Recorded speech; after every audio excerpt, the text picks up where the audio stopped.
What's going on, family? Get them likes up. Welcome to King Talk.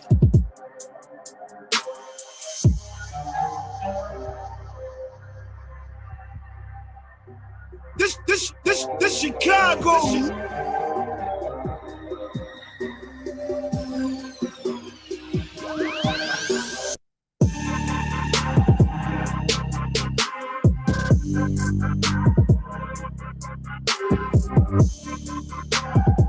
Green Gang, I see y'all. Come on, y'all. Get them likes up. It's King Talk.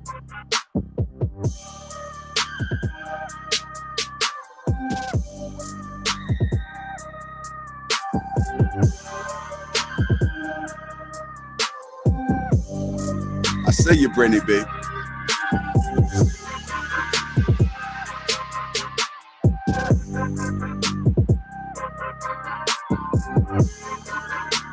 Feel a tease, family. That link in the description. King Talk.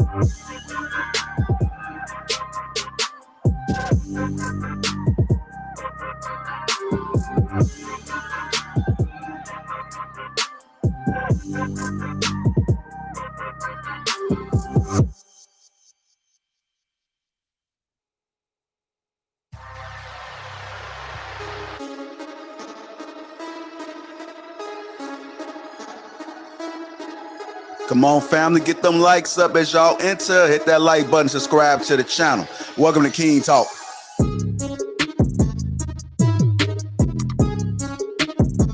Get out the motherfucking seats. Let's vibe. Come on, y'all.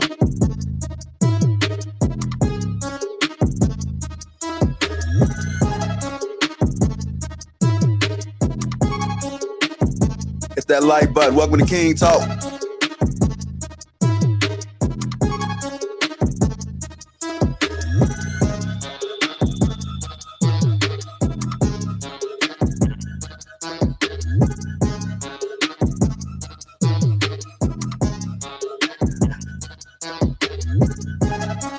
Greatest network ever. Welcome to King Talk. Let's get the likes up, family. I see you, Healing Force. The captain's in the building. While y'all at it, go to the description. Make sure y'all follow these guys on their IG. Follow the guys. Follow the guys. It's King Talk, right? Come on, y'all.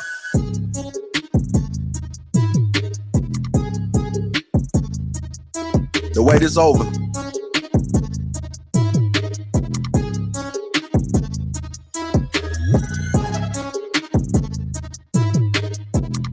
The wait is over. King Talk is here.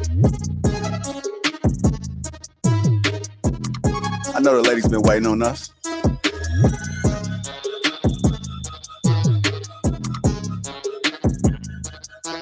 Y'all heard Ricky.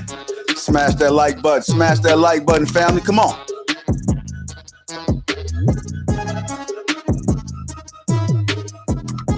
Show ain't even started. I'm too turned already. Come on, y'all. Welcome to King Talk. Get them likes up, family. Subscribe to the channel.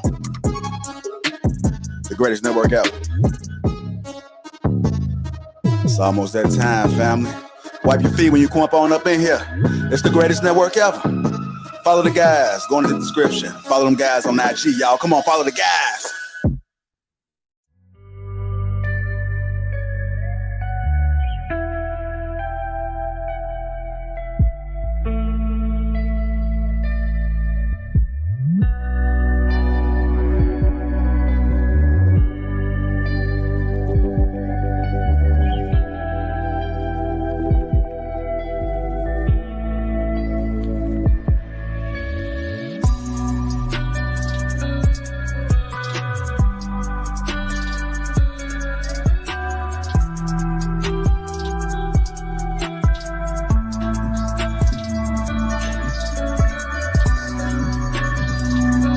Mic check.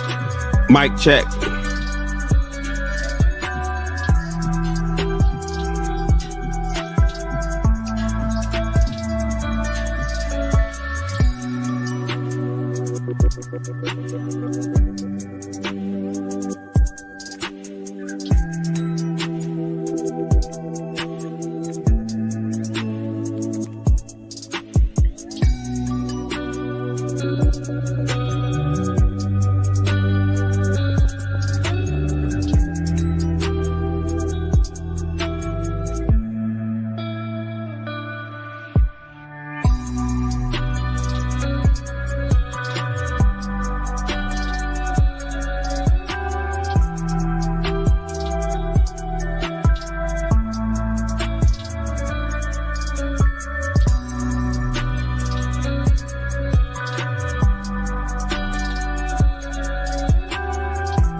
Shout out to the sponsor, Teej Henley.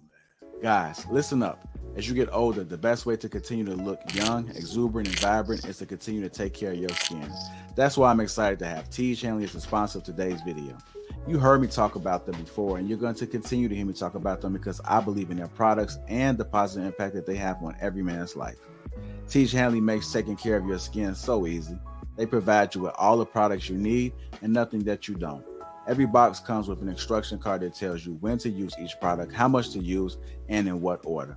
Lapeef family, I must admit, skincare wasn't always something I always focused on, but since I started using this system, I've seen improvements in the way my skin looks and feels. And you don't have to take my word for it. They have over 5,000 5-star reviews on their website from satisfied customers from around the world. I recommend you start with the level 1 system, which comes with all the basics: a daily face wash, an exfoliating scrub, an AM moisturizer, and a PM moisturizer. In addition to amazing skin, members of Teej Henley get tons of benefits, including at least 20% off retail price, the ability to customize your box, pause or cancel at any time, and free US shipping. And because Teej Henley is sponsoring today's video, they're offering my viewers a great deal.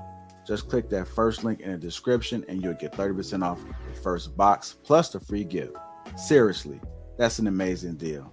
Even though it's too early, as I often say, it's never too late. Click that link and get started today.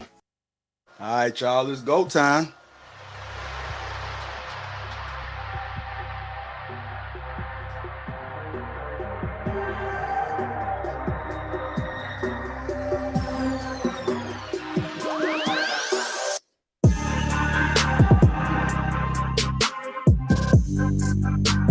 It's go time. Y'all dry as hell today. I said it's go time. All right, y'all. Welcome to King Talk. Gonna introduce the crew while Mr. 1 Timothy 2 get his beard together. Let's welcome him. We got Chicago Rilla, Trill AC, Shan, I see with the Lapeef, Humble Dad, Ricky Williams, Quest, me, myself. Go ahead, coming out, Mr. Timothy 2. I'm Lapeef J.I. Welcome to King Talk on the Lapeef Network. Let's vibe out, y'all. Yeah. Y'all still dry. It is what it is, though. That's like that same sound we was hearing Saturday, ain't it? I mean, you played the beats from Saturday. That's what it sounded like. Hey, I'm sorry. My program froze up on me for a minute there. Look, JR, look. It's your internet. This shit is good. That shit right there? Is that the sugar? Is that the sugar? What's the name? Yes, nigga. This shit is good. This shit has my shit. Listen, huh? So glow. I hear you, man. I hear you. Shout out to Sugar Hill. She was one of the sponsors that showed up and showed out Saturday. Came through with the products. I'm definitely trying to locate mine. I think it's inside a box. I haven't fully unpacked yet. But I'm gonna make sure I try it out because if you watch Sugar Hill, Logic has been hyping this up. The very next day, you said, "Hey man, that shit right there worked. That Sugar Hill, that Sugar Girl, that shit worked." So shout out to you, JR. This shit works so good. I ain't never using nothing else. Look. Nigga. Hey, somebody put this man on the commercial, man. This man is this man with the shits. Sugar Hill, not Sugar Hill. How the fuck we get flagged already? What the fuck is this shit? Hold on. If you guys just tuning in, welcome to King Talk on the Lapeef Network. Make sure you guys hit that like button. Also, subscribe to the channel. It's going to be a great show. Shout out to the sponsor, Teej Hanley. You guys seen the commercial. That shit work too. That shit does work. So make sure you guys, you might better use it on your feet too. You know, summertime coming, you want them ashy back ankles. So Megan needed some of that. Needed some of that. Already starting already. I thought it's too early, man. It's too early. It's definitely too early. Hey, shout out to the Green Gang. Shout out to Construct Icon. He said, let's build. He is the one that's responsible for this wood piece right here. So shout out to you, Construct Icon. Make sure you guys go check him out. He does great products over there. Green Gang, S. Howard 2. I see you. Hun, I see Captain. See everybody in there, man. Let's get this show started. Before we do start, let's do a little small recap, man. I was going to say some of it for Thursday, but a lot of people have been asking about the recap. So let's go ahead and do it. Shan, what happened?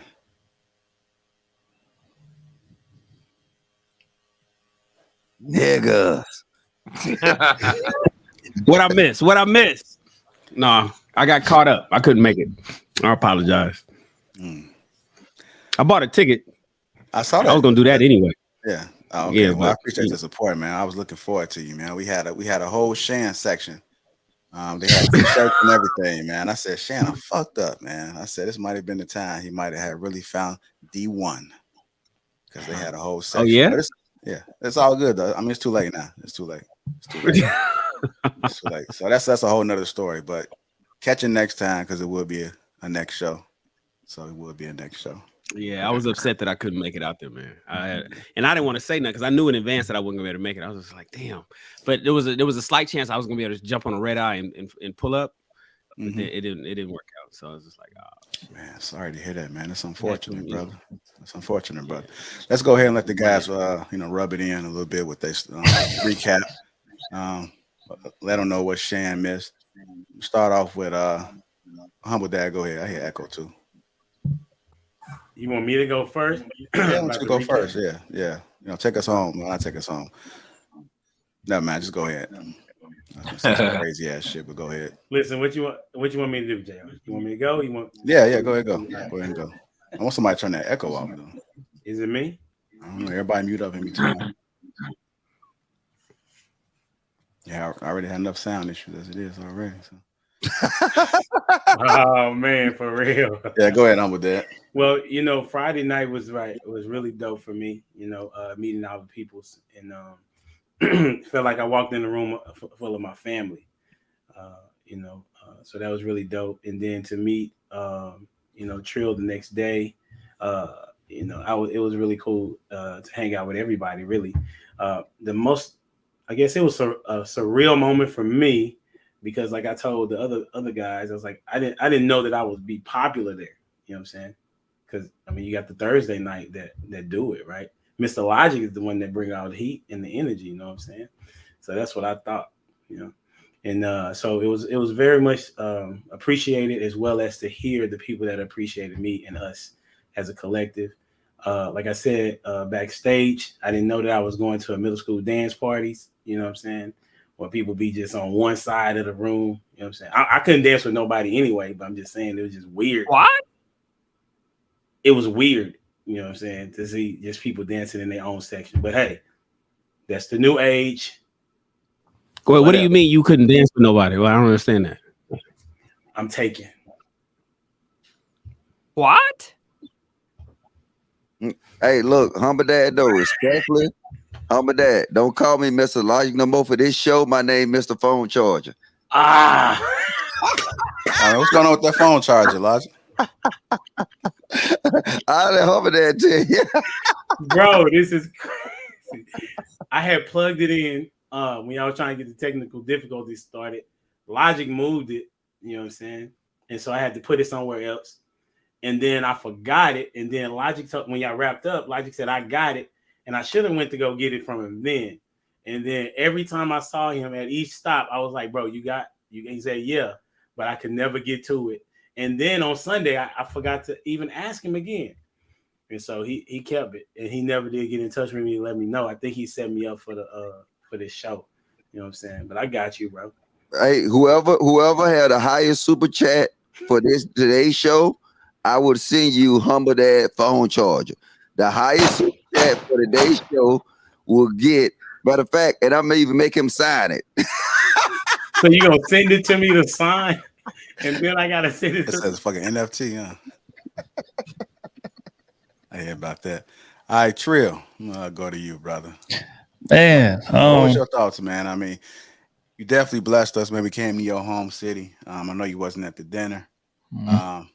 Hey, Elephant, man, I got some pics too, man. That I got some pics for you. The HR, he was taking pictures of everybody. He caught you in a couple of them, so I'll make sure I get them to you. Do me a favor, send me your email, and I email the pictures to you. All right, but go ahead. What was your thoughts, Trill? Saturday.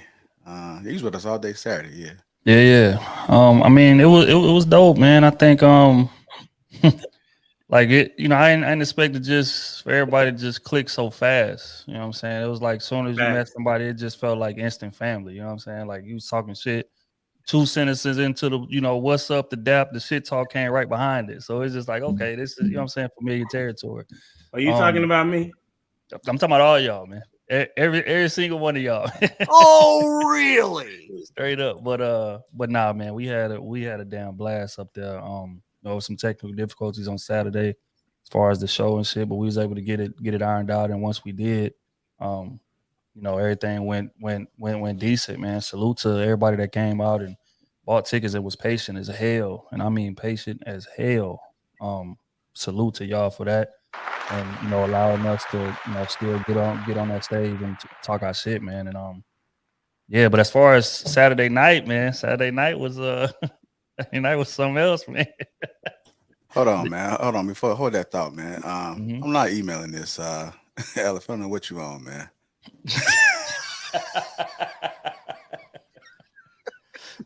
Hell nah. Hey, shout out to him, man. He a cool cat, man. He a cool cat. All right. Go ahead, Trill. My bad, man. Yeah, no, I mean, like I said, we got the pass by camp. I told y'all what camp was gonna look like, and it looked like what I told y'all it was gonna look like. Jam packed in there, elbow to elbow, could barely walk. Yeah, I mean, you know, I wish I could have linked up with y'all boys Sunday, but Saturday, man, we had a blast. I was surprised y'all even woke up and even had any energy left for Sunday, man. Man, it was go time. Go ahead, brother.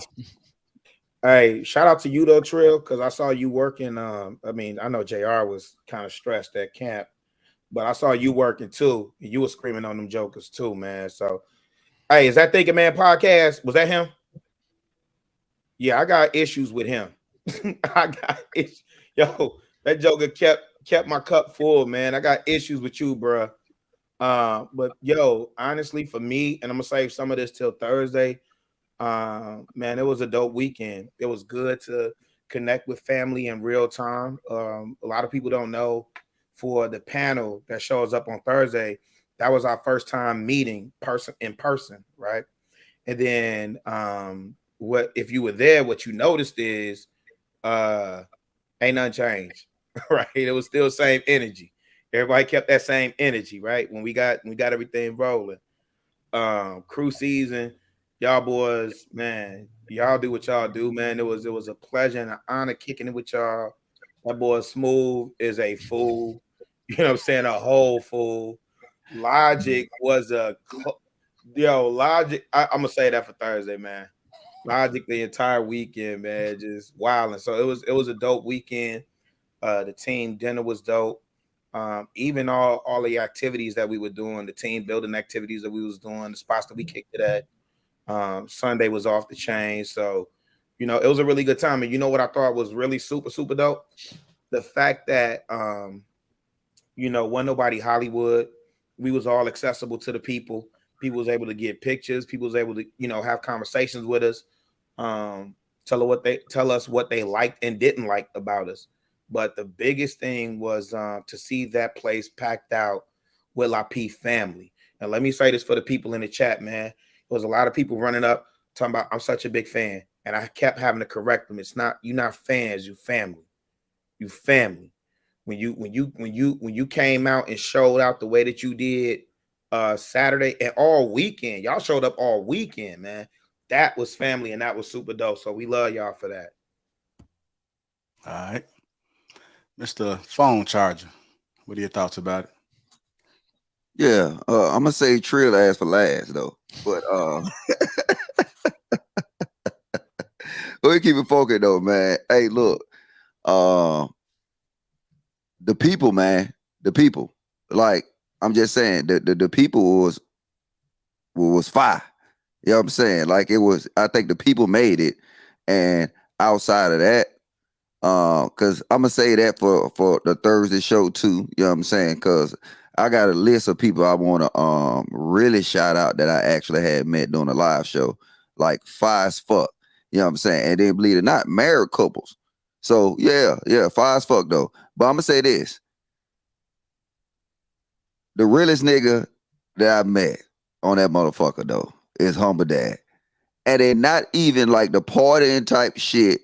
It was something simple. It was like a little man, him, you chopped it up in the car, whatever, and we was talking about some real man shit. And you know what I'm saying? It was like different insight. And I was like, I was thinking about it, because thinking about my experience with Humble Dad is my homeboy Quest. They similar. And then I was looking at it, he was telling me his experiences and shit, you know what I'm saying, like with this old lady and shit. And that's the same thing my homeboy went through, you know what I'm saying? But man, him came from the mud. So like all this shit meshed together. It's like, then he hit me up. You know what I'm saying? If you believe in a God, then God goddamn, hey, he set niggas up to goddamn go to this goddamn live show. So I ain't gonna, you know what I'm saying? We're gonna goddamn kick it. And then let me get on Trill motherfucking ass. Trill, look, bruh, I don't go to no motherfucking goddamn throwing bowls in the club no more, man. I'm in a bitch goddamn with motherfucking $3,000 on. And I'm in a fucking outdoor venue with wood seats I said, I can't believe this shit. Goddamn chicks pregnant. They playing hopscotch, jacks. Look, goddamn chicks in the corner playing Connect 4. You know what I'm saying? I was like, shit, should I bring coloring books and crayons? Because that we was fucking with some. I said, this nigga, boy. I don't even know Trill even know. I ain't saying that to him that whole night. But no, salute to my nigga Trill, man. It was epic, man. For sure. You know what I'm saying? Now I say that for Thursday, though. I'm gonna go ahead and shut the fuck up. We get the show on the road. All right. Appreciate the love, homie. Yeah, man. Humble Day getting a lot of love in the chat, man, especially the people that was there. Shout out to Amber Marie Green. She's from Chi-Town. She's a dope photographer, so make sure you put her name in on IG. And she was able to capture this dance. I do have to play it, Logic, real quick. I'm gonna play it again on Thursday too. But I do gotta play this thing she put together real quick. I know. Have you seen it yet, Trill? Polo flex, goddamn it. All right, so hold up. I will give you a backstory, right? No, give the backstory. No disclaimer. No. Do that Thursday. Say that Thursday. Cause my man is crazy. He can back it up though. Doesn't matter. So everybody know that my name is my nickname in the streets is Polo. What? So, yeah, we used to throw a party. Matter of fact, when we got back from deployment, we was called a Polo Bash, where we get drunk, do crazy shit. So that's the official dance of the Polo Bash. Y'all just, you know what I'm saying, into it now. All right, go ahead. All right, with all due, this is the credit is Amber Marie Green. Again, she's a dope photographer out of Chicago. She's known, she plugged out there. Again, make sure you guys go ahead and click her name. Just type her name in and you'll see the photos. The work will speak for itself. I ain't got to say too much more. But here's that clip reel. Right here we go. Yeah, you can snooze if you want to. Oh shit, I forgot. I can't play that shit. I gotta play the regular version. I forgot about the music. Hey, I'm gonna bring it up. I'm gonna download the original. Oh, just mute the audio. Just mute the audio. You can mute the audio in? Yeah. I saying that shit. All them diamonds on me, it's on me, baby. It was a nigga that looked just like Yellow Bees, a cousin. Oh shit. Hold on. We're gonna play. I'm gonna wind up. I'm gonna do it. I'm gonna play it. I'm gonna play it because I got the original version too. So I'm gonna go ahead and play it. I know y'all waiting on it, man. Strike up a conversation. Let me get it together real quick. So I appreciate the recap. I appreciate all the brotherly love and and everybody was cool and was family and kumbaya. Nigga, we talk about dating and mating. I want to hear the demon time shit. Is you really ready for it? I want to hear the demon time stories. Y'all come in here with all this political correct talk. We family and we friends. We talk about this is dating and mating. We talk about it every week. And y'all niggas is coming here talking about hugs and kisses. I was gonna say this for Thursday, bro. Hey, look, real time. If anybody would have been taken aback and proud of that shit, it would have been you, bro. I'm gonna tell you why. It was so many couples in there. It was so many people that flew in. Tell me from where though? Tell me from yeah, give me the details. You got to tune in for Thursday. Oh, that's cold. Full recap on Thursday. That's cold. It was a gang. I want to hear the good, the bad, the ugly. I want to know who fell in love. I want to know who was fucking in the kitchen. I want to know who was fucking in the car. I want to know who hooked up. I want to know all of that. Lapeef Jr. Shout out to all the Lapeef nephews that's coming out of this weekend. Shannon, Q, go to bed, Q. Hey, Shannon, would it make you feel good if I tell you that I fell in love? Man, Logic fell in, hey, nigga, that's fell in love with about six different ones. Oh man, why you put him out there like that, bro? I know that's right. Big cap. Hey, he was dancing with the waitress on Sunday. Call it like it is. Man, like it is. Check it out. I was good at the hotel because of Logic. No, Logic, see, y'all don't know me. That's how I am in real life. But I stood my ground, though. You know what I'm saying? I stayed on my plan.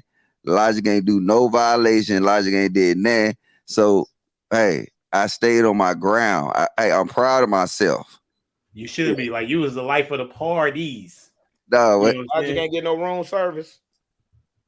Man, he ain't gonna tell us. Hell no, I ain't get no rooms, bro. He fading the black. Goddamn, lie on me on live internet, nigga. Hey, JR, cut this nigga off. Listen, the internet is always live. Just it don't. I'm sitting over here exporting right now, y'all. I faded to black, Logic. Hey, wait. We gotta say this for Thursday.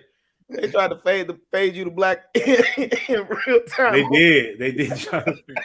Yeah, but it was actually good though, because I mean, like, kind of what Rilla said though. It was good actually, like fucking with folks in real life, and it's more or less.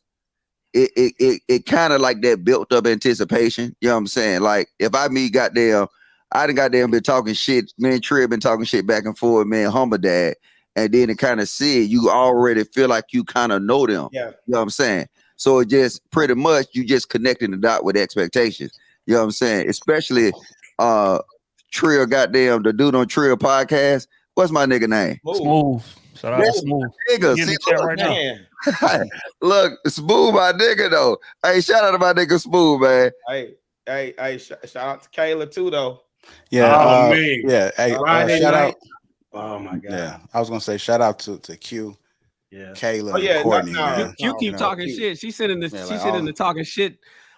I want to know what was Q doing. I want to specifically know about Q. Hey, she was doing what she does, bro. She wasn't doing nothing. She was talking shit, swallowing spit. That's all right, so I'm gonna go ahead and play the video without the audio. They ain't on the polo flex. Go ahead, see the song, Logic. Got on this out on me. It's on me, baby. It's on me, baby. It's on me, baby. That's the polo flex, baby. You.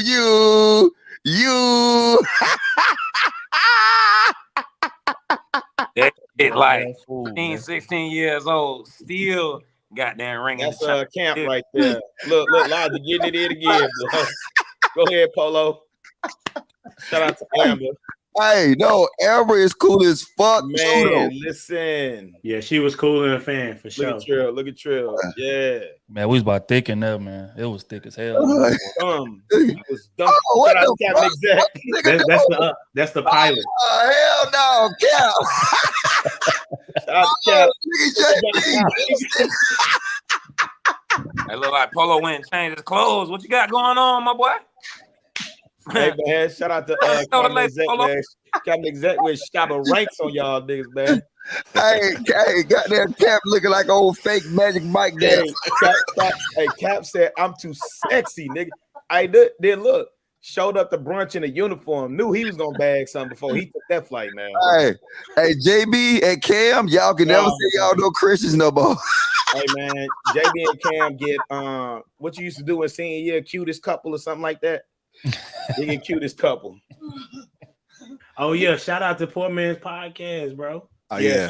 Shout out to Poor Man's Podcast. Conversation. His wife too. Shout out to his wife too, man. Yeah, he was stunting all weekend for sure. Yeah, but it was definitely great times. I'll do a little small recap real quick. I mean, for me, I wasn't satisfied. I mean, it was a great turnout, but I'm never satisfied. I feel like it's not enough. I definitely was stressed a little bit on Saturday because to me, it's all about the experience. So to me, I was there, but I wasn't there because I'm trying to make sure that the people are taken care of, that everybody else is having a good time. So I spent the whole time, and the fact that I was there, it took me a couple of days to process it, to really take it all in. But I appreciate everybody that came out, that showed their support. Everybody that walked up to me and told me that they're thankful for everything that we do within the network as a whole. Shout out to you guys. You know, you guys mean everything. So it was great for us to have a team dinner. We ate good, drank good. So it was dope, man. It was a real dope experience. We are planning on trying to do something the first weekend of August. The first weekend of August is what we're looking at. So kind of mark that on your calendar. So I'm about 90% sure it's going to happen on there. And we're trying to decide whether we're doing it in DC or ATL. So if you're watching right now in the chat. Put what you guys, the location you guys think we should go to. You gotta do ATL. No, fuck that. These, hey, I don't care either way. I don't care either way. Because it's Atlanta, that's where I'm from. DC is where I'm at. So I'm just saying, hey, look. ATL, baby. ATL. You're gonna have Elijah, Mr. Phone Charger, how you say fuck that and then say it don't matter? I don't care. Like, could you explain that, please? You gotta do it in an A. No, y'all. I gave you my matter of fact, I'm about to do a poll. I'm gonna do a poll on the channel right now to see whether we should do ATL. Yeah, everybody vote. When JR throw the poll up real quick, everybody hit ATL. I'm in Los Angeles and I'm saying do it in the ATL. You can't sway votes, bro. DMV. I'm with the DMV and all that. You can't sway votes, Shannon. Hey, but Shannon, you ain't even. That's what I'm doing. That's exactly. I'm lobbying. That's how you lobby. I'm lobbying for the ATL. Goddamn. But you don't get no vote, my nigga. You ain't even show up to the first one, my nigga. You lucky we'll put you in the back right now. Man. Hey, let me say this though, real quick, man. Let me shout out, like, for real, the OG that pulled up and put bricks and built this building that we sitting in right now, man. Shout out to B Nix. B Nix showed up to support, and I think he was surprised by the amount of love that he got and the amount of people that recognized him and still had questions for him on, a couple different things or whatever. But man, dude was super solid all weekend. I ran into him a couple times. We had a really good conversation on a couple things, man. So I just wanted to publicly shout him out, and I probably shout him out again Thursday. But shout out to B Nix, man, for showing up and supporting on GP. All right, I just put let me turn this off real quick. Shit. All right, I just put the poll inside of the chat right there. So I thank you guys if you did put it in the chat. But go to that poll. I'm gonna let the people choose. I'm gonna put the poll up here. I'm gonna put the poll up tomorrow, Broken Dusty, and put the poll up again on Thursday. Let's see where we going next, DC or ATL. You guys will determine that. Go ahead and vote. It's in the chat right now. Go ahead and vote. All right, let's get the show started, man. I know questions like, what the fuck, man? What is all this shit? All this housekeeping? Hey, look, handle your housekeeping. You good, baby. I get in there when I can. Okay. All right. Well, I'm gonna kick it off with a video, man. I'm gonna kick it off with a video. I want to get you guys take before we get started again. Hit the like button. Also subscribe to the channel. And that poll is posted in the chat right there. ATL or DC. Let us know where you want us to go next. I'll play this video and get you guys' thoughts about it. Let me see which one I'm gonna play. Oh, wrong one. Not that one. All right, here we go. You know what I notice about some women is that some women expect for a man to love her unconditionally, but she wants to love this man under conditions. What this man can do for her, how much he can provide, how much money he make, where he work, what type of job he doing. But this man is supposed to accept you with open arms. Baby, you have yet to heal from childhood trauma. Your mama and your daddy failed you. You still have abandonment issues, baby. You insecure with yourself because you sitting here comparing yourself to this girl on social media. You don't even like the way that you look. But this man is supposed to accept you and love you unconditionally. Have you checked on that man's mental health? Have you called him and asked him, is he okay? Did you tell him that he was a king? Did you make him feel like that? And a lot of women say it's not my job to shape and mold a man. That may not be your job, but it ain't your job to damn sure as hell stress that man out. But he gotta love you unconditionally and take you and your badass kids. I'm sorry. Call me back.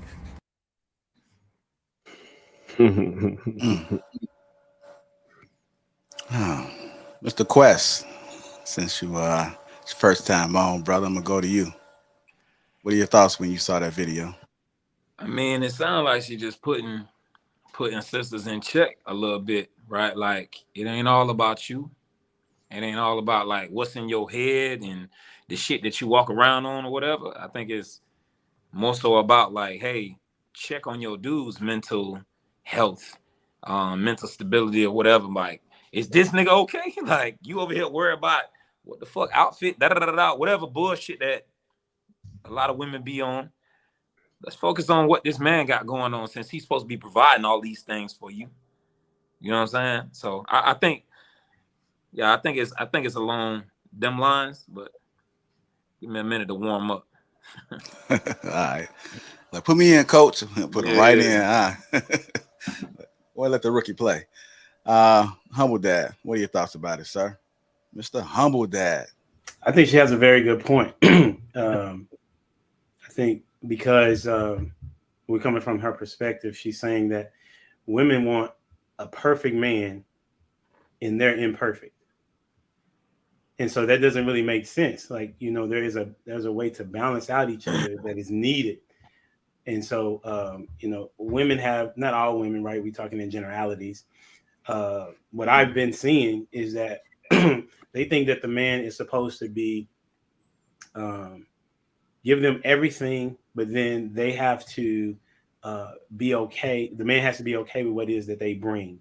So for example, the man already needs to be established, right? I was talking to some people over the weekend, meaning they already got to have a bag, they already got to have a house, they already have to have a car, they already have to have everything situated in order for them to even want that dude, and they don't even have their goals in order. So I think she's absolutely right, and that's one of the reasons why most women are struggling right now. So, but I'll talk about men on another day. But that's what I think. All right. I'm gonna play it again real quick, man. It's real, so y'all can kind of get an idea. Man, I don't know if I can bear that shit, man. All right, well, go ahead, Mr. Logic, Mr. Timothy. Go ahead. Look, Mr. Phone Charger. You got all the names up there, brother. I don't know what to call you. Look, first off, she talking too fast. So niggas need to pay attention. When a chick talking too fast, she trying to finesse. So I'm telling you, a chick talk fast, they trying to finesse. So I think she heard 1 2 minute Kevin Samuels video, Lapeef Network video, and she got in her mind, let me get in good with these dudes. Because I don't give a fuck what she say. I care about her actions. I told you the tier list for a female is 4 tiers. It's herself, her kids, her gender, and then her race. So they can say all this shit they talking about, but their actions. The only way a man would trump that is he'll make a 5 if he providing something for everything, all them other ones. He put himself forward. So all them women that's talking all that shit, like niggas need to, I'm sorry, men need to sit here and say, hey, no, look, matter of fact, I ain't listening to you. Let me see what you do. Because I guarantee you, if we find out about her, she the biggest violator of her message she just presented. That may be funky, man. Let me ask you this though. That may be true, but speak to what it is that she said. Do you have a disagreement with what she said? Even if she is being what they would call a chameleon, do you have a disagreement with the statements that she made? Bruh, well, what I'm telling you is she just got titties. She got a pretty face. That's the only reason we did that. If it was old rabbit ass chick that was fat that said that same thing, she would have never made the show. Let's keep it funky. And dude's been saying this the whole time, why they never made the show. So I already know why she's doing it. So when I understand her agenda behind it, and I'm assuming, obviously, I'm gonna keep it funky with that. Like I said, the message don't mean shit to me because I know she probably ain't living that shit. She's your type, like she living. Hold on. Hey, hold on. Go ahead. Hey, JR, play it back one more time because I don't think she talking. She not talking to Logic. She ain't talking to niggas. She ain't talking to us. But this talking the ladies, thing, Quest. This the thing, Quest. I'm gonna agree with you. Let me jump in here real quick. I'm gonna agree with you, right? Because for me, I get eviscerated a lot of times on this platform because I think women should be checking women the same way I think men should be checking men, right? And here's an example. You better tell that shit. What? But listen, you ain't gotta agree with what you think the motive is behind the message. Whether you think we could ask for the results of the message, right? And we could weigh that, and that's a different conversation. But here it is, you got a woman that's actually delivering on what we say we want, which is women. Why y'all not speaking up? Why y'all not checking? Exactly. Every Thursday? I see it. Why y'all not holding women accountable? Exactly. Here she is saying what women need to be doing. And I'm 1000% on board. I ain't see one lie she told. Period, point blank, in a sense. And that's the problem with y'all. See, you remember we were talking about we were talking about the walls. And see, if the wall is up, then you got chicks trying to go over it, trying to go under it. But then you got simps that let them in the front door. They say something they like. They flash them a titty. But I don't think she's saying. saying. Wait, hold on, Quest, hold on. Y'all gotta relax with that, man. Y'all be throwing that simp shit around too loose, man. Y'all gotta relax. That lady is checking women. Yeah, she's checking women, bro. What's the difference? Okay, what's the difference between what she just said and just as an example, I'm not dick riding none of that, but just as an example, KS doing a video talking about things your daddy should have taught you. What's the difference? Yeah. I ain't seen nobody get up there and say, oh nah, his motives are incorrect, or I gotta see the results of da. No, we could weigh the results after the fact. Only thing JR did was present the evidence of what she's saying initially. And she's essentially checking women. She's saying everything that we've been saying and everything that we say we want to see out of these women. So now when she does it, that's not good enough. Honestly, at that point, we're supposed to just take a step back and just watch. Let the women do what they do. And let them do what they do. Let them get themselves in order. You know what I'm saying? And just sit back and watch. We ain't gotta add nothing in it all. Let them handle their business. That's their business. Well, it sounds like to me, Logic is taking the approach, and I know Logic understands allies, but you guys remember the movie X with Denzel Washington played, when Denzel Washington played Malcolm X, and that white woman came up to Malcolm X. She was like, "Hi, Mr. X, I support the black people, and I love black people, and I want to be an ally, and is there anything what can I do to help your cause?" And he looked at her and he was just like, nothing. And that's the feeling I get when I hear Logic spin, because it's almost like, also another example, you got Muhammad Ali, when he was saying, you standing at a doorway and 1,000 snakes is coming your way, and you got 1,000 poisonous snakes, and in the 1,000 snakes, 100 of them are friendly and want to help you out. Do you shut the door on all them damn snakes, or do you give it a shot to try to weed out the 100 snakes that's trying to help you out? So I think Logic is like, yo, man, it's been too far, too gone for so many women that's been dogging out men for so long, that when I hear a woman that even sounds like an ally, it sounds like she's spitting out the same rhetoric and talk, and it sounds like she's on supportive. Do we listen? Is she really helping? Is she, or it doesn't matter, or is she really, is she an agent provocateur, and she's coming in acting like she's cool just to get? I hear what my man Logic is saying. Yeah, but it don't cost us nothing. I'm gonna give you one example, right? I'm gonna give you one example, and I want anybody to tell me I'm lying. The whole situation that happened last Thursday, or was it the Thursday before last? Right? See what? Oh, on Let's Talk, on Let's Talk show. Yeah, it was on Let's Talk. If we're gonna keep it funky, let's keep it funky. This all men. What happened? I didn't see it. Tell me about it. Okay, I'll tell you. Well, you had a woman who's saying the same shit that this woman say. Am I correct? Did she say the same talking points? She's regurgitating these men talking points, but the only reason she get attention is because she got some titties and an ass. Now, okay, there you go simp. Hold on, let me finish though. Before you simp out, just hit a stance. But when it come down to it, she will still obey the Logic tiers that I explained. She will look out for herself. She will look out for her kids. And I'm gonna add, I got one that they finna get rid of the kids. Her sex and then her race. We see it. We saw it. When you see a girl that accuse a man of something that can fuck him up, what happened to the talking points then? Logic, you conflating two different things though, bro. What the? And the thing of it is, I'm not disagreeing with you. Like, we could have a separate conversation on that, right? Oh, let's have it now. Right, but no. Let's talk about the clip that JR just showed, because Shannon, to your point, if you're saying, hey, I understand what Logic's saying, then as men, typically what we would do is we would check the credentials of that person before we assail their character. Not me. You wouldn't check it. Because I want women to talk to women, and I don't give a fuck what their motive is. I'm saying I agree with you, but I'm I saying understand where Logic is coming from. I see where he's coming from, and I see his apathy. I think that's counterproductive. Listen, I understand. I understand his apathy. I understand his. I don't.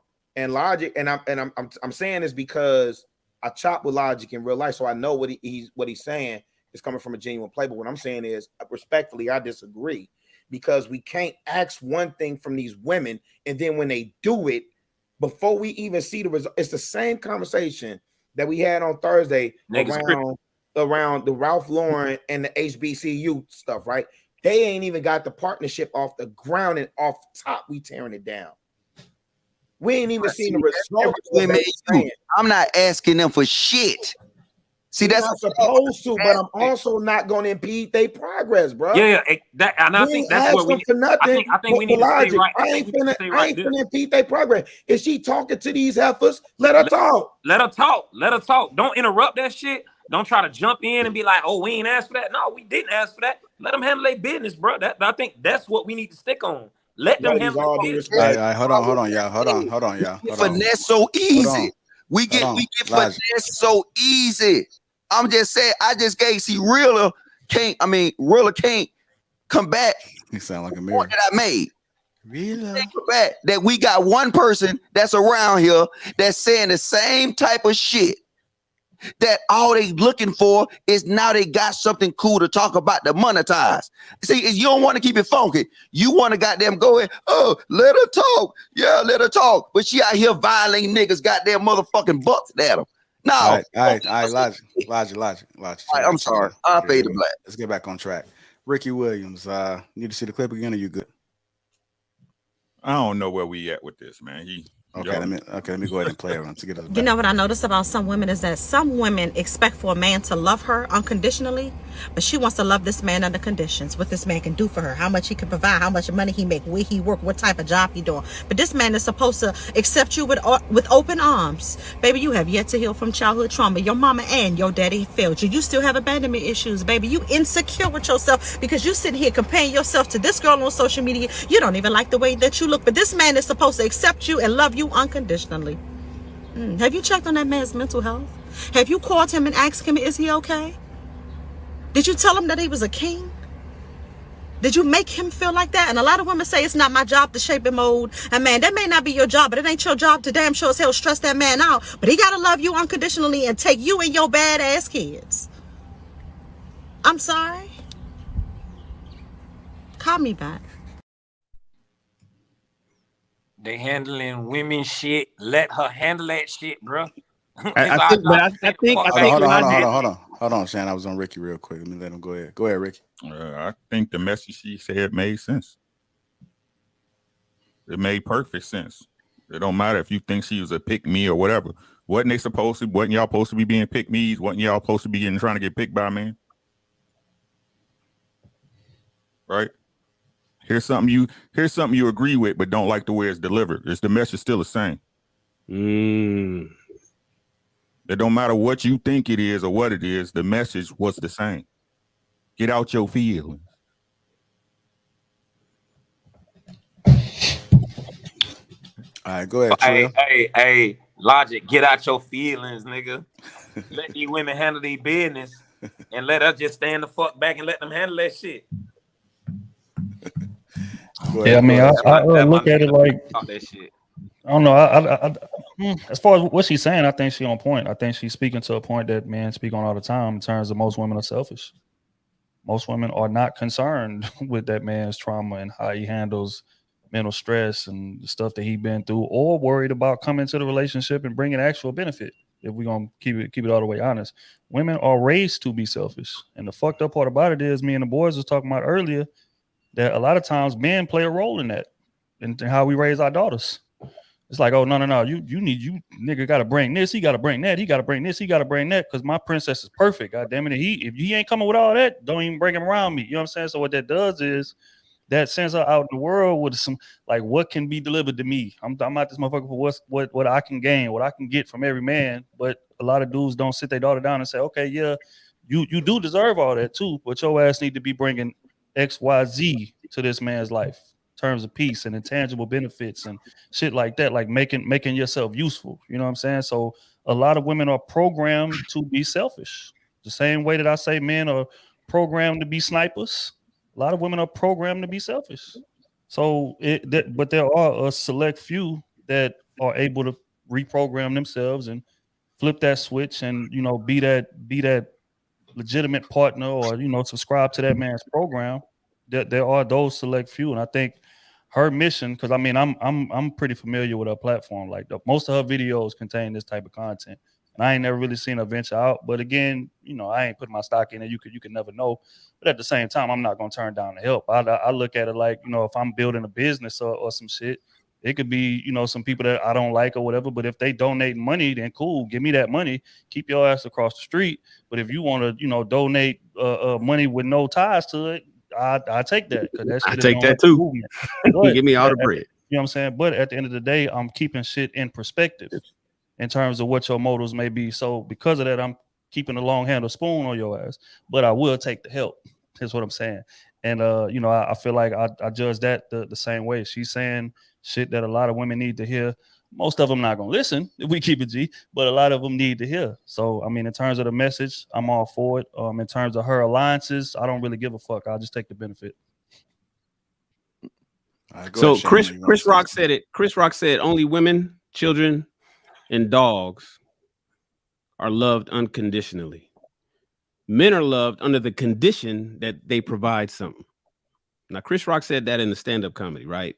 All the men understood it. We understood this. We understood exactly what he was talking about, right? Women, children, and dogs are loved unconditionally. Men, you're only loved if you provide something. Now, she said the same thing. Is it logic? Is it her theatrics? You know, neck snapping and sister and all that shit that she's doing that makes you feel like disingenuous? No, that it absolutely have nothing to do it, but the thing is, I understand, just like Trill said, that's why I got my 4 levels. I understand a woman's best interest. You know what I'm saying? The tears. Nobody can refute that. So now for this woman to go against her best interest, it's only for the bag. I guarantee you, if you can show me what this lady was saying is 10 years ago, then I get married towards it. So what you I'm telling you. But logic, why does that matter if the message needs to be heard? So you've been in a relationship. I know we all have. We've all been in a relationship where you tell your woman one thing and she don't understand it. She hear the same fucking message from somebody else, and suddenly she receives it. And you be like, God damn, I just said that myself. But she received it differently from somebody else. Well, that's how women can be. Men can be talking about these talking points, but certain women won't hear it unless another woman says it. So does it matter where she's coming from? The point is, she's saying the message that might be received by women because it's coming from a woman. Do you understand that, or you don't agree with that? Maybe I'm different, right? Maybe I'm go really finna go simple. Go ahead, try to save her. You don't even know her, and you already ready to bust me upside my head for this chick. Really, go ahead. I definitely will bust you upside your head. Exactly for a chick that you don't know. You see how she not even. Nigga, you just saw her on a damn video, and you already to bust my shit over this chick. This is what I'm saying. In any kind of situation, the true thing of any type of mission, and my boy Quest can tell it because me and him serve together. I'm worried about niggas coming from my back. I'm worried about niggas infiltrating me. I can take care of my front. And then this is what I'm saying. See, we are men, and then goddamn, we don't look at things and we don't analyze things. Is we look at if a pretty face come, because what I'm saying is, all my point, was she doing this 6 years ago? I guarantee you she wasn't. Now, wait, hold on. Nah, we talking about, hold on. I'm just get all out. She wasn't doing this. Is she doing this in her real life? So I'm just like, for everybody, go. Hey, look, you know what? I apologize. Yeah, she's absolutely right. That woman, hey, go subscribe to her Instagram channel. I love her. Yes. All right, nigga, don't patronize niggas now. God damn, bro. Like, niggas ain't saying nothing crazy. No, that's what I was saying, though. That's the questions that you ask as a follow-up. You don't shoot her off top and say, oh man, you out of pocket. Oh, you really pandering to niggas and this, that, and the third. Well, when we sitting over here saying the whole time, we need women. Women, where are you at when it comes to checking women? That's then where you I'm at. get a woman that's checking a woman. So Shan, what I was saying was the next part would be we verify her credentials, which is what Logic is saying, right? It ain't about me simping for her, bro. I'm just like, let's get to the next part, right? The next part would be, to your point, your questions. Does she have results? And is she authentic? Because the truth of the matter is, I wouldn't give a fuck if she came into this situation 6 years ago. Because the truth of the matter is, let's keep it funky, Logic. A lot of these conversations as a result of KS just came into play as a result of the pandemic. A lot of these conversations that we having right now, keep it funky, are center stage as a result of the pandemic, right? So everybody has an opinion and a voice. I'm not finna shoot that sister down. What I do want to see is the results. What are her results? I want to go into a comment section. I want to see what the sisters are saying, right? Those are the things I want to see. How long has she been preaching this message? And if I heard Trill correct, he said she been preaching this for a minute. So why a minute? A year? Nigga, how many years do she need under her belt? Nigga, Polo said 6 years, but I'm like, nigga, do you know what the fuck we was all doing? Man, fuck Polo. My bad. Logic was saying 6 years.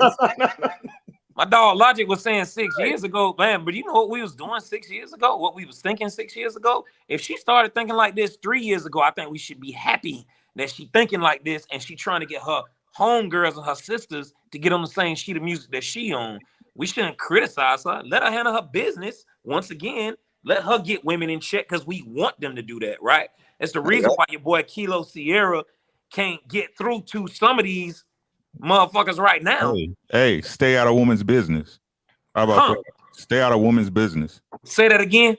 Stay out of women's business. Oh, okay then. All right. How about that? We sure want them to stay the fuck up out of our shit. Right. Stay out of women's business, bro. But they damn so don't. Keep it real. Actually, y'all first in our business. The head with a tie, because what she is doing is she in man business. Look, because everybody thought that this started with KS. But to our benefit, though. But to our benefit. To our benefit. This been going on longer than KS. Logic. Let's just get it out in the open, guys. Hey, you side out of sisters, bro. Let's just get it out there, bro. You gonna question till she prove, right? I side out the sisters. Let's say it, bro. You know what I'm saying? You gonna side out them. I ain't saying you all the way to the other side, but you gonna side out until she prove you right. Bruh, I side everybody. The fuck, nigga? Have you looked at Black Lives Matter? Show me some nigga. No, show me some nigga shit that you ain't sign out. Wait, hold up. Cause you gonna say it, so you gonna throw it out there, right? Show me some nigga shit that you don't side eye. Black Lives Matter, they ran the whole finesse on you niggas, and then I've been saying what these niggas been doing the whole time, and everybody saying, "Oh, Logic, don't say that." The real coming out, don't say that, Logic. Now, hold up, Ricky, cause look, even this nigga right here, right? I was telling this nigga about the Black Lives Matter, all this bullshit, goddamn, like 3-4 years ago. And what you was saying, Quest? No, Logic, you was wrong. Until the motherfucking Black Lives Matter came and slapped these niggas with a tire iron. Now you want to say, oh, now I want to listen. The same thing, if y'all listen to these women that's trying to monetize men talking points and they finessing the fuck out of you, and you don't check it out, no results, then I would concede, let the simp, let them in the front door. You know what? They don't got to worry about jumping the wall because you got niggas like you that gonna let them in the front door. So that's a fact. That I'm definitely finna let them in the front door. Right. I know you will. Me in particular, for sure. And the point is still made. So it's like I said, man. So I just want to understand where your point of views are coming from. Okay, well, wait. Let me ask him this, Ricky. So if we saying women should check women, right? What does that look like in your eyes, bro? Who's qualified? What woman is qualified to check another woman? Shit. And what does that look like to you, bro? We all people, bro. Anybody's able to get checked if the information is the truth. No, not you, Ricky. I'm asking. No, he ain't talking to you, Rick. He talking a lot. He said she got to be asking Shahrazad Ali. She got to be doing it since the 70s. Goddamn. Right. So you ain't talking to me until you get that blood. We need a DNA test, nigga, because I know you from goddamn Simpleton or Simpville. Because and I know for a fact you a paymaster because you're an infiltrator. So you win. You right. I'm wrong. No, I don't win. No. Nah, nigga, you deflecting is what you're doing right now. Answer that man question. Look, wait. Hold on, Quest. Who is qualified? No, hold on, Quest. Because it's cute for the cameras. That's cute for the cameras. Yeah. But what we really talking about, what woman, because I know you ain't finna say Gayle King. I know you ain't finna say Oprah Winfrey. I know you ain't finna say Lonnie Love. I know you ain't finna say, you understand what I'm saying? Cut it out. What woman is qualified to check another woman? Is what I'm asking you. What? Nah, you heard that, nigga. What woman is qualified to hold women accountable? What woman? Who? Ain't now. Example. Ain't now. Because I told you they got tier lists. And then when it comes to your black ass, they gonna choose. Let me say it again for you. Do I need to make a graphic for it? Themselves, their children, other females, then their race. Nigga, you number 4. We see, look, like I said, look, that's why he didn't like that example. But when it comes to women, you will see other women turn to whole feminists. You will see them see it. That's why I use that example. They ain't gonna use it no more. But we saw it. We saw it. Then when I call something out that we see it, you'll see other women ain't no accountability. Check that. So let me just make sure I got this clear. Okay. You're suggesting that there ain't a single woman on this planet that can't check other women on behavior. Hello? They're just like saying, hey, yes, it is. What, nigga? Yes, it is. But guess what, nigga? Who are they? Wait. No, don't get skipped past that. You said there are. Who are they? Who are those women? I don't know because I don't see them. Shit. Right, bro, God. But I'm not gonna tell you they don't exist. Again. Show them to me. You digging a hole with 3 shovels, my guy. This y'all just like I said. Go understand. Goddamn edibles, the edible arrangements, and get some flowers and open the fucking door for them. And I'm done with it. I don't know what to tell you, bro. I understand, bro. Ricky, I know we're gonna go ahead and button this up. Final thoughts. Wait. Before Ricky cook this nigga, man, let me ask you this. So, Logic, let me ask you this. So, are you saying that because like Ricky was really saying, like, stay out of women's business? And I get it. You were saying that your response was, "Oh, wait, they really in men's business." No, she was still talking women's business, right? So, do you agree or disagree that men should stay out of women's business? It's everything she said. Is that men business or women business? You listen to what no. What you doing is whole shit, nigga. He asked you a question and then you answered it with a question. Cut it out, nigga. Answer the question, dog. Nigga. We finna take this shit back to the look. Chill out, nigga. Hey, we good. Hey, move on, cause I'm finna smoke this nigga and all these other niggas. Hey, move on. I'm done. I need to know what Quest from. He said, "What you doing is whole shit, nigga." Well, fuck that nigga. He went Minister Society on us. He's like, nah, what Quest from? Quest, you from the A? Nah, you muted, bro. My bad, bro. I'm from Palm Beach, Florida. I live in Tampa. I'm repping. Oh shit. Oh, we riding tonight. That nigga went old dog on us. He turned into old dog. Nigga, but like, look, we gotta hold each other accountable now. Nah. Me and you just talked about that, Logic. Nah, this barbershop conversation, bro. It's all good. Yeah, we good. Yeah, I don't want to hold up the conversation though. Yeah. I got guys. Logic is saying a scorpion can't teach another scorpion not to sting. That's all he's saying. I don't know. I ain't saying let these niggas simp. That's why I'm good. If you guys, Wait, hold on. Be clear. Who's simping, nigga? Bruh. Let the show go on. He good. He good with that door dash. Talking to you, Quest. I need to know who He said you simping. He said you simping, Quest. That's what I heard. Man, hey, don't worry about it. It's too early, y'all. It's too early. It's too early. All right, y'all. If you guys are just instigate fights, if you guys are just tuning in, welcome to King Talk. Make sure you guys get them likes up. Also subscribe to the channel. Let me try to comb through some of these super chats. 199 construct icon. Let's build. Appreciate you, sir. DT, a small dog. She is virtual. Signal lean for maternity. A big dog. She is virtual signaling for a man to be with. Shout out to you. Let me just get through this. Thinking Man Podcast. No, I saw that already. Appreciate you, Thinking Man Podcast. Shots. That's clearly from this weekend. Island Girl Q Humble Dad was jiggy all around. Enough respect of the bros. That was Island Girl Q. Shannon jealous he wasn't there. Is that true, Shannon? Don't say nothing because if they don't come, Allen Gal gonna make me. Allen Gal, don't start. Don't start. Make you pull up. She's gonna make you pull up. Hold the front door, but y'all don't mind me passing out shots to y'all ungrateful butts. Hey, Q. Hey, shout out to Q. Every time I rolled up on Q, she was like, "You want a shot? You want a shot?" Yeah, because she was Sugar trying curls. to get you over the top, curls. bro. Sugar curls. Thank you, Mr. Logic JR and Chicago Gorilla, for the shout out. I absolutely adore you all. We had so much fun with y'all Saturday at the Houston Live show. Much love. That's Sugar Hill, y'all. Check her out. Definitely dope products. No, shout out to her. Sugar Curls. I didn't get my bag. I'm gonna send you my I didn't get a bag. I was too busy. She know you was a simp. I was too busy simping. Look. Hey, listen, Logic. Hey, fuck all that. This shit work good, man. I don't give. Look. I tell you, for all the simps, go ahead and take some of this and rub it on y'all chick back, cause y'all niggas, that's all y'all good for. Hey, Sugar Curls, I'm gonna get the link to y'all website.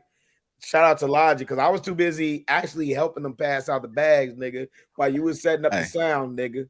Hey, really, since you like dropping shit, man, go back to that live, and I got the link right there, and just post it in the chat for me. Already. All right, yeah. All right, there you go. Matthew Dunbar, $20. Appreciate y'all. I hope Saturday night turned out good. How that sound? Yeah, that's shout out to Smooth right there. Shout out to Smooth. That's Smooth? Yeah. My nigga. Shane said, I enjoyed y'all. I enjoyed y'all at camp. Good people. I felt like I already met y'all before. See y'all next city, man. The people, that's testimonies right here, man. Shout out to Mr. Logic OG, 199. Island Girl Q. Crazy nigga. You said that too? Island Girl Q 499. What I look like? Checking grown women that don't listen. Next thing, it's the Powerpuff Girls versus Q. It's a waste of my breath. That. Me and Q tried that in Clubhouse about a week ago. No, women scared to check Jezebels. Men apply law. Hey, what? Go ahead. What you about to say? Go ahead.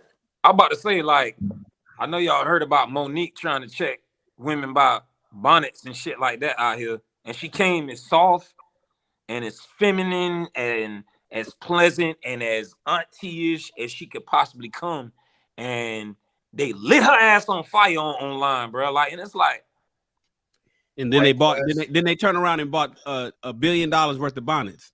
Wait, Quest, can I tell you something? Hey, can I tell you something? Look, I took wifey to South Beach last year, right, for her birthday, and I texted JR. I said, damn, I didn't know the bonnet gang was real. Like, it was bonnets and bonnets and furry slippers all throughout. Oh my God, fam, on God, on phone them grave, my nigga. Listen, but when I went to Houston, though, that's the uniform. When I went to Houston, what you see? I ain't see. I'm be honest with y'all. I did not see bonnets like that. Really? Trill had the balls in check. No. You saw no bonnet. Wait. You saw no bonnet. I can't remember seeing one. I did not see any bonnets in Houston. I ain't see no furry slippers. Listen, did you go to Walmart though? No, I ain't. What would you attribute that to though? But wait, Quest. Let me tell you this. I'm so serious. When we went to Miami Beach, I'm talking about we on South Beach. And I'm thinking I'm getting an experience. Shout out to I South. was upset. You dig? We landed in Miami, and it was bonnets and furry slippers and booty shorts all week long. And then when we left, I was like, man, I hope they ain't flying back to Chicago. And sure enough. Oh, they're flying back to the Chi. Them one in South Florida girls. Well, listen. I can't even tell you how I pulled up to the hotel at 4 a.m. and what I saw. And I can't say that was from Chi. All right, let me comb through these last few super chats real quick. My bad. Tamika says, women that can't hear a message from men can't hear other women talking. Shout out to Tamika. Thank you. Shit. Oh, was Tamika? Yeah, there? she was there. Okay. Island Girl Q 499. I checked women on the panel last Thursday for lying on me with proof, and what I got out of it, waste of my dang breath. Okay. Miss Elijah was right. HR. Tamika says Logic said the N-word 4 times. That's 4 shots. Shout out to HR. Shout out to HR. Exactly. Fake feminine broads, female Derek Jackson. Next show, DMV at Park. You know something about Park? Logic? Oh, yeah. At 14, Mark Barnes will give you an awesome experience and production. Hey, Jesse, if you here, can you DM me, baby? Because you look good too in real life. Oh my God. Okay, there you go. All right. Island Girl Q, Shannon, you didn't even show. Hush. That's my boo. Eugene still $10 said, this is what I admire about Black women content creators I listen to. They all hold other women accountable and not pander to men. They all give similar messages about relationships and marriages. Appreciate a super chat. No, that's sucker-ish. I don't want ish from enemies. $2 super chat. Enemy, J-Dog? Hey, hold on, hold on, right? Why women not enemy per se? You know what I'm saying? We do want them to get the fuck online with what the fuck we got going on, get on our program, but we suggested they're enemies, like, you know what I'm saying? And the wild part, even in that scenario he used, it's still cap. Because if you catch a enemy lacking, you gonna rob him and take whatever he got. Hell yeah, I want what's in your pockets. And you're an enemy, you're an op. So that's cap either way. But you know, I Logic line what he said is Trilla line what he said. Right, well, how we move? Nah, don't fade the black. Nah, nigga. Come on, don't fade the black. Nah, nigga, come back, bro. Logic, don't your ass be a host. Come on, man. I'm done with this conversation. All right, stay out of bra shish. Nah, they ruin kids and fams. Another super chat. It's too early. What's sipping on? We'll keep it there. And Quest, is Quest related to Logic? Yeah, that's my drop them curse words every other word. So she's relating you guys. Take your ass to bed, Q. He is saying they choose not to. That's my partner of like 15 Big Mama Gun. years. We good, but we ain't related like that. That's Logic, my brother, but women. not by blood. Logic, Black women love you. $5 super chat. No, they don't. Tyra, $20 super chat. Appreciate you, Tyra. Who's I thought she was somebody else. No. Rilla, your coochie hair on your chin. You don't need no sugar curls. See, I'm gonna do a roast session, bro. She's being just a troll. Hey, I hope somebody taped that. What was that, Sunday? I hope somebody taped. She did get me. She got me Sunday. I'll admit that. Okay. JR, but they got your ass too. That's fine. I don't give a fuck. Oh, you talking about when we was at brunch? And yeah, JR was doing his dance. Hey, I seen that on several different cameras. Hey, JR was doing his dance though. Hey, sometimes you just gotta, shake that shit. Mike Dub, it was a great to meet you guys Saturday. Dope vibes. Appreciate you, Mike Dub. Yeah, he was cool. Watch Crew season every day. It's orientation. That leads you. And the last one, Mike Dub again. If you strongly believe you do wrong, how can you be held accountable? All right, shout out to you. Super chat. Appreciate you. All right, I think we got everybody.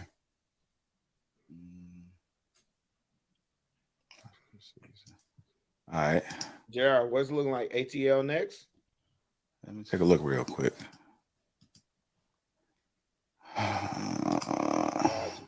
ATL 60%, DC 40%. Man, fuck Logic, all that bullshit. Logic. Man, they like they say ATL. Logic. Logic, we gonna be able to spawn divots. Logic. And I hope and then when they got them, one of them niggas do a drive by that bitch on the ass on the highway. Hey, go ahead. I'm saying no shit hey, like wait, that. no. Here's the real question. Trill, are y'all coming out when we do ATL? Yeah, I mean, I'm with it. Like I said, I'm gonna let the boys see what they on, but I'm definitely with it though for sure. All right, Healing Force said ATL. Atlanta gonna be lit. So hey, what's the date again for this next trip? Oh, you gonna come out? We're looking at the first weekend of August. Yep. That shit gonna be super. If y'all have me, I'm in the building. Oh yeah, man, come out. Shit. Just text me after the show, nigga. Let's move the show on. All right. Look at Logic ass. Look at Logic ass. See, Logic got that big coochie energy. Oh, shout out to I'm the Pink Panther. T the Goddess, man. Yeah, she's. Oh, shout out. Yeah, she's a freaking panelist on the Thursday show. So shout out to T the Goddess. What's happening with you? Yeah, there you go. Let's move on, y'all. Let's move on. Hit that like button. Subscribe to the channel. Hit that super chat. I'm gonna miss the phone charger voice. Oh, hold on. Who in the lead for the phone charger? Damn, I just said. I think it's Atlanta. First of all, why I can't get it back? It's something that Malevolent. How you auctioning off my stuff? Right, I think it's something gas. Malevolent. Hey, Logic, how you pronounce his name? Malevolent elephant. I don't know. Hey, Logic said that elephant nigga. Oh my God! All right, y'all. I got another video for you guys. I got a couple of videos. We're gonna get to the main topic. We're gonna break that down. I'll probably throw it in next and then do a couple more videos after that. Get you guys' thoughts about this one. Hey, bestie. Fellas, I'm going to tell you one time and one time only. Stop sending your girl out into the world sad.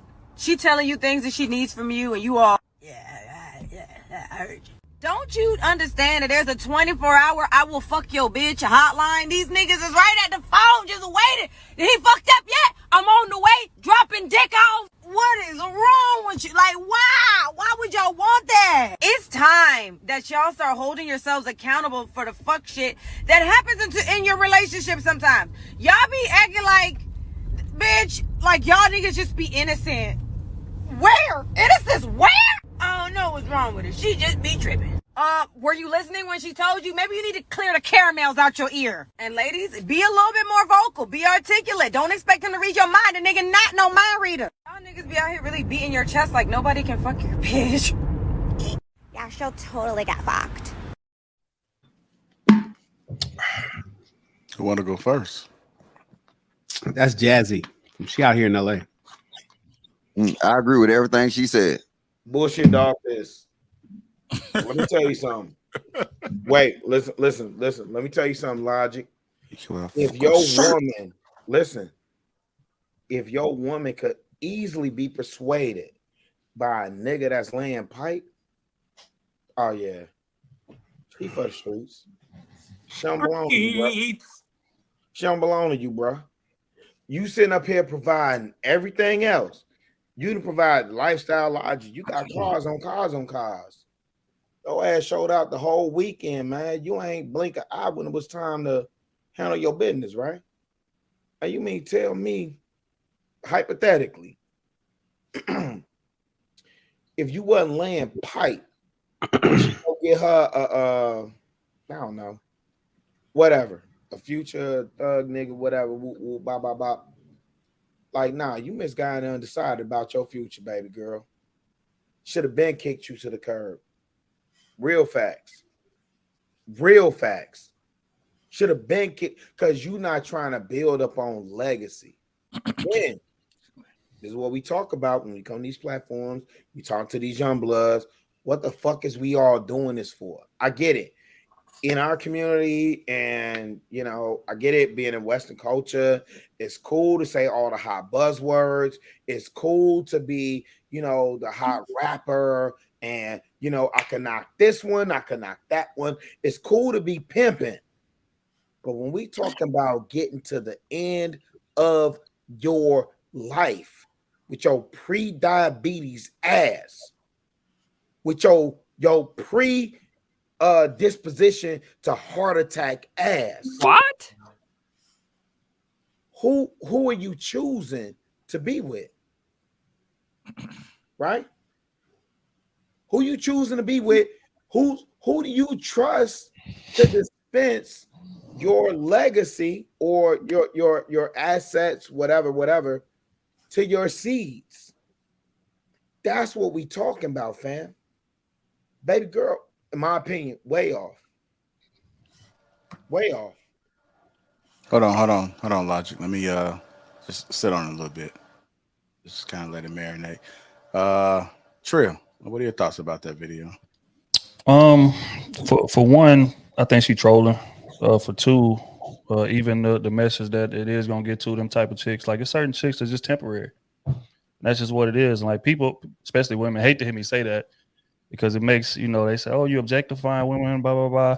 No, but the fact is everybody is not gonna get with the program. Any chick that if you fall short, she willing to go let another dude snipe. And don't get me wrong, there are a lot of them out there. I'm not gonna speak on how I know, but there are a lot of them out there. Those type of chicks are temporary. And that's just what it is. So I think as men, we got to get better in terms of the type of woman that we even entertain. Because men are pretty consistent with the type of women that we marry and take serious.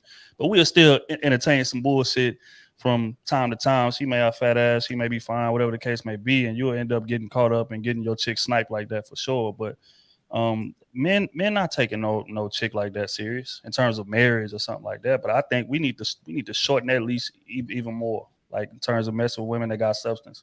Because no chick with no substance is going for that bullshit that she's saying. Now them chicks in that industry that she's in, and these chicks out here with these BBLs and getting all that work done to go wait tables at camp. Those type of chicks are just temporary, and that's just what it is. We ain't even got to get us too much deep conversation. Some motherfuckers is just lost. You got to just leave them there until they get them 2-3 kids, pack on that 100 pounds, and then come back around and try to find a dude of substance. But by then it's too late. You know what I'm saying? But as far as men, we need to just be cognizant of the type of chicks that we give any energy to, not just serious energy. And then you would be able to avoid those type of problems. But if you steady shooting at these shallow chicks, man, what she's saying is liable to happen to you. Ricky, what are your thoughts about what she said? Hey man, leave her in hell, bro. Leave her in hell. You know what I'm saying? Come on, man. Any woman that think like that, like, okay, so what they say, the feminine test in 4 hours, the crap we was talking about, bro. No, but you know one of them and within that time, bro. You know one of them. You know what I'm saying? She talking like that, bro. You going out and hey, you talking all that good stuff. Look, ladies, don't take advice from women when it come to men.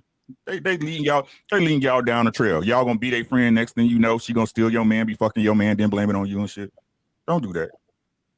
You know what I'm saying? Don't do that. You know what I'm saying? Get with somebody that's in a successful relationship. You know what I'm saying? That been through some stuff that can walk you through it. Cause y'all girlfriends, man, I'm telling you, I'm gonna tell y'all the truest thing ever, bro. A circle of girlfriends is easier to break up than a egg, bro. That's a fact. That's a fact. All you gotta do is hit the best. Hey, say that shit one more time, bro. Say that shit one more time. No, I want him to say it again. He said, "Don't take advice from." But isn't that what I said with the last video? Is it? Say what you said again, bro. Hey, JR, can you share my screen, please, brother? No, that's not what Logic said. I mean, that's not what Ricky said. I know. Ricky said, "Don't take advice." We need to tell us how this bitch, because the 7 is strong out here. I was literally trolling when I said that first thing. I ain't even listening to shit the chick said.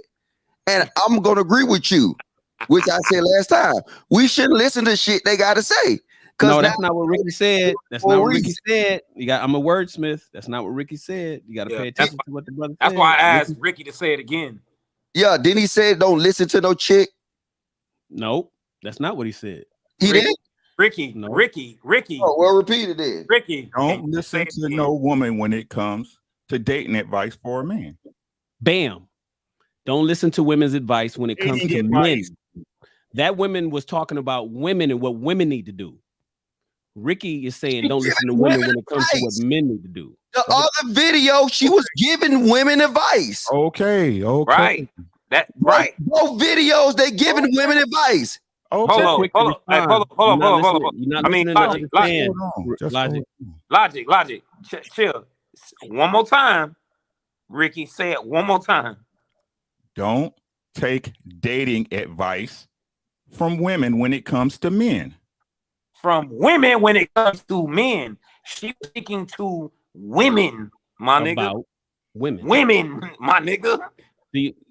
Listen to it, understand though. I know it's okay. He's one of the brightest brothers. He's right. It's okay. It doesn't matter. He's right, bro. He gonna look at the way he want to look at it. It's okay. No, I'm saying both women that we saw today was giving advice to women, right? No, the first chick was giving advice to women. The second chick was warning dudes what you shouldn't be doing. Don't have your chick out here outside and let another nigga pipe on 24 out. No. The second chick was giving advice to men. The first chick was giving advice to women.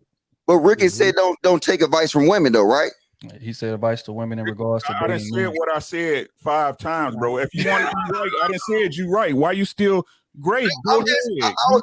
But everybody else saying like I'm crazy. Trophy. Let's give him a trophy, bro. I ain't say nothing. I feel like y'all on this topic too long, in my opinion, gang. I ain't gonna lie to you. I said you was right. I understand it though. You know what I'm saying? I understand, right? I understand that Logic want to look at it at the baseline bottom, right? He like, okay, this is where it's at. So everybody got to fix their shit before I get in line. That's what Logic at. That's why I say I got to see what you said to understand how you think. Yeah, no, I just repeated what you when I heard you say it, and I agree with you, right? But and I'm not. They're not shy. We still having conversations. I agree with you. I didn't even disagree with you. I simply said. I'm just saying it just contradicts what you was about earlier. And then now Quest, he agreed with you now. I mean, well, he agreed with you both times. And you know what? Fuck it. You know what? I'm gonna just put up my tier list, man. I ain't got time for niggas tonight. You never got time for niggas, bro. Put your pictures up. So we ain't never got time for them. You know, Logic ass, man. My list is right.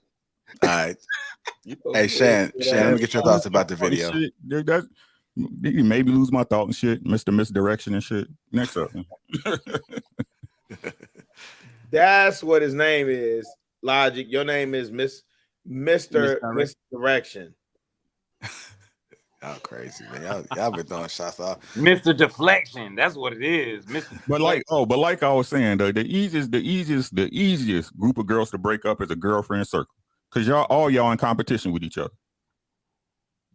All y'all. So y'all need to be watching what y'all girlfriends telling y'all for real. I done seen it in real life. You know what I'm saying? A girl sabotage a whole nother relationship. I done seen it. Telling y'all, man.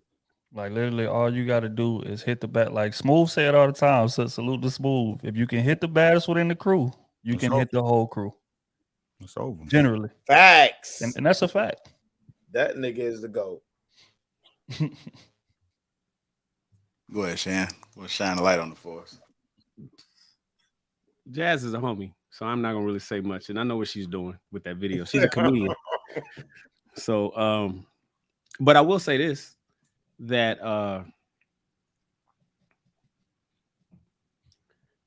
like the advice that she's trying to tell men to make sure that you do this and do that. I think, and maybe I'm just pessimistic when it comes to this. I think there's men out there that do everything right, and they women still do some fuck shit. Do everything right. I think that he lays it down in the bedroom. I think he's taking care of the house. I think he attends to her needs as best he can, or what he's told to do, and fucking bringing home the bacon. I think I know motherfuckers that's done everything they supposed to do, and then they turn around and some of them go so far as to do more, go above and beyond, because they trying to appease and do his best for women, and then he's taken for granted. He's taken, you know, there's men out there that do everything that they're supposed to do in a relationship, and then shit fucks up. Women too, but that's not the question. When there's women out there that do everything they're supposed to do, and men fuck up, but that's not the question. The question is, I mean, based on, that's not the topic. I'm sorry. The topic is what Jazzy was saying. fellas, you need to do this, that, and the other to make sure you're a woman, because there's a side nigga hotline that's gonna just pull up and fuck your girl if you don't get it together. I know men that got it together, do everything they're supposed to do, and motherfuckers are still calling that hotline. It's in them, man. Some people, it's I mean, it's the whole, you can take a woman out the ghetto, but you can't take the ghetto out of a woman. Same thing for hoeing. Same thing for being a slut. You can take it. Some motherfuckers is just, they don't even know why they do what they doing. When you ask them, it's like, why did you do that? I don't know. It's like, no, you have no idea. Like, I don't know. And then oftentimes, and for what my argument is, why I want men to be more assertive, especially because when you pander and you doing everything, and it's like, oh baby, because I was that guy, and you doing everything you're supposed to do, motherfuckers will lose respect. And you wonder why women go for the bad boy. It's like, damn, do you want to be disrespected? I've seen it. It's like, do you want? No, it's not that they don't want to be disrespected, but they want a man who's in command. And if you get a guy that's not in command, but still doing everything he's supposed to do, you can have a woman, she'll check out on you, man. She'll be smashing her boss or her work husband, all because your ass is too soft at home. So that's what it is. And the men is too soft. They're doing everything that they're supposed to be doing, but she's looking elsewhere because he's too soft. Well, who finishes last? Nice guys. Simps.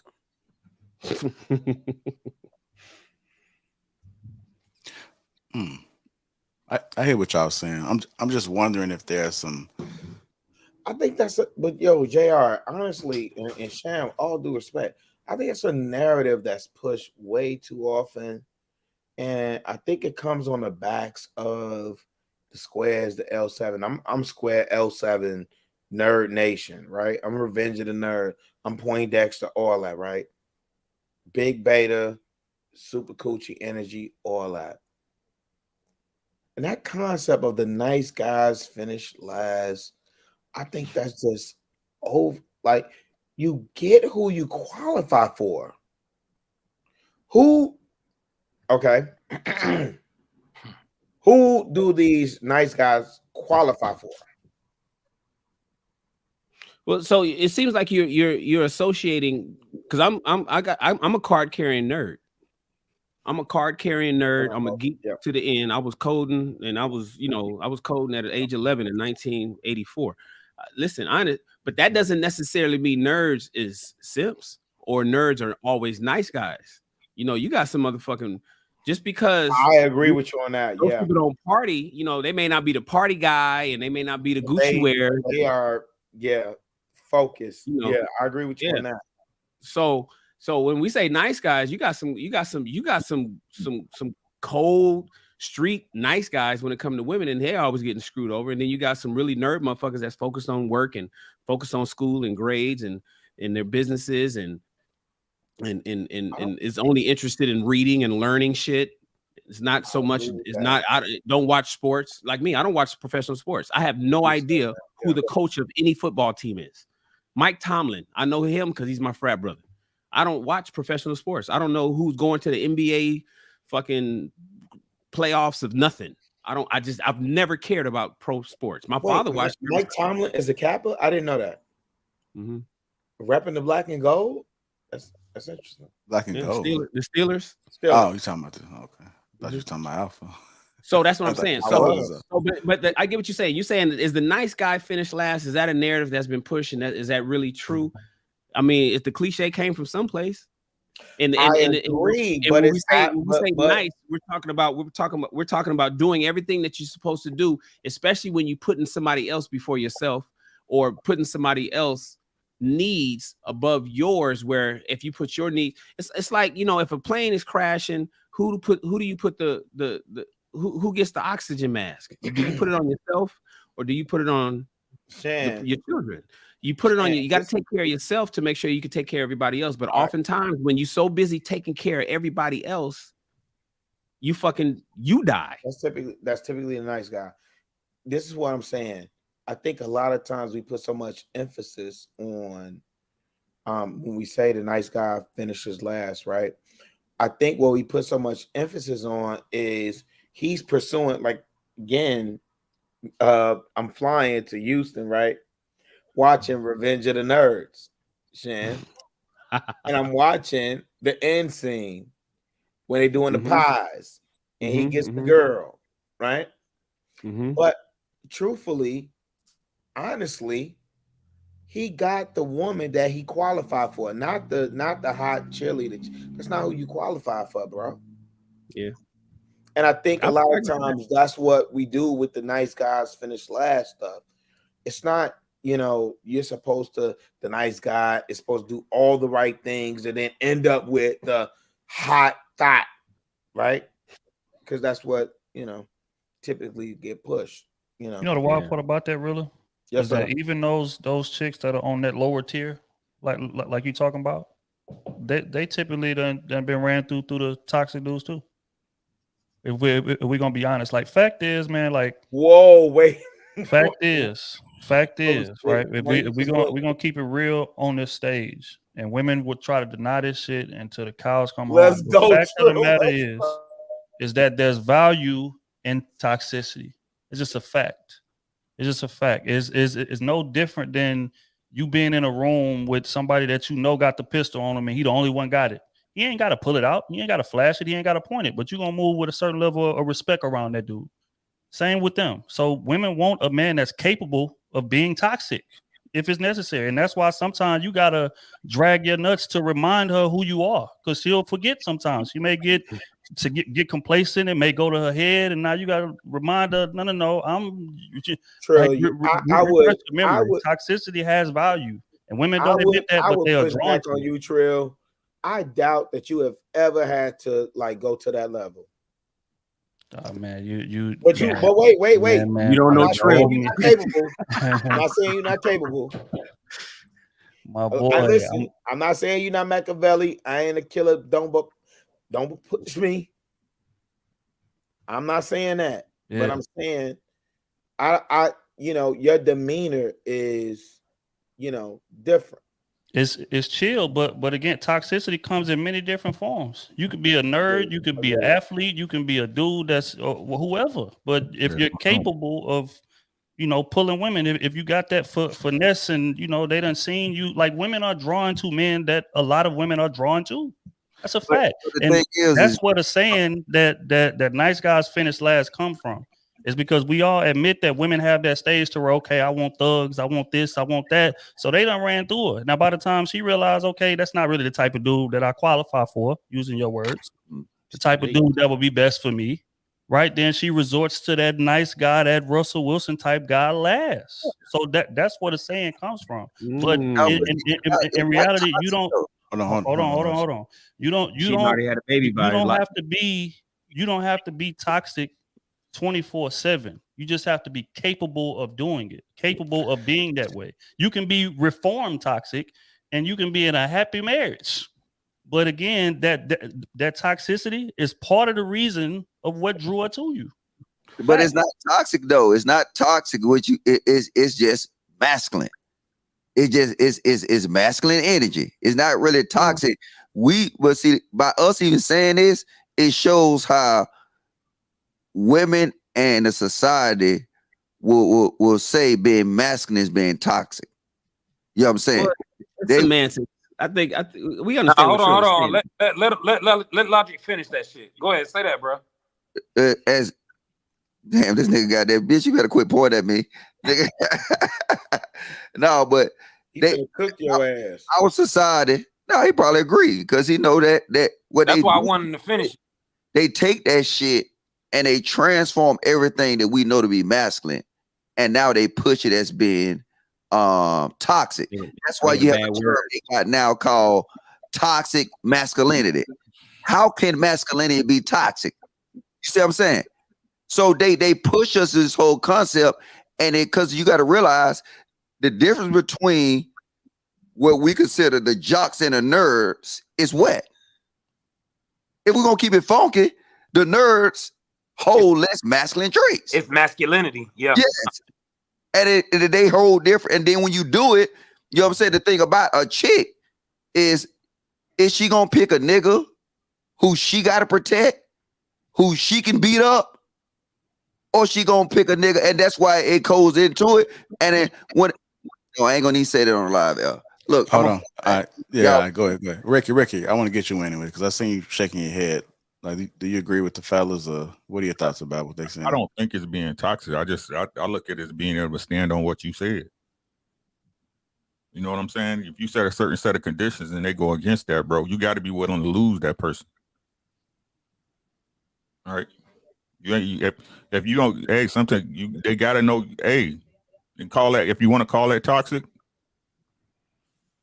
You know what I'm saying? Just like every female should have a place that they won't go beyond. You know what I mean? I don't think it's toxic. I think it's just standing on your square and staying 10 toes down. See, Rick, you know the wild part about that is that with that comes selfishness, and when I think of toxic, like that's what I equate it to. Now I'm saying, gotta say, a bit of selfishness is necessary. That it can have a positive connotation as well, but that. Okay, I'm selfish. I'm putting me first. I'm not really worried about you. I hear what it is you want or whatever. I'm not ready to get at right now. So I'm just gonna disregard your ass, or I'm gonna string you along and I'm gonna keep you around and keep using you for the benefits that I can use you for, knowing that I have zero intentions of ever being serious with you. Oh, some could say that that's selfish, you know what I'm saying? Or that's toxic. That's toxic. According to semantics, you know what I'm saying? So I think, all this shit is really open to interpretation, but I think women just value a man that's just willing to say, fuck it. I'm not really concerned with you right now. I'm on me.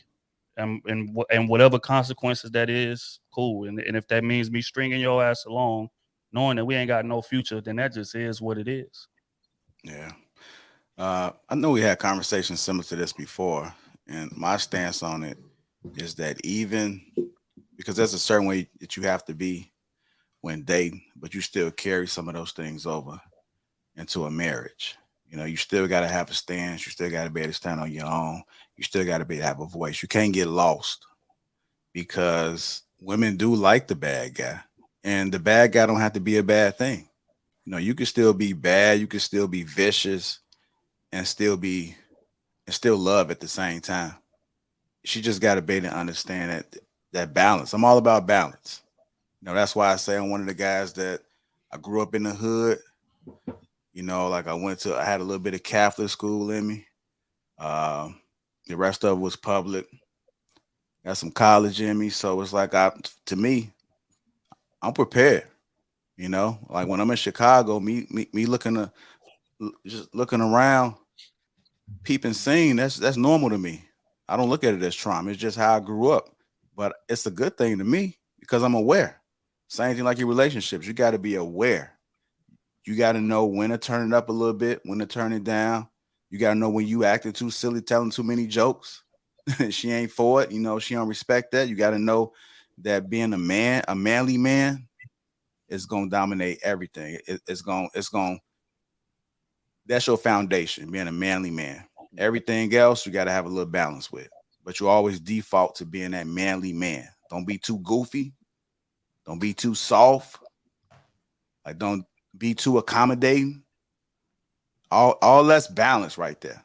You got to know when to turn it up, because if you just fold and you just fall into her, well, she's not seeking no validation, you become boring.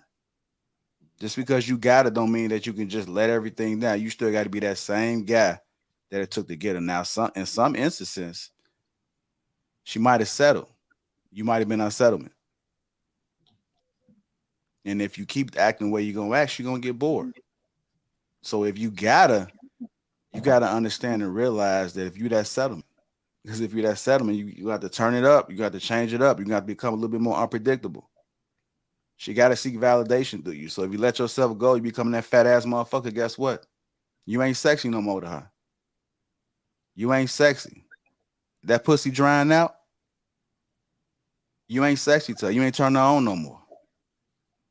You got to understand the balance. You got to understand what it is that you doing within your own household. Just because you married don't mean shit. People mind change every day. I know couples that don't even sleep in the same bed. They just existing in the same household. You'll be that same motherfucker and you be miserable. Y'all ain't experienced life together because she really don't want to be with your ass. It's people that's just there in the same household because y'all got kids. No, She been fat. Kicking out, JR. Huh? I'm kicking out, bro. Ain't no way in hell.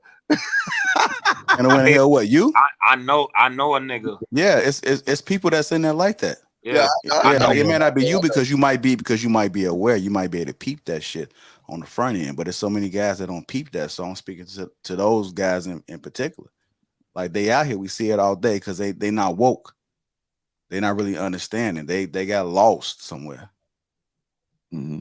There's a lot of guys that's out here and they're a settlement. And them the niggas I call simps because they don't want to stand on their square.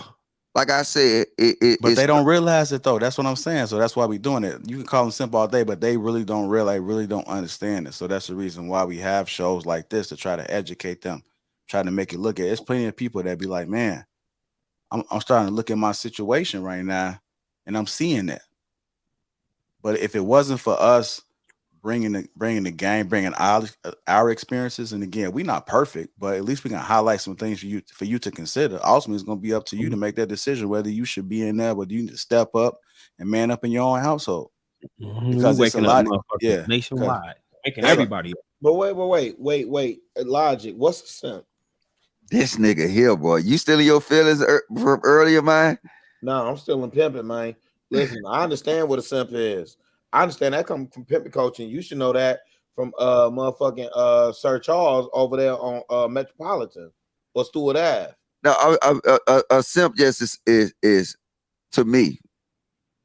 You know what I'm saying? In the terms I use it in, is a man who don't stand on his square that'll give in to anything.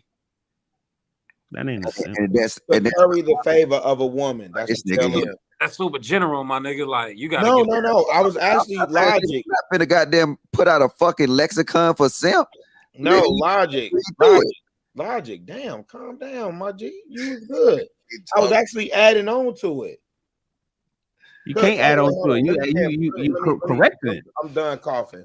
Let me say this, man. Because a lot of niggas, a lot of squares talk about simping. The motherfuckers don't even understand the word simp. It comes from pimping. Okay? Comes from the pimping and the tricking and the hoeing. So when you speaking about simps, I expect you to come in with the understanding of I expect to hear the pimp shit. Y'all never do that. Y'all use simp on anything. Y'all put that shit on anything. Especially like some mayonnaise or some hot sauce or some sriracha or some shit. I be wanting to hear the game because the real truth of the matter is a lot of y'all niggas don't even know what simps is. But y'all pour it on anything, and then you know what y'all say? Any nigga that does something nice for a female or any nigga on phone in them grave, do that shit. Because I'm finna school your ass tonight. All right. Any nigga, no, wait, hold on, JR. Let's stay in this moment for a second. I'm asking you, Logic, for a definition of simp, and I was actually adding on to it. And what I was telling y'all, what I continue to tell y'all, is I come from pimping and hoeing culture, macking culture, hustler culture. So when y'all say simp, I'm looking for, okay, what's a simp? Is a simp a square? Is a simp a L7? Is a simp a nigga that just do anything? And what I find is a nigga that do anything nice for a female is a simp. Nigga that take up for a female in these YouTube streets on a platform. A nigga that try to set boundaries to how you can communicate with a female that you share a panel with on a platform. That's a simp, right? So I was asking you, Logic, and you actually started explaining it, and I was just adding into it. Polo, I was adding into it. I was agreeing with you.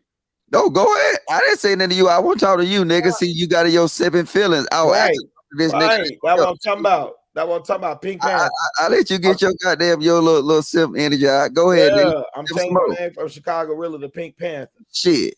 Because what niggas really don't understand when they talk about simping, nigga, then you also got to bring in the Tricks and the Johns, nigga, and the Moggs and the goofy ass hoe studs. Right? Chicago, it's turned into like, you know, like because we understand the word really what it used and we know how it's used and how it can get motherfuckers in trouble. But it's kind of like even the word pick me, and all these different terms. People, it's become just an attack now. It ain't even about the definition of it. It's just more of it. It's just a attack. It's a bomb straight to the ego. That's all. It's not even. It kind of matters to me because of the era that I come from. Yeah, I know. It does kind of matter to me, right? It matters to me too. That's why you don't hear me say it unless it's actual and factual. But a lot of times we'll see it used. Simp, sucker, panderer, motherfuckers just use anything as long as they get into you. And if it works, just do this. After this live stream over, Rilla, from this point, go look at your performance on this live stream. And you can only put yourself in 2 categories. Would you consider yourself a pimp or a simp? No. God damn, nigga. Look, let me finish. I'm big coochie energy all day. You shouldn't even have to ask that. You know you gonna fall in that simp category. That way you cut me out. Just listen everything you said from this point on in a live stream, and you can't be in the middle. You got to be one. Yeah, I'm a simp. So look, we know that is. But look. If you had to explain simp to the jits, what would you say? Logic. Bro, I already explained it. You asked me the same question again, bro. All right. Now hold on. We're gonna move on. You guys just tuning in. Welcome to King Talk. Make sure you guys hit that like button. Also, subscribe to the channel. Shout out to the Green Gang. Appreciate all the support. It's looking like ATL still leading at 61%. DC is at 39%. It dropped a little bit. There you go. So I don't know, man. ATL looking pretty strong right now. Peace up, A-Town down. Trill, you gotta come out. Yeah, for sure, man. I love Atlanta, man. We had a blast last time we was out there. All right. So let's start getting into the meat of the conversation, man. I got a couple of videos I'll put on the back end depending on how time go. Let's see what I'm gonna do first. We're gonna talk about what's on the thumbnail, and then we're gonna get into the Megan Thee Stallion interview. I'll talk about that. True, I know y'all spoke about it. I ain't seen nobody's stuff. I don't know what y'all said about it, but it's King Talk, so it would be nice to get you guys' perspective. But you guys seen the thumbnail, which says, "Are some women really replacing men with dogs? Are some women really replacing men with dogs?" When you guys read this, did it sound strange? Does it sound familiar? Come on, really pick your head up, son. No, it didn't sound familiar, and it did sound strange because you can't replace a man with a dog. You know, it's crazy. I heard Ricky's voice. I'm really curious to hear what he's gonna say on this. But I heard his voice to her the whole time I was reading that thumbnail. Okay. You ain't no man with no dog. Okay. I thought this is quite interesting because I've been hearing that, what is it, die alone, bad dog? Is that what it is? Mm-hmm. Yeah, whatever it is. Been hearing that phrase a lot. And then I've been looking at some of the postings that I've been seeing from certain women, and I see that they purchasing a dog. They get rid of a dog and they purchase another one. And then I look to see if they have kids, because one of the things that was said was typically as women, they don't have kids. No, that's not true. In some cases, they don't have kids and they decide to buy a dog. But then there are some instances where I've seen women that have had a child, or had children, had relationships, and relationship after relationship after relationship, and then I just see them coasting. And it's because they put all their business on social media, and then I see they just bought a dog. I'm just like, is there some truth to this? So I definitely want to dive into that. But the reason why I brought this topic up is because when I was in the car this morning, I was listening to Sway in the morning, and there was a young lady on there that had a story. They think they was talking about women choosing a dog. And so there was a situation where a woman had a fiance and she had the dog sleeping in the bed with them. And he had an issue with it. He didn't like the fact that the dog was sleeping in the bed with them. And so he spoke up about it, expressed themselves, saying, "Hey, I don't like it," and she steady kept doing it, and so basically gave her like an ultimatum, like, "Hey, what are you gonna do about this dog being in this bed? I don't like it. What are you gonna do? If you don't stop this dog from sleeping in the bed, then I'm gonna leave." And she said, "Well, you need to leave because I'm choosing the dog." She said, "I'm choosing the dog." Somebody else called in and said that if she had to choose between a man and her dog, that she was going to choose her dog. So this is another lady saying the same exact thing. And I'm like, this is fucking crazy. I'm like, what is it that a dog has that's more valuable than a man? I want to break this down. I had a conversation with somebody, and they said that they have cats.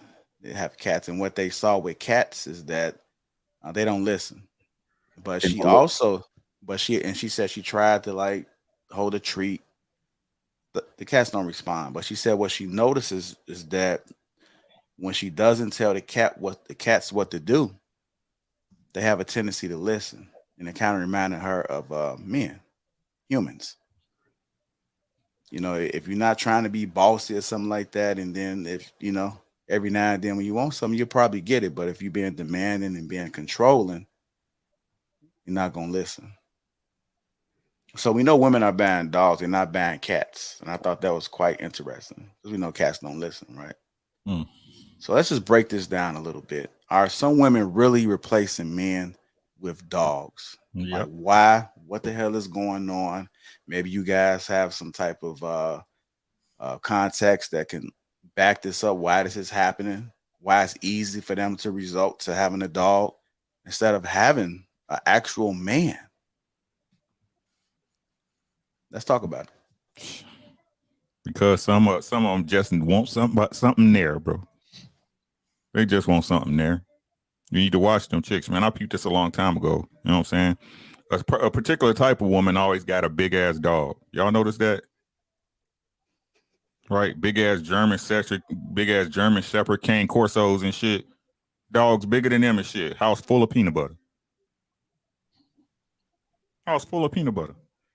Right? But yeah, man, they just need to have something there. Again, something they can control. Something they can have on a leash. Right? Because they lonely at the end of the day.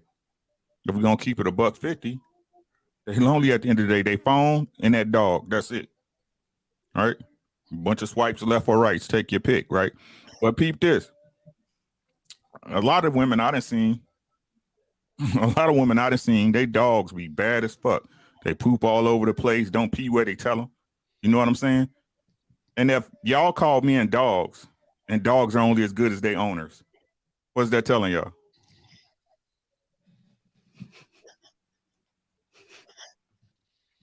Big facts. Think about it. You hear what I said?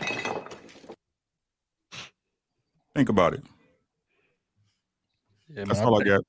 Hold on, Trevor, before you go. I seen somebody saying Mr. Elephant was saying, you got to get a dog. You don't understand. I'm not talking about the men. I think men get dogs for different reasons, right? But I think that single women, they get dogs for another reason. Mm-hmm. I mean, it's a difference if you have a family and then you guys decide. Typically, it's because of the kids, and then some. It's just something about having like that aggressive dog that like the biggest dog that motherfucker look like a Rottweiler or a bulldog or something like that. It's just something about it for the man. But when a woman that's single decides to get a dog, I don't think it's the same. Go ahead, Trill. My bad. I was just gonna say I don't think women are choosing to get dogs. I think they kind of being forced into that play, and it's because like women would, like most women or a lot of women. I don't like saying most, but a lot of women would rather, I guess, use that dog to appease them. I mean, appease their terrible decision making. So instead of reformatting how I choose men or the type of men that I allow in my circle or whatever, or adjust my standards in any way, or just go back to the drawing board and do any type of proper assessment and adjustment. I would much rather just get a dog, somebody that I can just control and I can just have around or whatever, because a lot of dudes are just not going for what a lot of these chicks is trying to force men to do these days. Man got too many options in this era. And if you refuse to change, that's how you're gonna end up. But to be honest, even all those women would rather have a man, but they just choosing their terrible decision making and their ego over making the necessary adjustments. Instead of, just like men do, like if we want a certain type of man or woman, we're gonna make adjustments in that end. If it's a shallow chick that like money, we're gonna get on our grind and make some more money. Or if it's a chick that, value exclusivity and low keyness or whatever, then we're gonna make the proper adjustments if we care about her enough to make that happen. But women are not as willing to adjust. Women are really coming to the situation like, take me as I am or move around. So in that scenario, even on the radio interview that you spoke of, I think the dog was just a microcosm for anything. Dude could have came in there and said, I don't like the air conditioner on 64. I'd rather it on 70. She would have said, your ass can get out before I change my air conditioner. A lot of chicks have that mindset. I'm not making adjustments. I'm perfect. I don't make mistakes. So why I'm not changing anything. If you come into this situation, then you're going to adapt to me and you're going to cater to me. And if you don't want to do it, then whatever. So, and again, like I said, in this era, most dudes not doing that. So chicks are being forced to go by dogs. And that's where I think it comes from. Okay. Anybody else want to speak up on it? I did a show on it. Did you? I did a show and I got a little, women hated me for it. I don't care because I was talking to the men. I was telling men, be careful. And if you can, avoid dating women with dogs. Don't date women with dogs in 2020. It was 21. I did it last year. So don't date a woman with a dog, man. A single women. So there was two reports done. One in 2013, where single women living with pets increased from, I think it was like 20% to over. No. It increased 20% from 40-something% to over 50%. Then another report was done in 2019. And said it's gone up to 60%. This is women, specifically single women with pets. Trill nailed it. All of you guys nailed it. That's exactly why. Control, loneliness. Women want something around the house, something that they can tend to. And when women break up, they tend to get pets. Generally speaking, whenever you talk to somebody that works at a shelter, when they're rescuing something, because women like to fix shit, right? They want to, if they can't fix their man, they got to find something they could fix. They want to save that puppy. This is a rescue dog, And so when they get that rescue dog, they feel like they're being used or they're worthy of something, because maybe when they were in a relationship, they wasn't really necessary. The man didn't need her for anything besides sex. Somebody to talk to, but now she's saving this pet. And so what happens is women get lonely, and when they realize they can't get another man the way they had the last boyfriend, a lot of women are throwing away boyfriends and throwing away husbands, thinking they can just go out and replace them, like it's like they got just option after option, and like they got it, like they think they have it, like they had it when they were in their 20s, and they don't. And so then they get out on this dating world and they're like, God damn, I'm getting swiped left, or I'm getting these guys are not what they're used to be. And like Trill just said, men are waking up to understand their worth. That's why I be saying, know your worth, King. Right. I throw the hashtag in a lot of the memes that I make because men are starting to wake up and realize how necessary they are in this world, especially when it comes to dating and mating. And women are realizing that they can't just go out and grab another man, because this man tree is non-existent. So what do? They buy a dog. And they're getting dogs, and then they're not buying cats. Cats like, fuck you. I'm gonna do what I want to do. Dog is gonna obey. Dog is gonna sit when told to. Dog is gonna roll over when told. Dog is not gonna eat until you give them the command to eat. And that's what women are looking for. And they tried that shit in the relationships, and men are saying, hold on, you ain't gonna talk to me like I'm some motherfucking dog. You did my dad like that. I watched my mom do my dad like that, but you're not gonna do that to me. And so now what's their alternative? If they're not getting dates, they're not getting wifed. They're buying dogs. The problem is, and we talked about reprogramming. This is why I'll wrap it up with this. This is why I was advising men, be careful when you out there dating women with dogs. It's because they're the ones who are not working on themselves, but looking for an alternative of something else to push around. You'll see it all the time. Struggling with the dog, mad the dog shitting, pissing all over the place. Instead of them fixing themselves so they can go out and do what they need to do to land a good man, they're going to stick with themselves, stick with the bad programming that they have in their software. They're not going to reprogram. They're not going to do a firmware upgrade to learn how to be more fit, feminine, friendly, faithful, and fun. They're not going to go to the gym. They're not going to become more feminine. They're not going to be nicer to the men and more agreeable and cooperative. They don't want to do that. Instead, I'm going to be who I am. I can get some dick on demand, and then I got a dog to live with that's going to be here when I get home. So, fellas, when you date that woman with a dog, you got to understand is pay attention to how she treats her dog, how she talks to her dog, if you're dating one at all, and be careful because she might end up talking to you and expecting you to obey the way she has that dog obey. Can I please wrap this all up in a bow? Oh, we can't hear you, JR. I said, go ahead, Mr. Phone Charger. Look, I told y'all, I've been saying this for a while. Look at my woman tier list. Y'all see this? Women themselves, and shout out to this, because now we just add on some kids and dogs, other women, and their race. So now when you compare it, it's a tier list. It will always exist with the women. That's why they like the kids and dog, because guess what it is? It gives them an element of control. They can be responsible for themselves. They can control themselves. That's why you hear them say all the time, you can't tell me what to do. Right? That's the women tier list. Themselves. Nobody can tell them what to do. Their kids. Nobody can tell their kids what to do. That's it. And then now they will throw your ass under the bus for another woman. And then lo and behold, you got the only other thing that's within their race that they give a fuck about. It's probably the man. And when you analyze, because I just need to take their race and just put the man, because that's the only thing left. Because we already covered the kids and the women. So look, hold up, my bad. I'm sorry. And I can still cook while I sit here and do this shit. Look at this. Man. Bam. That's it. That's why we at the bottom of the black goddamn, hey, you can say whatever you want to say. This shit is real. It always will be real. And until niggas start stepping up and doing something about it, it'll constantly be what it is. I'm done. I don't even care. Because some simp gonna cut my head off. I don't care. All right. Anybody else want to chime in on this?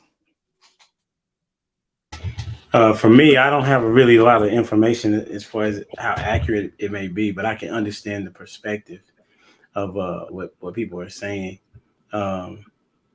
Let's speak on it anecdotally. Well, okay, like anecdotally, right? Anecdotally, in the people that I know, I would say it's about I'll go with 6 women that I'm aware of that are single, right? And 2 of them have dogs. And the women that don't have dogs, they still struggle with finding a man and still wanting to be controlling in the situation. You just, I'm with that. You just say all of them, fuck it, the dog and no dog. Well, I didn't say that, but you know what I'm saying.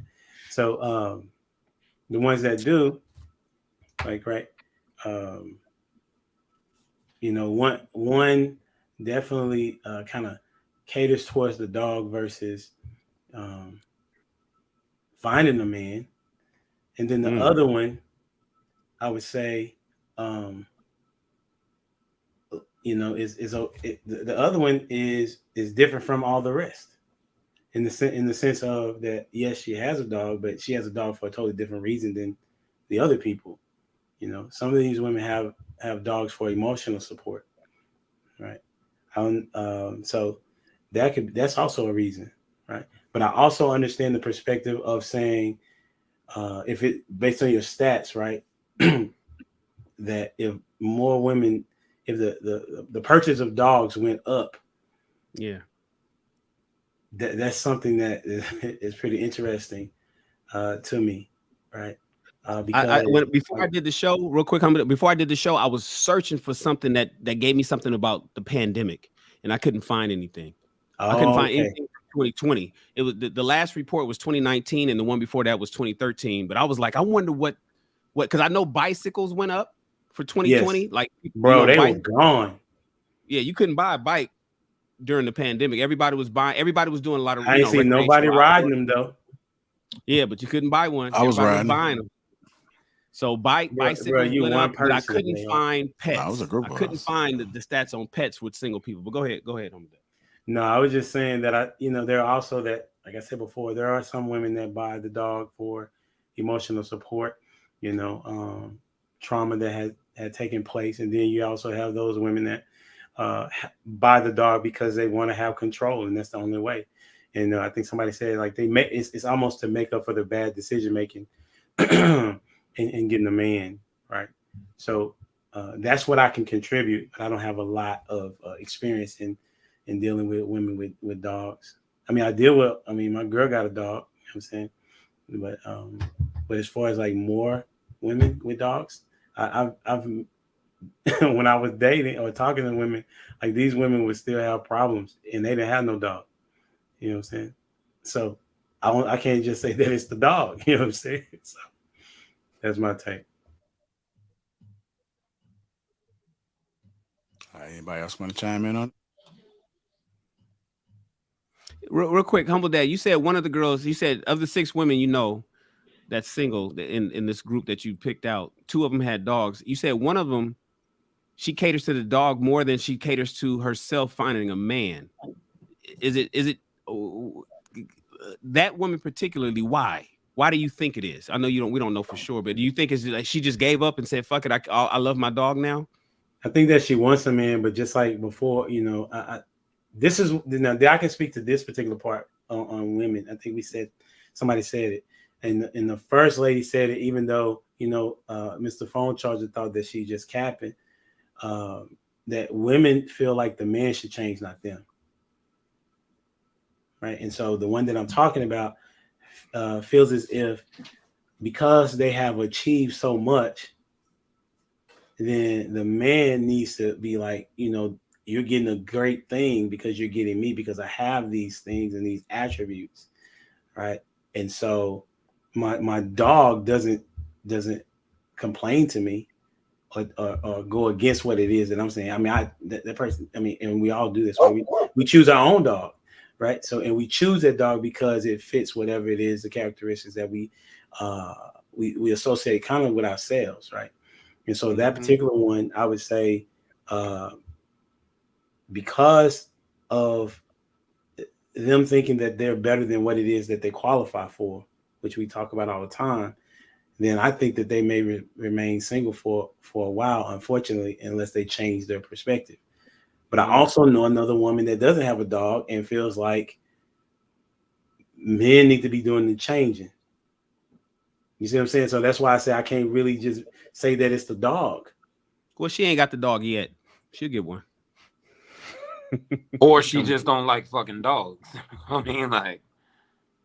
That's fair. I'm just telling you what I'm in my mind. I don't think it's the dog, but I can see why somebody would say that the dog is a giveaway.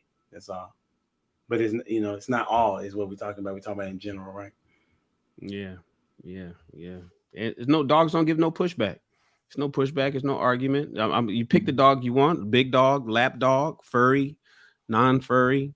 It eats when you want. Shits where you tell it to. Sleeps, where you put it, and loves you and licks you and kisses you, on demand. And it comforts you when you watch TV and eating ice cream on the sofa alone at night.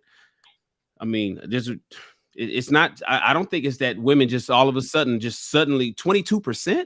I mean, it increased 20. That's a big jump. And that when we talk about causation and correlation, it's as a result of social media and men being able to have more access to conversations like this, and men starting to say, hey, you know what, that's happening to me too. You know, I'm way over here in Wisconsin and you way over there in Los Angeles, and we got similar stories. You know, tell me what happened. Oh, your girl did that too. God damn, I'm in the country, you in the city, but we dealing with it. And so people are communicating more, and men are starting to, they're not taking the same, like Trill said, they're not really, it's like men are saying, wait a minute, hold on, man. You know, I'm listening to the Crew Season. Crew Season is giving me game. I didn't have this before. So now I'm listening to Crew Season. They teach it. So nah, baby, we ain't doing that. That's not what we're doing. And then those relationships are falling apart because, like you saying, Humble Dad, the women is like, nah, you need to change for me. I'm the prize. It's like, so you see my t-shirt. You see, you know, JR picked up one. So, well, fuck it. I'll just get a dog because the dog would listen to me and do what I need to do because I'm not changing. And that's what's happening, in my opinion.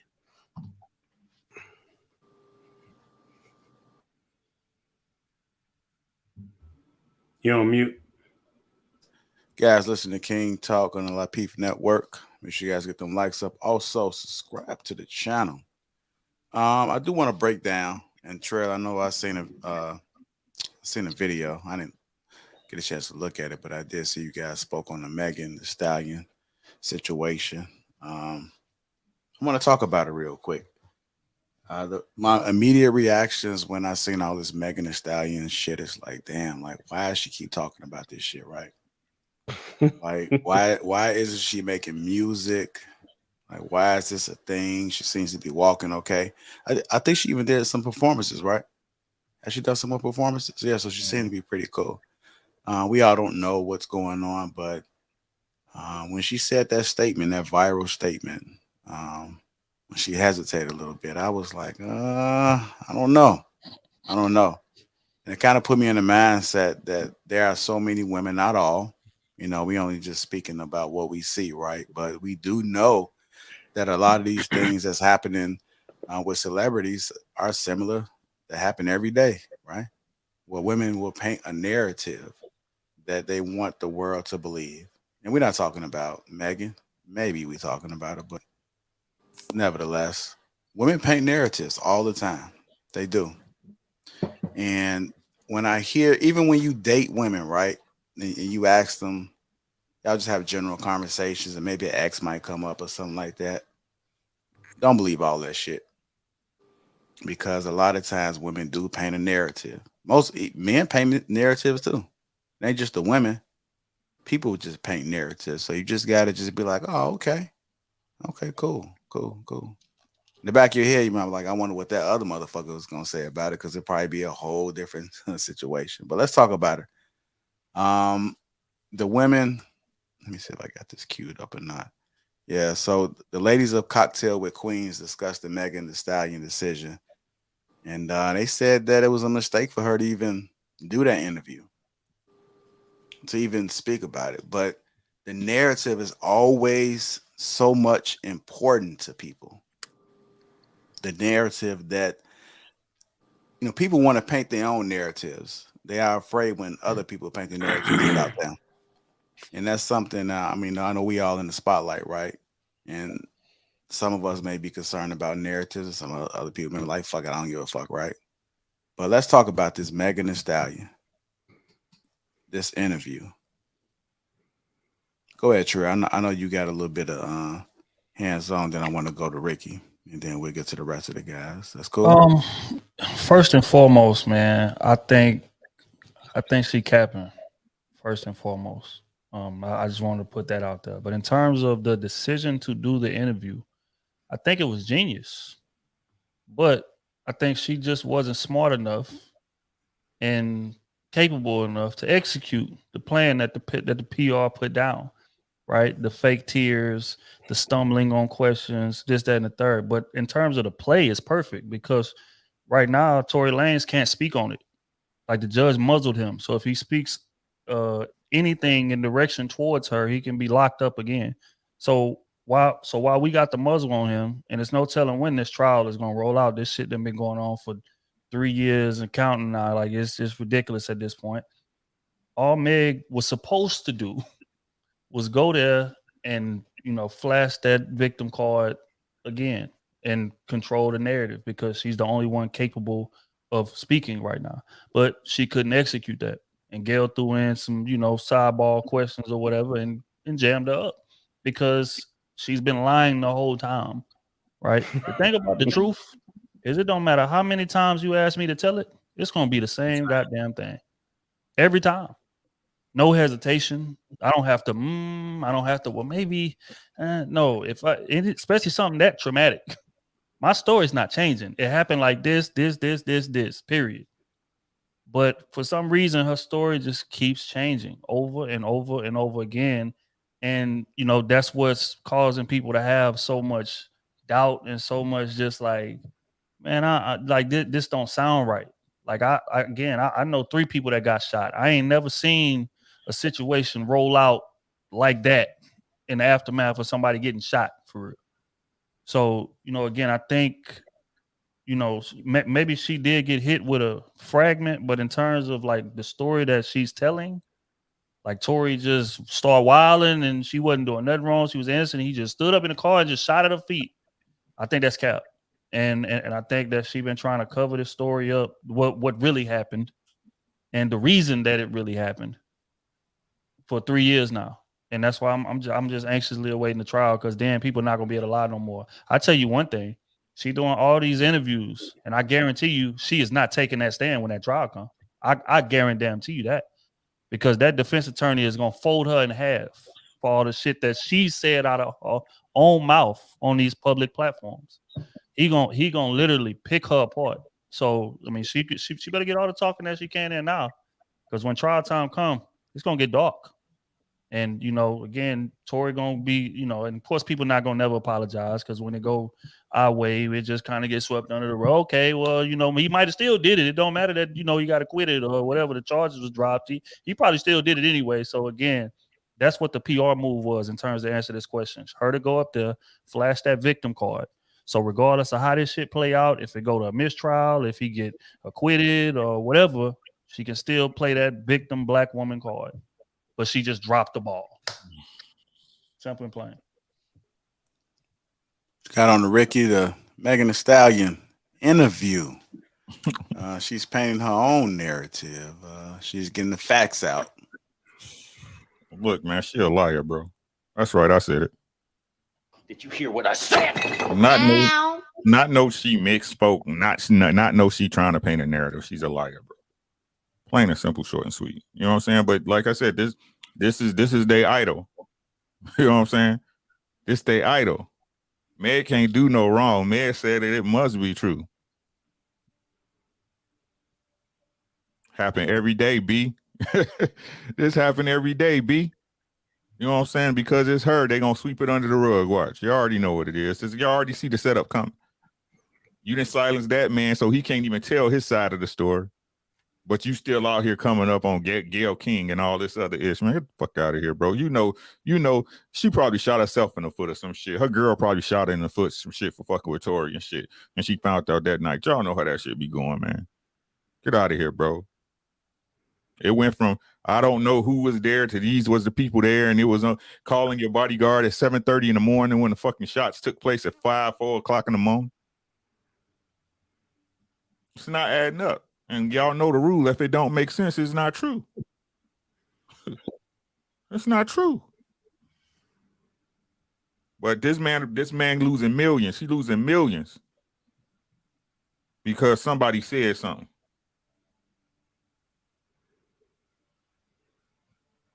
That's crazy. It's a crazy story. Quest, what are your thoughts about it, sir? I mean, if we just talking about the interview, right? Like specifically the interview. When the question was asked, did you have a sexual relationship with this man? And that, like, listen, look, ain't nothing to think about, bro. Did this man stick his dick in you or not? And that's a simple yes or no question. Ain't no, like, where I see this, anything other than a yes or no answer is cap. It's cap, bro.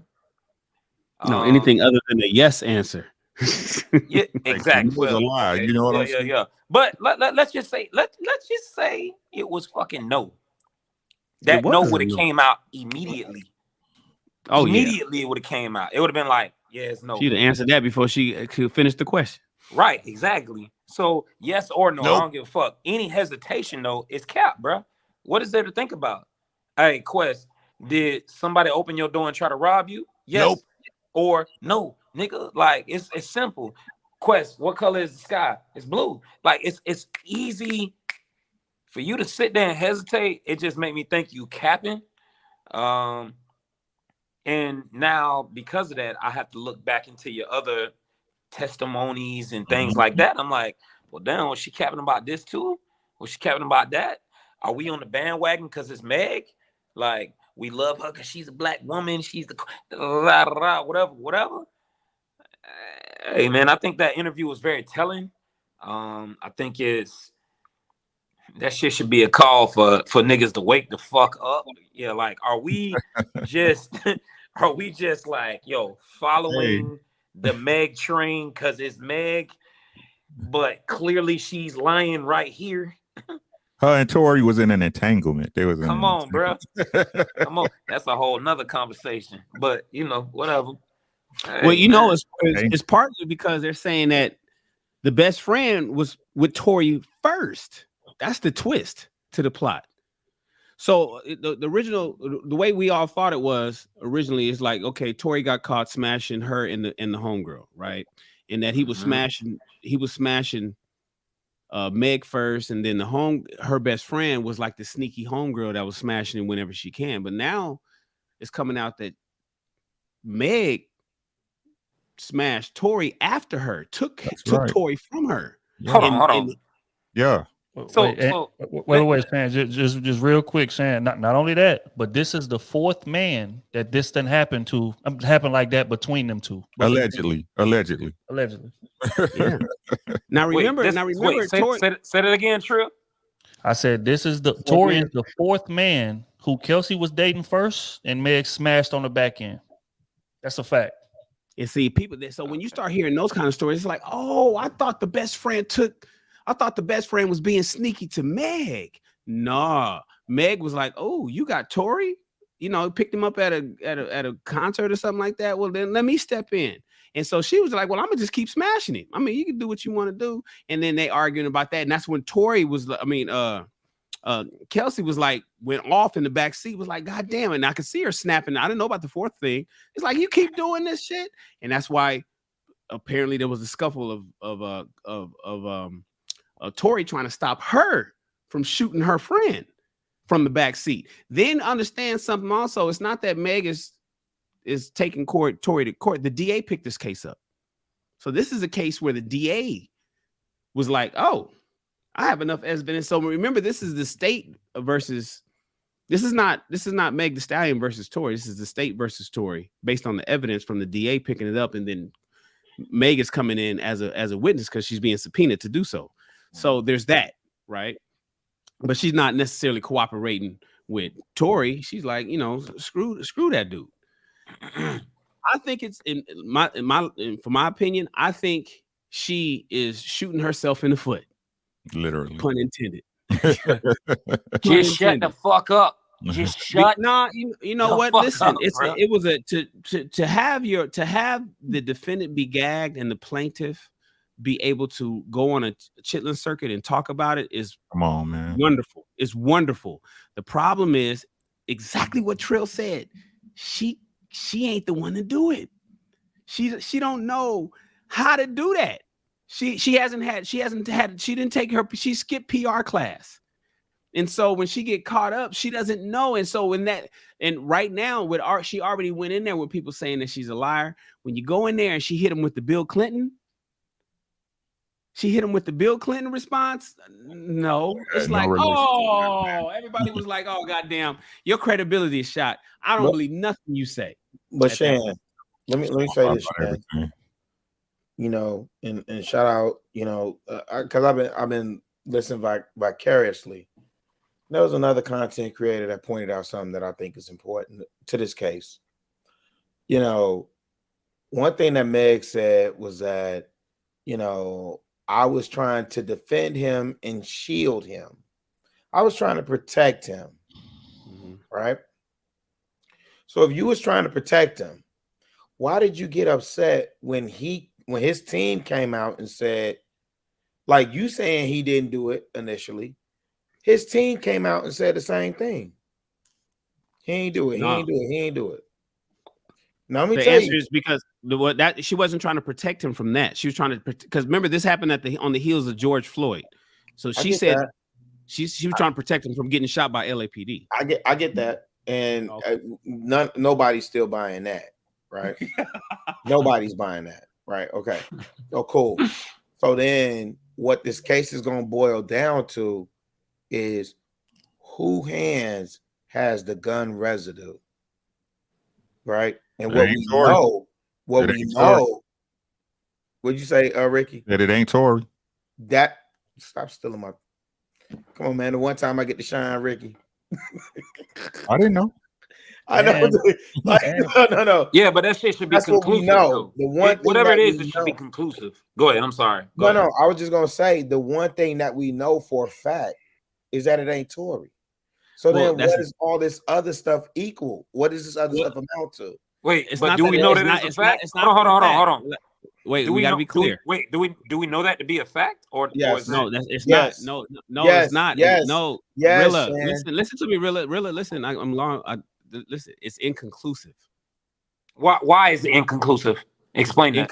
Inconclusive and negative is two different terms in legality. So it's basically saying there's not enough to know if he had it on there. It's not saying he didn't. But here's the thing. They didn't test anybody else. No. Listen, and this is the thing, because me and my girl been talking about this because she's super interested. So what they know is the gun residue is on Kelsey and the bodyguard. Oh yeah. Mm-hmm. It's on there. What though? The fragments are missing. On what part of the body was the residue on? That part is cool. But what I'm saying is, here's what I'm saying ultimately, and this is one of the things that we've been getting into in terms of a lot of the conversation around females using a feminine wiles and so on and so forth. You know, at the end of the day, I'll say this. I'll take Logic position on this. And I will agree with Logic if he ain't spoke on this already. There was a lot of cats when this case broke. There was a lot of cats. Now, this one, Logic, I will say, there definitely was a lot of cats advocating, sipping, taking her side, this, that, and third, whoop, bop, bop, bop, that are super quiet now. Where's them apologies at? Not even apologies. Like, I mean, we just need updates. Right? We just need to hear where your position is now. Because we still can't give they can't give an apology until a verdict, the case is settled, right? But it was a lot of cats that came out. I mean, a lot of big name rappers, radio personalities came out the gate. Yeah, he a fuck nigga and da da da da da and whoop whoop whoop and blah blah. How dare he shoot and all on the strength of it, ladies. This is what y'all gotta understand. When y'all talk about believing all ladies, believe all women. Like, this is the danger. That woman, you know, for all intents and purposes, basically attempted to ruin his career and his livelihood. Like, straight up, right? And when it's all said and done, and I've been quiet intentionally on this subject, because I'm like, it's got to be more coming down the pipe. It's got to be like, that's crazy. How are you gonna somebody shoot you and then you get back in the car with them? How does that work? Can I jump in real quick? And when you explain this, when you jump in, Quest, can you explain to me, Quest, what made her flip on him publicly? Because was he quiet all the way through? Why did she even come out back in 2020 when it happened? Okay, so one, I don't have an answer for that. I want to speak. My bad. Okay, I just hate real to do quick. that, I do. but Rock Nation is the reason. But go ahead, quick. I want to speak more to Come the on, niggas that 15, was 10. like co-signing with Meg off rip, right? Like out the gate. I hope they made a list of them.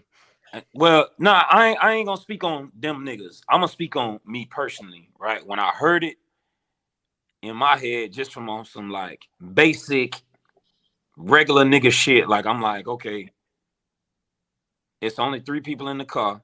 Meg got shot. Who the fuck shot her? She's saying this nigga, and it can't be her best friend. In my head, off rip, I'm like, Tori, I don't give a fuck what you was on, what she was on. I don't give a fuck about none of that. Nigga, ain't no reason that you should have shot her. Now, this is not to, hold on, this ain't to pander to other people. This ain't to like defend niggas, rappers, and all these other folks that took her side immediately. I'm just more so talking about like basic bullshit. Like we getting the knowledge the same way all y'all niggas got the knowledge, the way anybody else getting the knowledge out here. I'm hearing it as she got shot. It's only 3 niggas in the car, her friend, and goddamn Tori. I'm like, well, damn, my nigga, why the fuck you shoot her? And in my head, I'm putting together, I'm like, damn, ain't no reason that I could come up with. And logic will tell you, we done been in situations where we done been in cars with women and all this other shit. Ain't no single situation where I can say I'm gonna come out and just shoot me a woman. I ain't pulling out the steel out on no woman, bro. I'm just not gonna do it. So I think sometimes some of these discussion points get convoluted, right? Meg is clearly lying, and I'm saying that shit right here in the fucking interview. But does that not stop me from still thinking it's a possibility that this nigga shot her in the fucking car, bro? Like, come on, bro. Yeah, she's a liar, but that don't stop him from being a shooter. You know what I'm saying? Like, I'm sitting in the middle. That's why I ain't gonna lie. I kind of don't like to touch on that too much because I feel like we don't know enough. And I hate to sound lame as fuck on that like that, but I'm just being honest, bro. I don't think we know enough. I can go both directions on that shit. I'm just being real. Bro. There's no residue on his hands. She has said multiple times. Oh, my bad. Let me one more time. One more thing. My bad. I don't mean to interrupt you. No, really, but let me say this. And goddamn Logic may or may not know about this shit. I have had my hands put in brown paper bags, each one individually, right? And then taped together in 2 separate bags, right? Because there was questions about who was pulling triggers. Okay, let me don't snitch on yourself. Right. It ain't that serious. we good. Like ain't none of that. What I'm saying is there is no way that there should be any inclusivity. Or what's the word I'm looking for? Inconclusive. Thank you. Yeah. It's either there or it is not. Correct. That's it. Correct. But see, real quick, I think we kind of mixing things up. Tory doesn't have gunshot residue on him at all. The inconclusivity comes from handprints, fingerprints on the gun. That's what the inconclusivity comes from. So again, it feeds the narrative that multiple people had their hands on the gun, wrestling for the gun, so fingerprints can get smeared, different things like that. That they can't have they couldn't find a specific print from them. But I guess that wouldn't even matter because after you pull the trigger, gunpowder residue goes on the hand of the person that pulled the trigger. Right. Period. Point blank. Right. Even if there was a tussle after the fact, it's still gonna show inconclusive residue on a certain person's hand, whoever that person was that pulled the trigger. Quest. She said fam told her to dance, bitch. Wait, say that again. Say that again. That's what she said with Gail. Am I mistaken? No, she had said that earlier. I mean, she said it multiple times. She said Tory Lanez said the dance bitch. Dance bitch. Nobody else heard it. None of the passengers claimed they heard it, and none of the earshot the people that heard that said, and none of the doorbell cameras, the ring cameras at the houses that was around got that shit. Right. Yeah, but we already established she's a liar, right? Like she's lied. Clearly, she's lied. So I don't think there's like a issue between like what she says and what is inconclusive. Hey, Trill, explain how Rock Nation got her to even open her mouth. Well, because for one, right, she lied to the police officer right out the gate. He asked what happened. She said that she cut her foot on glass, right? Because oh, George Floyd just happened. I didn't want to blah blah blah blah blah. And which is, I mean, I don't really buy the shit, but let's just say that that's how it happened. Okay. And then you get to the hospital and you tell them the same thing. Even though that the big bad man with the gun, Tory, is gone and there's not no threat of nobody getting shot, you get to the hospital and you say the exact same thing. And then the doctors come back and say, no, we found fragments in your foot. So it's a situation to where she didn't start, I guess, pointing the finger at Tory until the next day. So where Rock Nation comes in at, it's like, okay, how can we spin this shit? Because if I tell the real story, it's going to make you look bad. If I tell them that you was belligerently drunk and acting a goddamn fool and you got kicked out of Kylie's party, you didn't willingly decide, oh, I've been here long enough, I'm ready to go, like she said on Gail, another fucking lie, right? That's not what happened. What happens is that you see Tory flirting with Kylie and you start catching an attitude because you are belligerently drunk, forgetting the fact that your best friend who originally was talking to him is standing right next to you, seeing you act a fool about him tripping over Kylie. And she's asking, well, goddamn, why are you so passionate about him flirting with Kylie? But again, Meg being belligerently drunk, as she has a history of being, we go back to Machine Gun Kelly, we go back to Tory, not Machine Gun Kelly, goddamn, I can't think of the dude's name. The white rapper, Machine Gun Kelly. No, it's not him. Jack Harlow. No. The one that licked her face. She was smashing him with her, and she was belligerently drunk with him. Trey Songz, belligerently drunk with him. Like she has a history. It's like a couple more other dudes. So you have a history of this, and you in there acting a goddamn fool. Kylie say, all y'all got to get the hell up out of my crib right now. So she's not telling that part because that's gonna make her look bad. Huh? The Riff Raff nigga?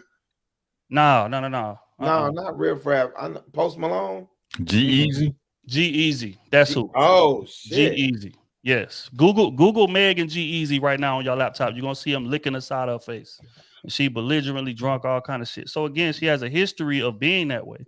So you said she sold out. You said she sold out. So she fucked her friend, man, right? Yeah. Hold up. So that means my tier list is adding up. At least 2 times. Oh, hold up. My tier list is adding up then. Here we go. Oh shit. Okay. All right. I'm sorry. I just want to see. Right. So again, Kylie kicks them out, and then they all get into this SUV. They still all arguing. Kelsey arguing with Meg arguing with Tory about doing too much. They all three of them arguing. So she in the front passenger seat getting frustrated because they getting dead on her ass for you being a hoe for real for the 4th time. And she's like, no, I want to get out this car. Then she start kicking the passenger side glass window. That's how the whole glass theory came, because she kicked the window out. So then she gets out the car, whatever, and then her words, I started walking away. This was the first thing she told people. Right. Oh, my back was turned, and then I just heard gunshots and felt them in my foot. Then she get on Gail and say, well, no, I seen him standing over the window, pointing the gun at me, saying, dance, bitch, dance. So again, everything is just conflicting. So when Rock Nation stepped in, it was a cleanup job because she had already fucked up and said shit that she wasn't supposed to say. So now it's like, okay, we not going to paint this narrative of you like this. We going to say, even though Kelsey was really trying to shoot you and Tory was trying to take the gun from her, and the gun probably went off, hit the concrete, ricocheted, hit your feet or whatever, even though that's what really happened, and we don't want to tell them why that happened. We can just blame it on Tory. It's just easy to blame it on Tory. So that's what we're gonna do. And then the next day, that's when she came out with that, oh, Tory shot me shit. But in reality, she don't even remember what happened for real, because she was belligerently drunk. Hold on. So you saying number 1 and number 3 blame number 4. Correct. So my shit is accurate then. God damn. So that's why Kelsey came out at first and was like being so mute, so quiet. Oh, I don't really want to speak on it. We gonna just wait, Cause she got gun residue on her damn hands too. She was complicit in it too. So she can't come out and say, oh no, Tory shot my homie, which is another thing that didn't make sense to me. If we best friends, right? Best friends fight all the time over a lot of shit. But if somebody shoot my homie, we could have just got done fist fighting. But if somebody shoot my homie, no, he shot my homie. It ain't no question. It ain't no, we gonna wait to the trial. It ain't no, let me just, I don't know. No, it ain't none of that. That's my homie. I don't care what happened. You tried to kill him. But Tria, think about this, right? Let's just see. I love this, bro. Thank you, my nigga. That's why I fuck with you. Let me get my cruises and shit. So I got that rocket. What we just saw is that even the victim, the other girl that know what happened, will lie in defense of Meg, or they were still beefing, and allow this man to go to trial, knowing they know the truth. And that's what I said. It's up to niggas. That's why I said when y'all thought I said, I don't want to hear a chick talk about shit, because they will sell your ass out. If Rilla say he want to know the message to the young kids or whatever, hey, they will sell your ass out. And I'm finna come up with the man tier list too, because guess what? I got smoke for niggas too. Because niggas say you out for chicks faster than the chicks will sell you out for the other. But at least they got a code that they stand by. Niggas ain't got no code.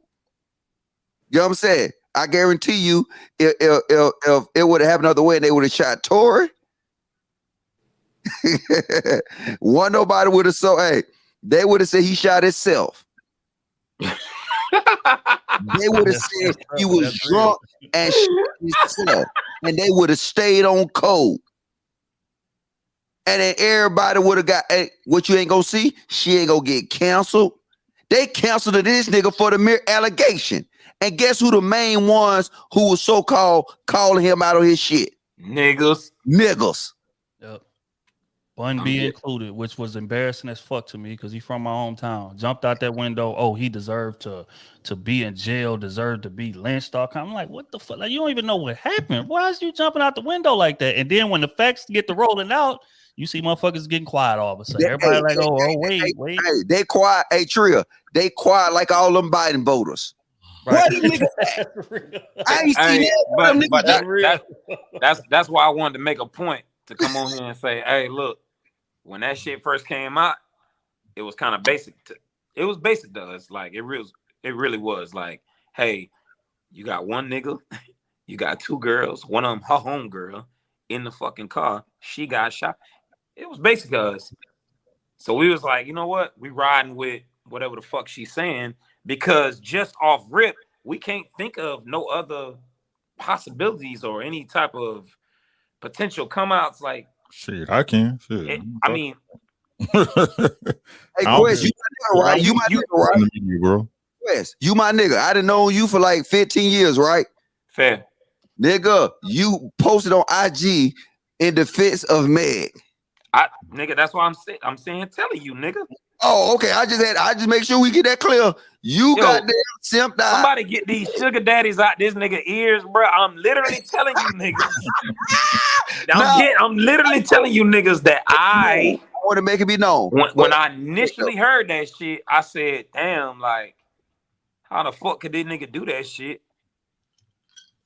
It's only her homegirl, and him in the car. She said she got shot.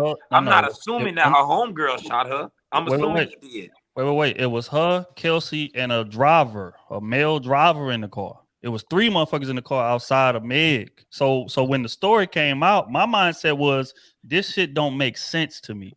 Right. That's how that was the media thing I thought. Because again, Damn, shootings happen all the time. We all done been around, or if not everybody, you know somebody that done been around it. Shit don't play out like that. So when we hearing, oh, he shot her, but then I'm looking at police camera footage and you getting out the same car as him, and it's a driver, it's her homegirl. I'm like, wait a minute, this shit don't sound right. Like, why would he, if she mad at him for flirting with Kylie, why would he shoot her? That don't make sense to me. You see what I'm saying? So it's. I watched that show that you did that breakdown, bro. Right, and again, bro, I don't have nothing against Meg, and this is what people is getting conflated. I just don't like shit that don't make sense. You coming out here just throwing this man under the bus, and you done lied on record 5 times. Trill, I hold can't on. believe anything you say. Trill, hold on. I'll say this. I think we giving way too much credit for the average human. The average person out here, when they hear the facts, well, not the facts, but the story as we initially heard it, right? Most times, we're not going to dig as deep and as much as we can all the way down to the bone marrow of this shit, man. They're not digging. Niggas is still eating on the meat.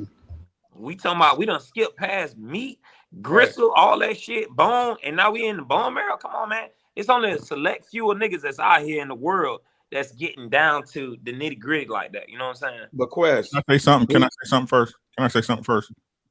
I apologize. Women lie, bro.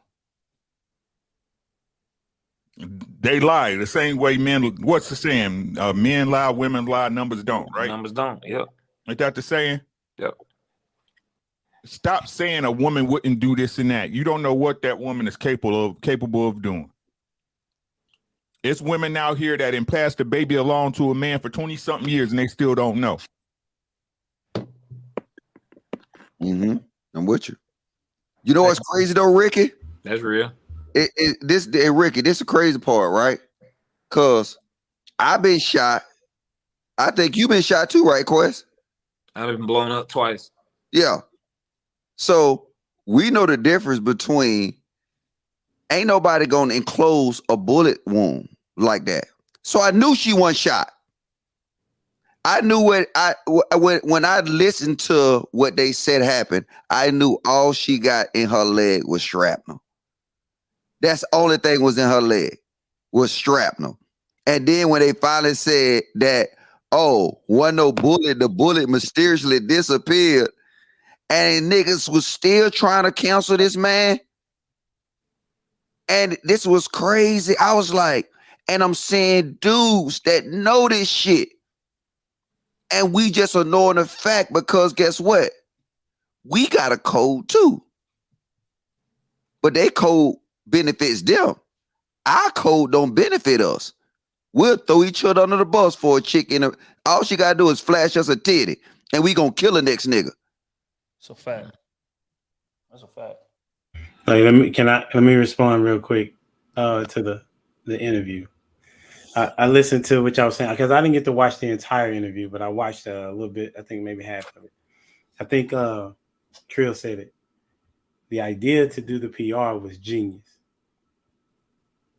but the execution, she fumbled the bag. Utter disgusting. You know what I'm saying? Because, however, let me go back. So I watched the first part, like how they kind of trailered the video, try to make her the victim, right? You know, yeah, she lost her mom, she lost her dad, you know, and which is unfortunate. And then trying to kind of piece things together to make her seem like she is you know, she don't have no issues. But if she does, the reason would be because she lost her parents, right? And then what Quest said, he said, True, I think you're giving too much credit to the average person. I concur. The average person is not intelligent. Because if they were, you would be able to, you would see that this nonsense couldn't happen as often. of where people just read the headlines and be like, oh man, you can't, did you see what happened? Did you hear what happened? No, you didn't hear what happened. All you did was read the headline. And so I think that it was a genius idea to have the interview, because the thought process behind the PR team was that, you know, the average American is not intelligent. So we're going to be able to spin this in a way that makes her look good. But they forgot that she was one of the average Americans, that she's not that intelligent. But see, JR, I'm sorry, man, because I know you cut me out. Listen, I know you got my charger. Listen, that don't. I can just go buy another one, bro. That don't give you the right to cut me off. No, because see, the thing is you I didn't want even to show say y'all. Excuse me. I know. I just want to excuse me. I just want to show you the woman tier list. Like, if you look in the chat right now, you still cut me off, by the way. I know, but I'm just saying, because I don't want it. I don't want the chat moving. It gonna go. Oh, Look, you didn't want to forget your thought. I got you. What the chick in the chat said, Megan is the victim. Then another chick in the chat said, that's bullshit. She said, dang, was Trill in the backseat too?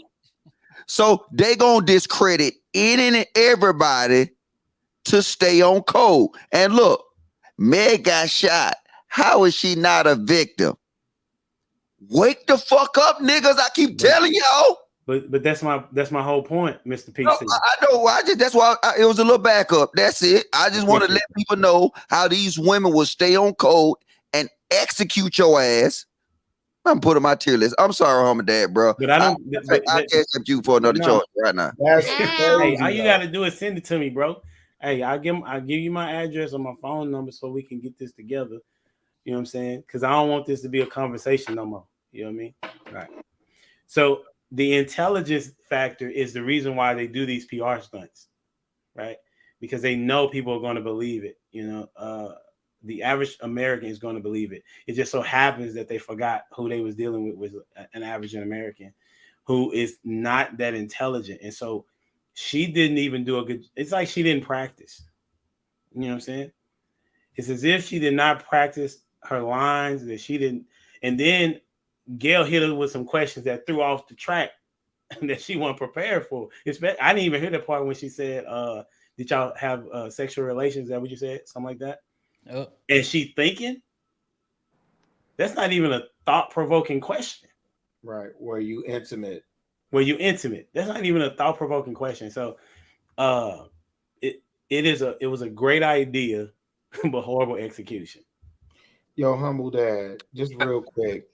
To Logic's point, to the ladies in the chat, shout out to y'all.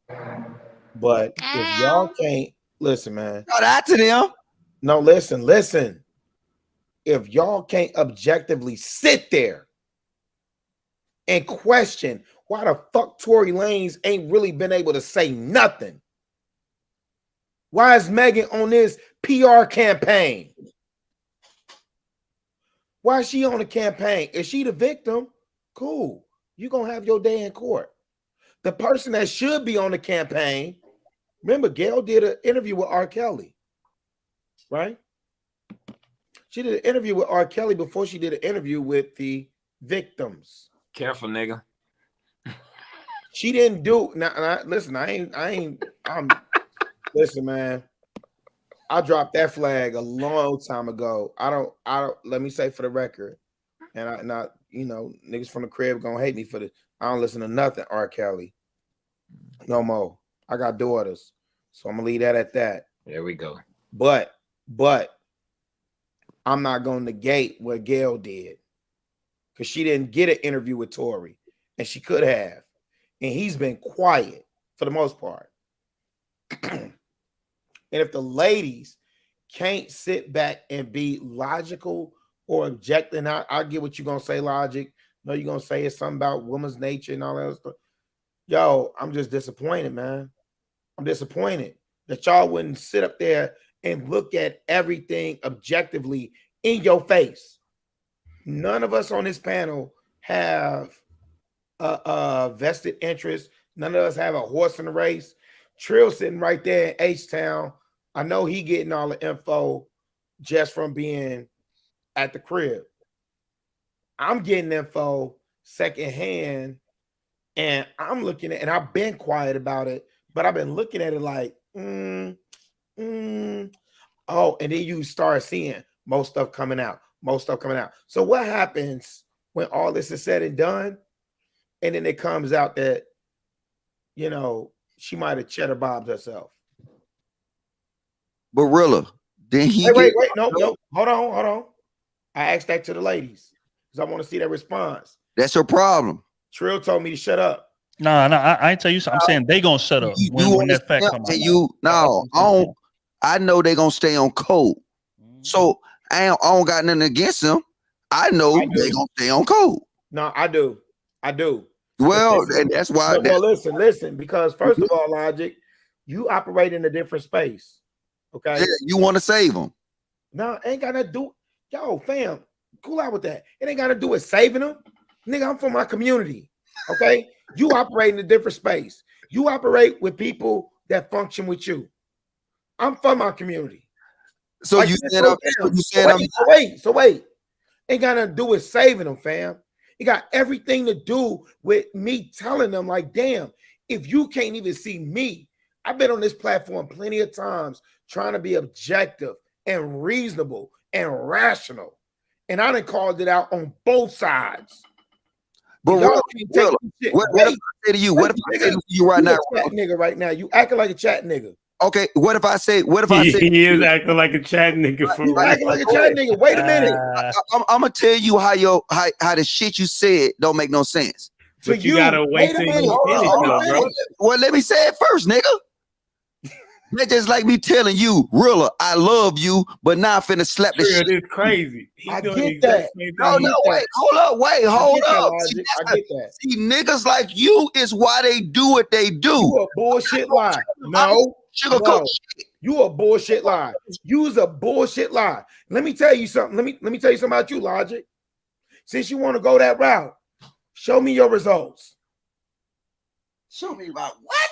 Nigga, because you try and get on this stump down P shit, and you think you gotta have your foot off in a female ass all the time, and you gonna produce results. Show me your results. And get this nigga a violin. No, you ain't gotta give me no violin, nigga. Fucking deaf with fucking real spill. You ain't saying shit, nigga. What I just showed you is, nigga. Nigga. That's the thing, bro. You the problem. I know, ladies, but I'm gonna tell y'all, no. Fuck that and fuck you for what you say, cause you niggas is full of shit. Cut the cap. That's it. They looking for a nigga to serenade. You listen, nigga. And listen. What's real? Hey, and when you get through bumping your gums, you ain't produced damn result. With damn female. Then they say, oh, Logic, you so right. I'ma act right just for you, nigga. Yeah, but speak on that shit, though. Hold on. And he must not. You don't know me in real life. I seen it. Listen, my nigga. Listen, you saying I'm the problem? No, nigga, I'm the balance, nigga. When you get through bumping your gums, I seen you active in real time. I ain't taking nothing away from you, but the nerve of you to tell me I'm the problem, nigga, you don't know who I am, and that's the problem. Fuck you talking about? You finished play your violin? No, I'm playing the cello, nigga. All right, whatever you playing. I'm just saying, look, my whole point is, nigga, that's what they want. I'm not finna sit here and serenade shit to them. So as soon as you say, I love y'all ladies, but how y'all gonna do? Wait, that's what I'm saying. How y'all gonna do this? Like, hey, cause that's how, like I said, I hate to keep using this point, but like the point where a motherfucking woman goddamn said a nigga did some violate to her right before our eyes. We saw niggas simp hard and women stayed on code. This is the same situation. And look, watch this. Check this out. Did Tory just go to jail for like dropping subliminals? For tweeting. Yep. And so he went to jail for tweeting, right? And this bitch is running around lying on his ass. And she's still free. And this nigga want to play the flute for, hey, y'all calm down. Let the next nigga go to jail. No. I think you missed that one. I ain't missing that. I ain't y'all. Listen, I'm gonna say this and I'm a dip, fam. The sad part is, that type of position I hear you, bro. That's cool. Only thing I'm saying is show me your results, my nigga. Show me your results. Show me. Wait. That's what niggas no. Show me. When they don't got no argument. Bump your gums. No. That's what niggas do. No, my nigga. Argument. Because if you flipped it. Show me your rap sheet. No. Your rap sheet is fuck. See, listen. Hey, look. When you get through with all that jaw jacking and slack, my nigga, when you get through with all that, right? And if you came to me and you said, well, nigga, show me your results. Nigga, I ain't got to go no further than my own seeds. See what I'm saying? Yeah, but really, I'm gonna keep it a buck with you. That's literally the same argument. Hold on. Let me just say this. Listen. I'm gonna let you cook. Let me and Logic do this real quick. I don't want you to lose your point because I hate that shit. I hate when we having a rational discussion and we think the answer to everything for these females. We started out saying females need to check females. That ain't good enough. Now we saying niggas need to keep their foot in a female ass. I'm asking for results because I'm familiar with the stomp down P. I'm familiar with that. That's what Logic talking about. This ain't about no motherfucking simping. Like, come on, like what we talking about? Show me. Listen, at this point, Logic. Yeah, but when niggas niggas ask for results, I'm gonna say this. I want results. Okay, so let me just say this. This is the same shit that women that's getting called out on they bullshit resort to when they talking to your boy Kilo Sierra, KS. That's the same shit they resort to. Oh, what's your result, nigga? Thank you. Hold on. Let me cook, nigga. I'll let you cook now. Let me cook now. Nigga, I'm gonna make a shit that they resort to. Hold on, Rilla. This is the same shit that they resort to, right? Oh, nigga, you ain't married. Bitch, you divorced 2 and 3 times. What's your results? What's this? What kind of what's your resume? Nigga, like I'm a hold niggas accountable to holding themselves accountable. Cool. Nigga, that don't add up, bro. You can't use that. You can't use that as an argument. So wait. So hold on. When did I say Logic? Oh, God damn, bro. Wait, hold on. When did I say Logic? I'll let you cook, G. Let me cook. Nah, because you just levy something against me that I didn't say. Nigga, what I said you didn't say. My nigga, listen. I'm talking to Quest. Exactly. Wait. Hey, go ahead. Wait. Because what Quest said was entertainment. It's cute. It's cool. Nigga. But that's not what I said. And I'm not coming against you. You asked me what my results was at. Nigga, show us the female. Facts, nigga. Show me the females that you got in line. Show me where you producing results. Are you not hearing what I just said, though? Your argument or the platform that you standing on right now is the same platform that. And I said if you reversed it, I can show you mine. Hey, my nigga, I said if you reversed it, I can show you mine. Niggas let you ride, bro. Let me cook for a second. The platform that you standing on right now, regardless if you like it or not, put your phone down, nigga. Just listen. Hold on. Let me cook, bro. The platform that you standing on right now is the same platform that the woman with 3 and 4 baby daddies, 4 and 5 kids, and all this shit be holding against your boy KS when he putting them in line with facts, statistics, data, and all this other shit, bro. Like that's what you're coming at Logic with right now. That's literally the same shit you're coming at Logic with right now. You can't do that, bro. It's almost like you're playing both sides of the fence. You can't do that shit, dog. Hey, here go my results, Rilla.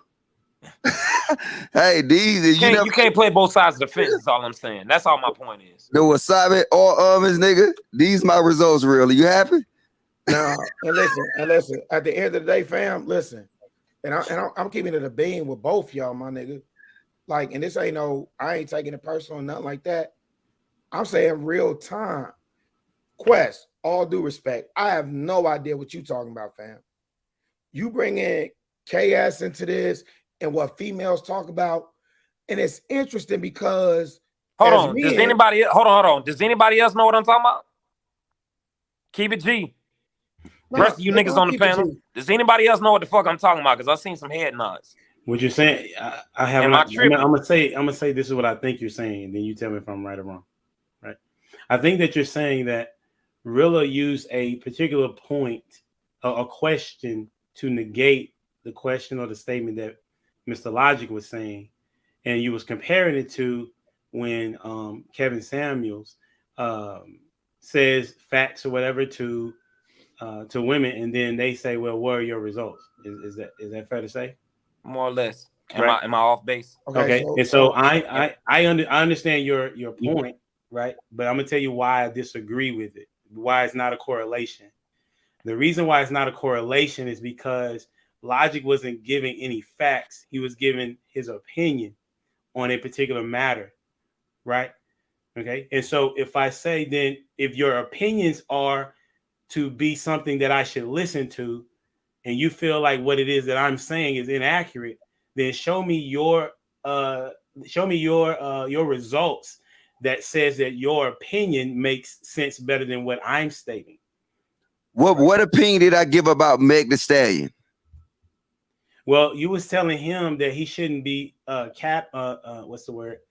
It's not capping. You said he should be simping. Thank you. He shouldn't be simping for these women. And he was simply saying these women in the chat who you brought up when you interrupted me on my point, you know what I'm saying? Okay. You said, Rilla, why are you simping for these women? When he was actually saying women, why would you not be able to be reasonable enough to understand the information that is presented in front of you and you still ride with Meg Thee Stallion? That's what he said. No, my point is I'm gonna say it again.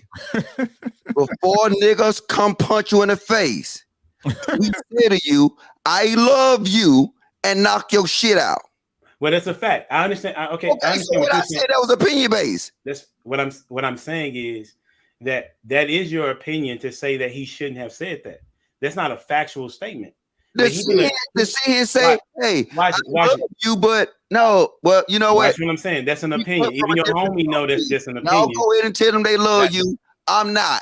So that's an opinion, though. That's not a fact. I'm done with it. Nah, Logic. But with all due respect, my nigga, that is an opinion, though. No, that don't. A person can address a person how they want to, right? It's called, like in sales, it's called the sandwich method. And the reason why they call it a sandwich method is because you're going to give them something good, and then you're finna give them what you really want to give them, and then you're going to give them something good at the end. It's called a sandwich method. If you're in management, they teach you that particular strategy all the time. Okay. And so what Rilla was doing was saying, just like when we say with all due respect, and we're about to say exactly what it is that we want to say, we're wanting you to not be attached so much to what it is that I'm saying when I'm about to give you this truth that I want to tell you, right? So when Rilla says, listen, ladies, I love you, but how in the world can you dismiss what is in front of you to ride with Meg Thee Stallion? But Humble Dad, do you know when people say, hey, with all due respect, but I got to tell you this, they telling you they finna disrespect the fuck out of you. That's exactly what I just said. So what? So I don't know. So it's still a fact. But still he can communicate it however he wants to. Though. Y'all got it. Y'all. Hey, hold on, Paulo. Hold on, Paulo. Paulo. I'm gone. I mean, logic. Hold on. Get in that bitch and do this shit, and then move the field goal. And as for my results for Megan Thee Stallion, I don't know that rap. Hold on, Polo. Relax. Polo. Crazy. Polo. You gotta relax, Humble Dad, Polo. say what you was about to say, bro. About what? Just now, like I think you were about to interject in and say something.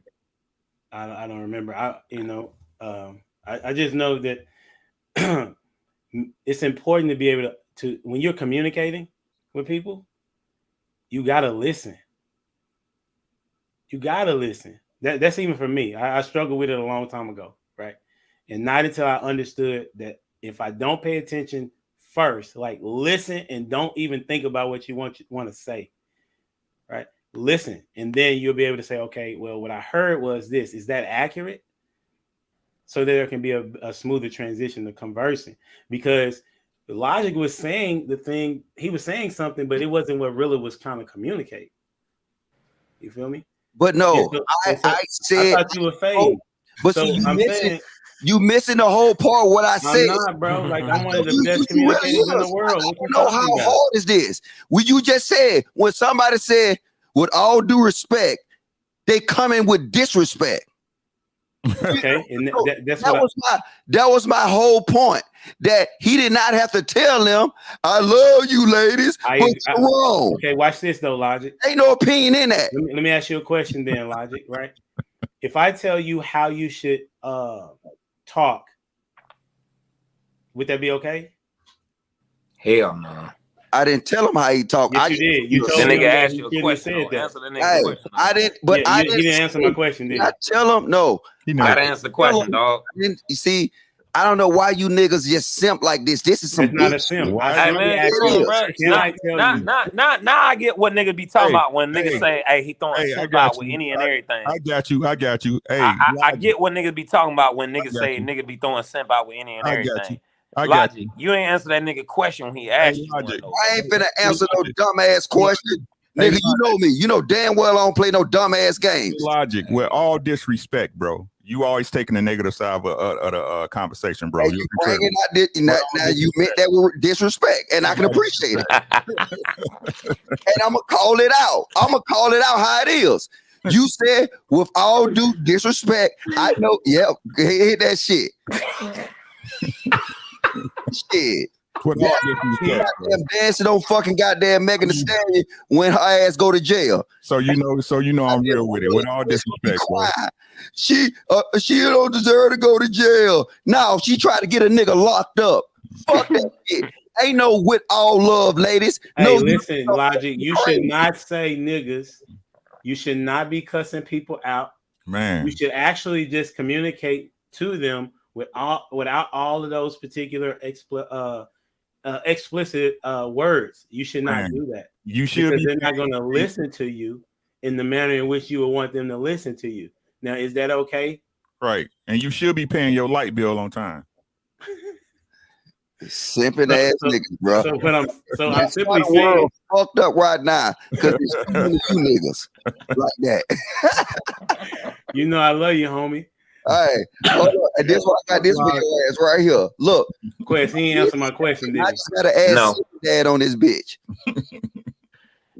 Hey, look, that's still my nigga, but that nigga ain't answer that question. Still answer it. Hey, Quest, did you see that? Since he didn't answer me, I decided to tell him how he should communicate. Say it again, humble that. I said, since he didn't answer my question, I gave him an example of how he should communicate, and then he was still bothered. Well, I ain't gonna lie. I feel the type of way when niggas say how we should be communicating to. No, hold on. Here's the reason. Hold on. I'll let y'all niggas cook, bro. Let me jump in here real quick, man. Let me cook something real quick. Go ahead, nigga. Because I feel the type of way when niggas say, "Hey, well, this is how you could get better results if you presented this shit in this type of manner to whoever or women." Fuck that. Fuck the whoever shit to women. Like, nah, bro. Like, cause I told you before. Nigga, Monique presented that shit as gingerly and as auntie-ly as she could fucking possibly do. And hoes was lighting her motherfucking ass up on goddamn IG and the goddamn social media or whatever. So, you know, for us to sit back and be like, well, if you said it softer, fuck that. I'm just keeping it a buck, nigga. Like, it's 2022. The same way y'all savages be out here goddamn handling niggas in savage manners. Y'all should be able to take this motherfucking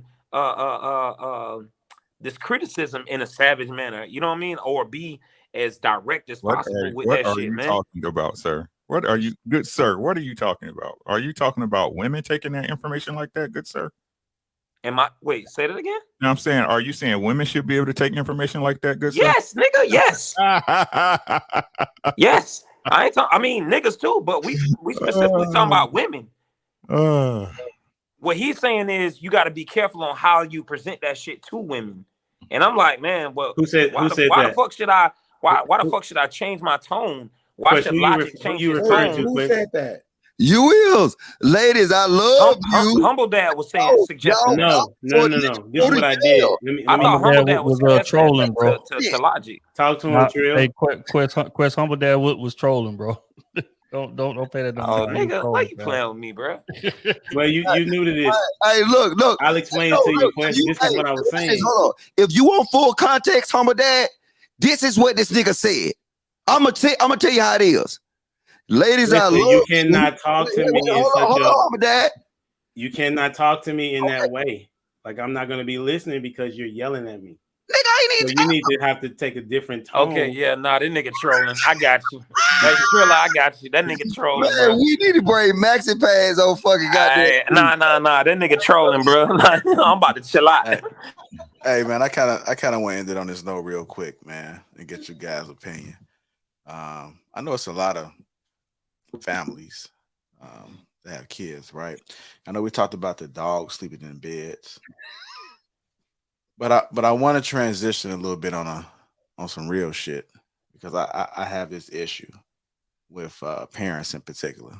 I'm a parent, I can speak about it, right? Kids that sleep in the bed with the parents. Kids that sleep in the bed with what's the age limit? Nigga, 9 months, my jit was in his fucking bed. You understand? I don't play that shit.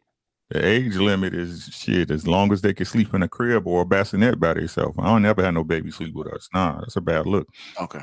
Yeah, you said 9 months. I was about to say 6 months. It was a little bit of a struggle there, you know what I'm saying? But 9 months, his ass is in the motherfucking crib, cuz in his own room. That's a fact.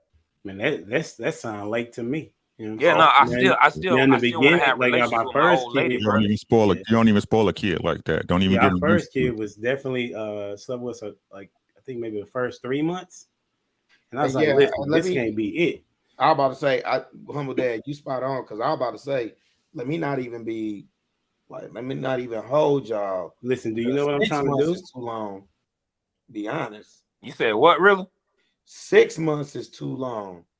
I went Humble Dad on the 3 months. I'm thinking about my seeds now. When they came home, all of them, when they came home, they slept. You know, she might have nursed them, this, that, and third, woo-de-woo. But at 3 months, to Humble Dad point, yo, they was in that crib, bro. But now, my 3-year-old, she gets to sleep in my bed on, I mean, it's different now. She gets to sleep in my bed because it gives her some comfort.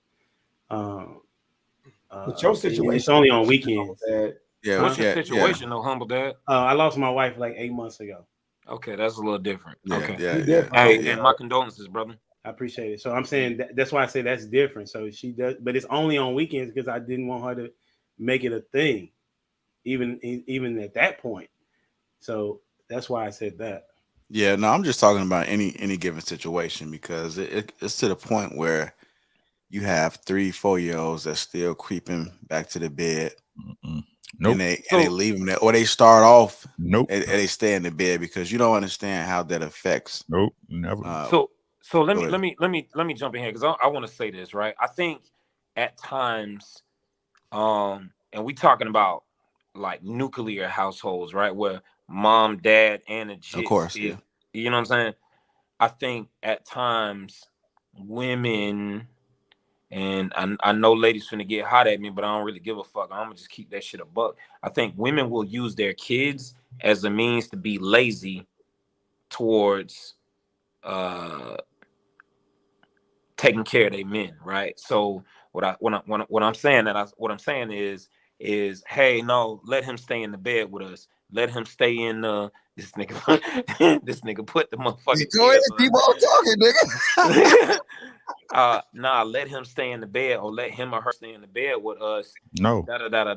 Because I know that mean I ain't gotta suck no dick. No. I know that mean I ain't gotta goddamn, you know what I'm saying? I ain't gotta do the most over here to take care of you, because I know my excuse can be. That's not even a conversation, or that shouldn't even be a conversation or something you even gotta figure out. The answer is no. But he not talking about you, Ricky. I'm talking about anybody that I ain't trying to diss the brother. I'm saying for anybody that's in that position, if that's your wife, it should be a no. But exactly. hold on. First off, I didn't suggest that. Like, the answer shouldn't be no. No, niggas should be like, hey, look, Yeah, that's what I'm don't saying. allow that shit. That's what I'm saying. But what I'm suggesting is there are times when women will use their kids as a reason to not allow them to go and put forth the serious effort into taking care of their goddamn spouses, bro. That's all I'm saying. Right, you know what I'm saying? Right. She could try that. Yeah, nah, niggas, like, look, niggas that got their households, you know, in order, they're not gonna allow that shit. But that's what I'm saying. If you listening, they can try that. You know what I'm saying?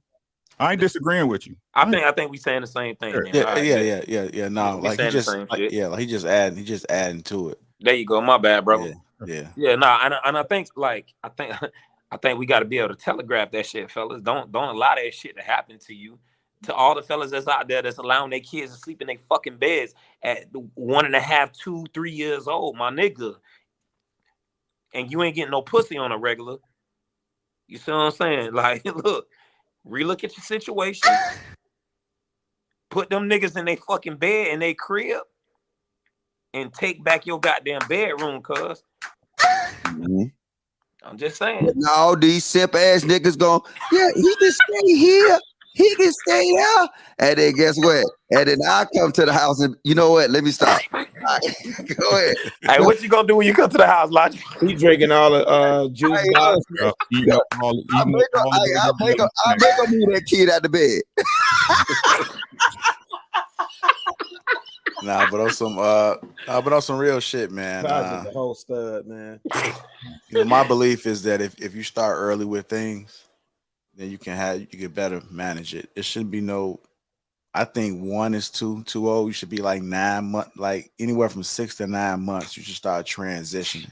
I mean, even when it comes to bottles, you see these damn babies with pacifiers in their mouth and still drinking out the bottle. It just kind of shows me something. Men, because this is king talk. If the woman is not setting that foundation, not putting things in place, is when you got to step in and say, like, enough is enough. Now this is what's gonna happen, because it will affect at some point in time. It will affect you guys' relationship. You might not be getting the sex. You might not be spending that quality time together because the baby ain't gonna never want to get out your goddamn bed. They're gonna always be right up under you. So you got to tell that. I ain't gonna say little motherfucker, but you got to tell that baby. Look, hey, little nigga. The time is now. But also too, like, I grew up eating veggies, right? I can't stand, and I'm probably speaking to some people. If you're watching, it is what it is. Oh no, all they eat is chicken nuggets from McDonald's. Thank you. God damn it! He only eat that. And it be the men that be saying the fucking shit, man. It be pissing me off. I'm like, man. What niggas you know be saying that, bro? I'm not gonna say. I plead the fifth. Nah, put their name on that shit, bro.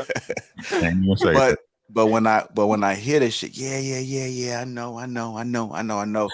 Yeah, you can know all day, but as soon as this conversation is over, what you gonna do about it? Man, if you don't eat what I made for dinner, you ain't hungry. Hey man, listen.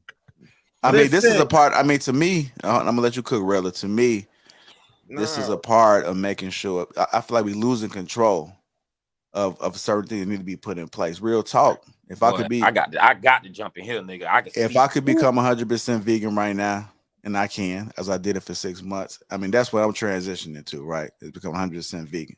It's motherfucker. I can't live without meat. I'd be like, what the fuck, man? You have no type of discipline. You cannot rid yourself. I gotta have this. That's some deep ass shit.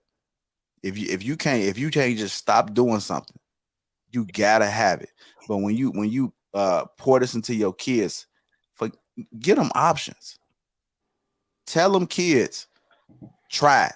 I'm not hearing that shit. Try it. Because kids are quick. Kids, they look at some, I don't want that. Nasty. Try it. You don't know how many times I've said try it and they like it.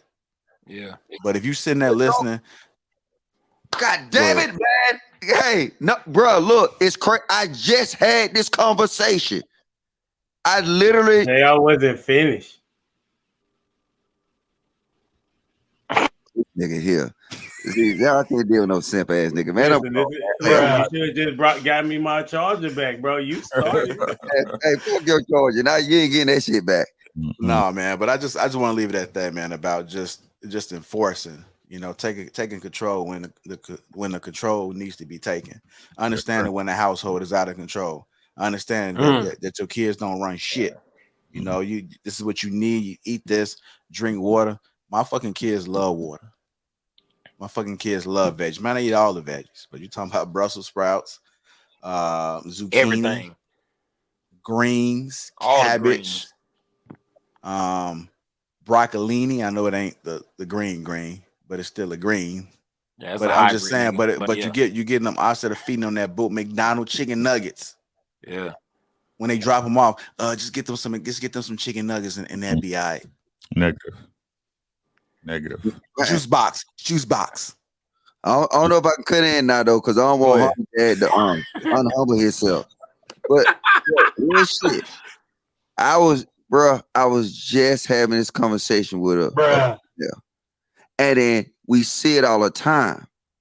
Cause I didn't had my little my son friends come to the house, and they'll be on some shit like I order some shit, and the little nigga was like, "Oh, I gotta ask my mama." Said, "What? I don't eat that. I don't eat this." I said, "Man, you ever tried it?" And no, but I don't eat that. And he calling his mom and shit and asking her the whole time. And after 3 hours of that shit, I said, "Come get this little nigga." Cause see, you making this little nigga a straight bitch. And I said, I don't want nothing to do with it. And we see itself, you know what I'm saying? Let's keep it funky. With black niggas, it's that same shit too. I don't eat no sushi. Have you ever tried it? No, it's just I don't do it. That's the look at go ahead, Rilla. Man, I'll be on mute on purpose. Don't mind me, bro. I'm agreeing with you. All I'm saying is that tier list gonna come in effect again. We see it. We don't call it out. We know it. Niggas always asking their mama for shit. They mama tell them what they like. They mama tell them that I only drink red milk. I only do this. And niggas don't never call it out.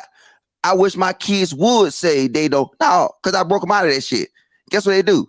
They try and then they say they don't like it. Because now my daughter goddamn love octopus stir fry. But before, she never tried it.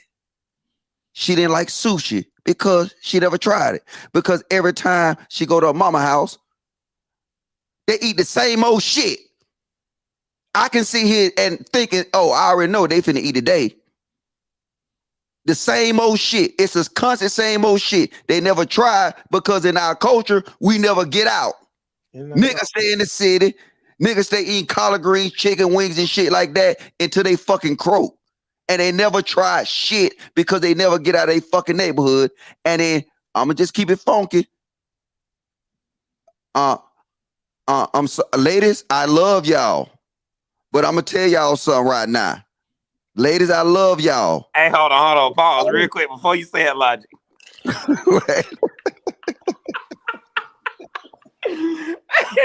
This nigga gonna do the disrespectfully, or excuse me, respectfully.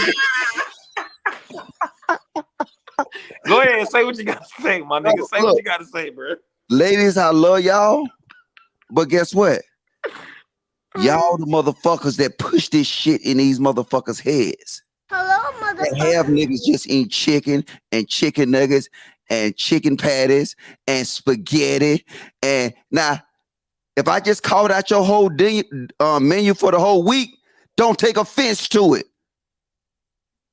Like I said, chicken nuggets, chicken sandwich, fried chicken. First of the month, they might get some oxtails, Caesar salad, sandwiches, same old shit. And you wonder why the little nigga mind closed. Noodles. But ground beef. My bad. Thank you, Trill. Same old shit. You can telegraph what these motherfuckers gonna make. They shit like McDonald's. Number 1 through 10. What you want today? Oh, my bad. Sorry, ladies. And a fucking bowl of cereal. Hey. Hey, like the motherfuckers come over to your house, and then you got all the kids together. Like you start making them something, you be like, they eat. Nah, man, they don't eat that. And, I'm just go run and go get them something real quick. No, but JR, that's the sad part. We we as men expect to be man, husband, father, prophet, priest, king, right? And so we provide sustenance for the family. The woman's job is to prepare the sustenance that we provide. When we bring the sustenance in, they telling us, oh no, little JoJo or little something. Hey man, I'm gonna tell you like this. When my kids and they'll tell you, I don't give a flying fuck. You gonna eat what I put on this table. You don't eat that, you ain't eating. Yes, sir. You could drink some water and carry your happy ass to bed. Period, point blank, in a sense. And women don't, and it's the thing with women. See, y'all don't understand. This is the power of the choice that y'all made.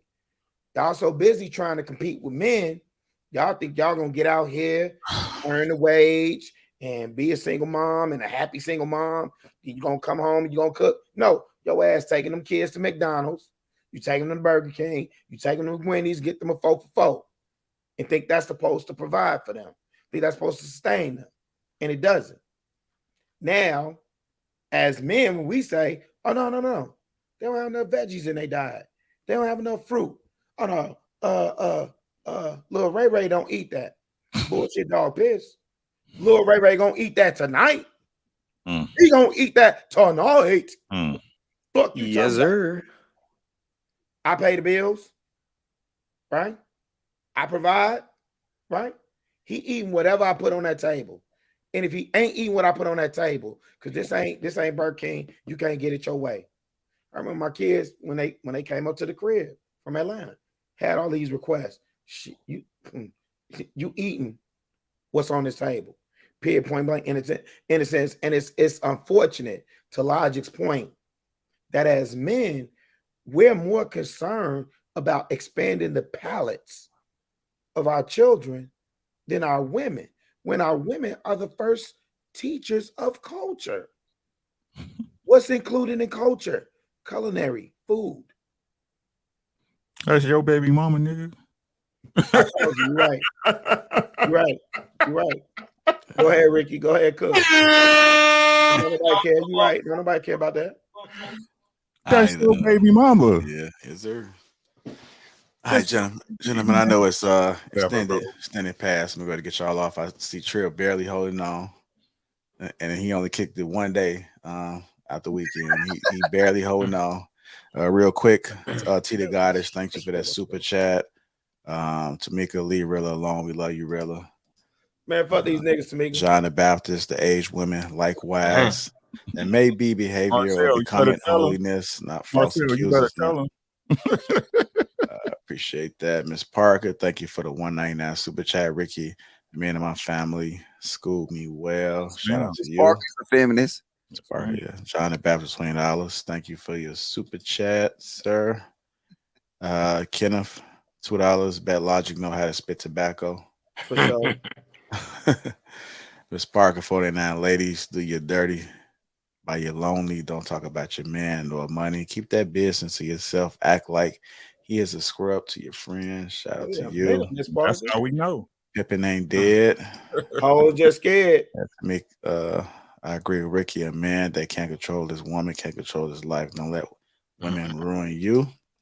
It ain't even about control. Just like people, you should get the panel to react to Superhead saying it's not the first guy, but the guy who can be the last guy. No, that's for women. That's for females. Yeah. 1999, men and women are going their own ways. It's their positive outcomes if we sit in our respective corners and wait for the opposite gender to do something. Shout out to you. We got a new members. Green Gang. Shout out to you, sir. $5 super chat. Appreciate that. Baby Zaddy, y'all need to find that chick that broke Logic heart, then invite her to sit on the panel. Damn. Hey, I don't know if she exists, man. Hold up. We don't need no Cinderella. They better check my rap sheet. I guarantee you, nigga. Goddamn. Hey, I'm like goddamn.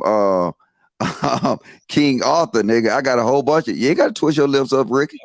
Yeah. Hey, can you post it, please? Can you put it on your screen? That's some female tendencies right there. Twist your lip up to another man. You know what female tendency is? Having to order DoorDash every night because you can't cook, nigga. That's a female tendency. Having to order that DoorDash every night. Oh my God. That's by choice, player. But I guarantee you, I can have 5 up in here right now. Then why don't you? Well, for what? Exactly.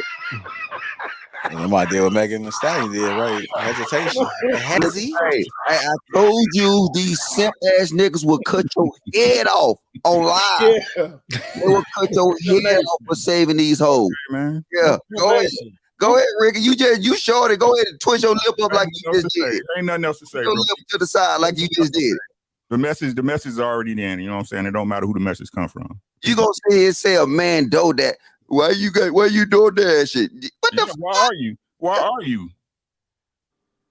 Bruh, let it go, man. Cause hey, look, hey, y'all wanna come with the shit? I'll come with the shit. Cause I don't give 2 fucks. You looking like my face chair. You fired the shots first. Nigga twisting his nipple like a goddamn hoe. And you said I fired the shot first. Yeah. So, like a grown ass nigga up here like. And you without a woman like you a bum. Man, go ahead, man. You got it. I know. Thanks. Wife, who? Thanks. No, bro. We'll rock like that. We definitely appreciate you guys for tuning in to King Talk. So I know Lapeef Network. Quest, man, it's been a blessing, brother. I definitely appreciate you got to come back, man. Quest. Yeah, hey, I appreciate y'all. If y'all have me, I'm pulling up. What's up? Right, that's what I'm talking about. Keeping it funky, man. Holding Logic accountable. Where you from, man? I'm from Palm Beach County. Bro, like you asked him the same question earlier. That nigga drunk. What he said? He don't be listening. He said Florida. I definitely don't listen. Oh, you said yeah, I'm from Palm Beach, Florida. Okay. Yeah. I live in Tampa right now. Tampa. Yeah. I like that point back. I'm from the Shy. Okay. Hey, Quest, where your results at? With my what? Exactly, nigga. Hey, what your results from this weekend, nigga? Hey, make sure to hit that like button. Also subscribe to the channel, man. Shout out to T Channel to sponsor the channel. Thank you, gentlemen. Trill, I ain't never seen like this, brother. Yeah, his face getting closer than it's going. Shit, man! I'm sitting in this chair for 4 hours. For a moment, bro. And then you start. Hey, man, we appreciate y'all in the chat. Thank you guys. Courtney Michelle, I did see you. Island Girl Q earlier. I saw you. Green Gang, Brittany B, everybody. Too many names to announce, but I saw JB, the love struck the ass in there too. Shout out to you, brother. Congrats, JB. All right, Broken Dusty tomorrow. JB, you make sure that show go on tomorrow. If y'all see JB, hit his ass up. Tell him Broken Dusty tomorrow. Then we back at it, man. We back at it Thursday. Subscribe to the channel, y'all.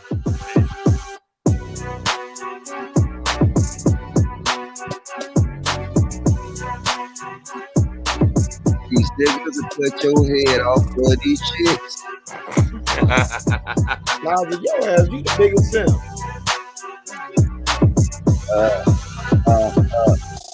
How about a simp?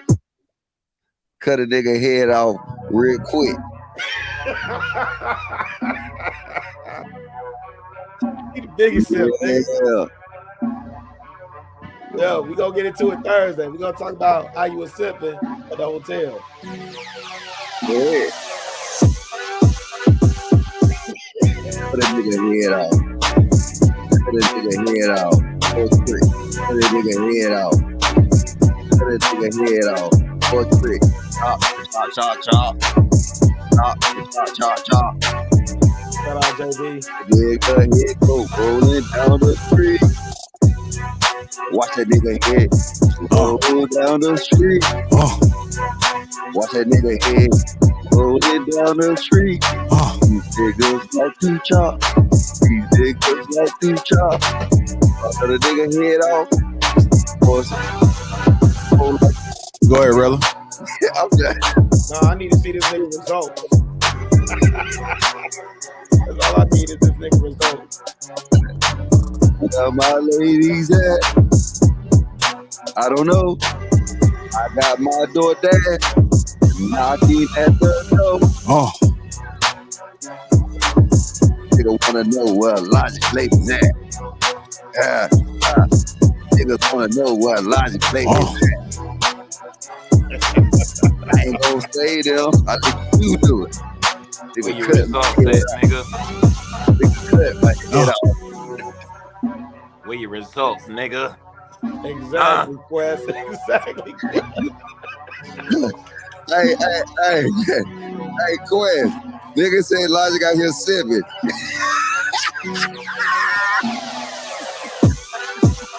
I done seen some wild shit.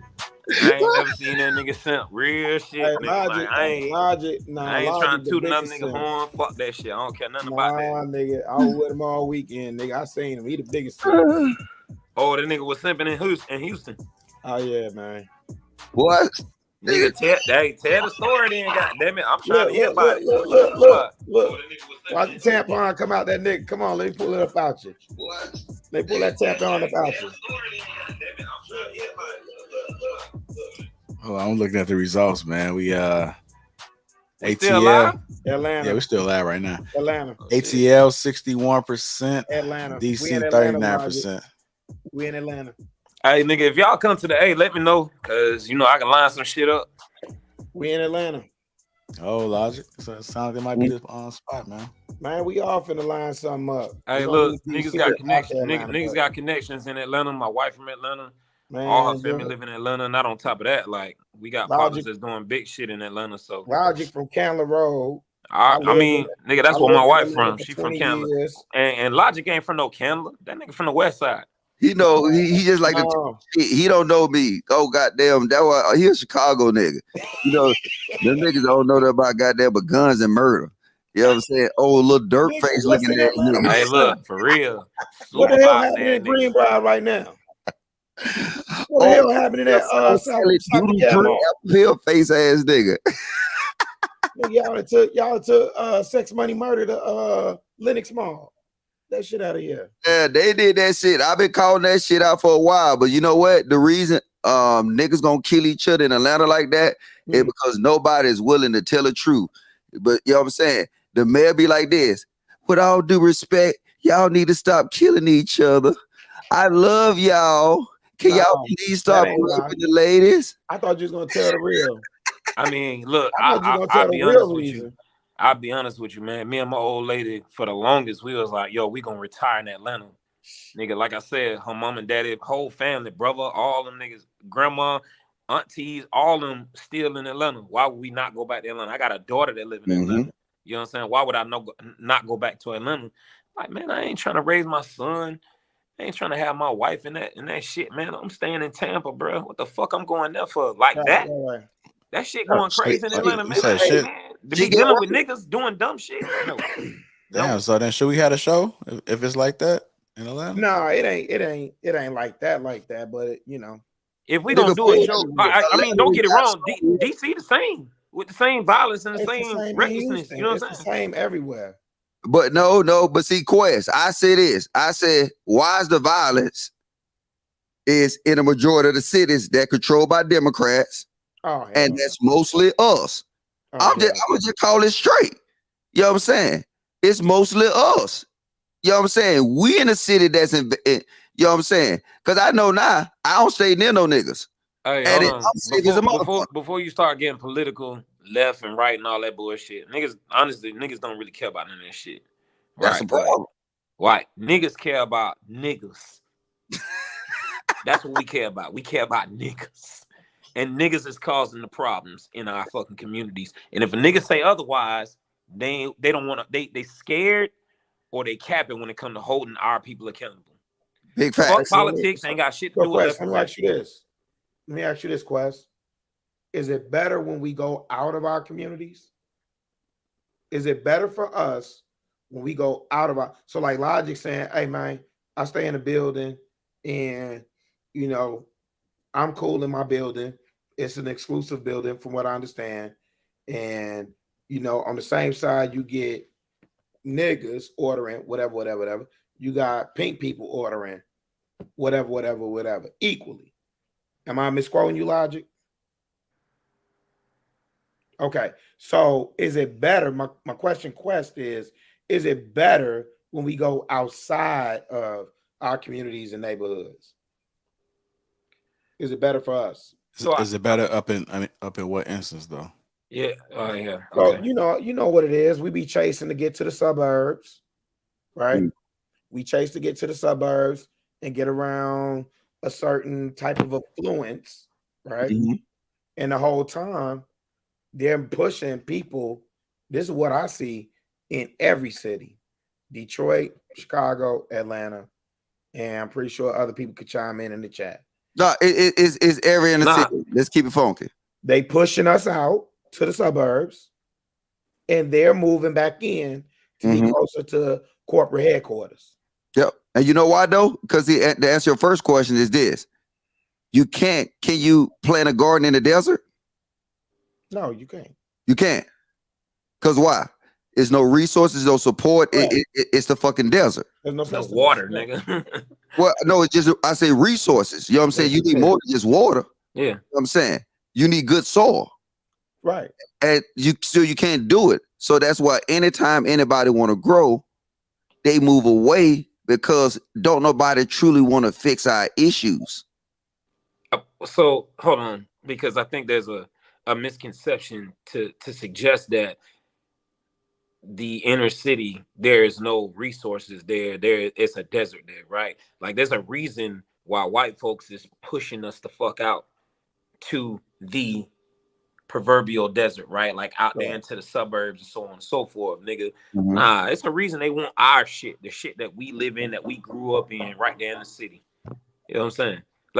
Don't get that shit fucked up, Polo. Huh? It's prime real estate. I've been saying this for. I'm with you. Is that a resource? That's resources. No. But see, they'll take that. They'll come and they'll take our desert and they'll turn it into oasis. And if you look right now, look right now. So like your old lady, goddamn, she from my city. Ask her how Gwinnett look right now compared to how it was looking when we came up. When we came up, Gwinnett was the burbs. It was clean. You know what I'm saying? All nice restaurants. If you want to go to a movie that you didn't want to goddamn, you know what I'm saying, get robbed and no shit like that, you go to you. My daughter was born in Gwinnett, but yeah. Yeah. But now what you're saying is now because they migrating back to the city and they migrating back towards the city, towards the west side, Cobb, and they twinkling on down. But like I said, the city changed. Now that they what they doing is they turning the outskirts, what we knew as the suburbs, into the new hood, and they doing it in every city. But this is my thing, Elijah. Let me ask you this.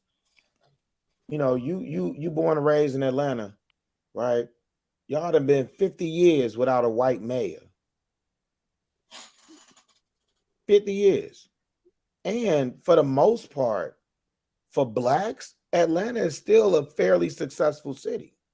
Especially when you're talking about art. You said fairly, nigga? Yeah.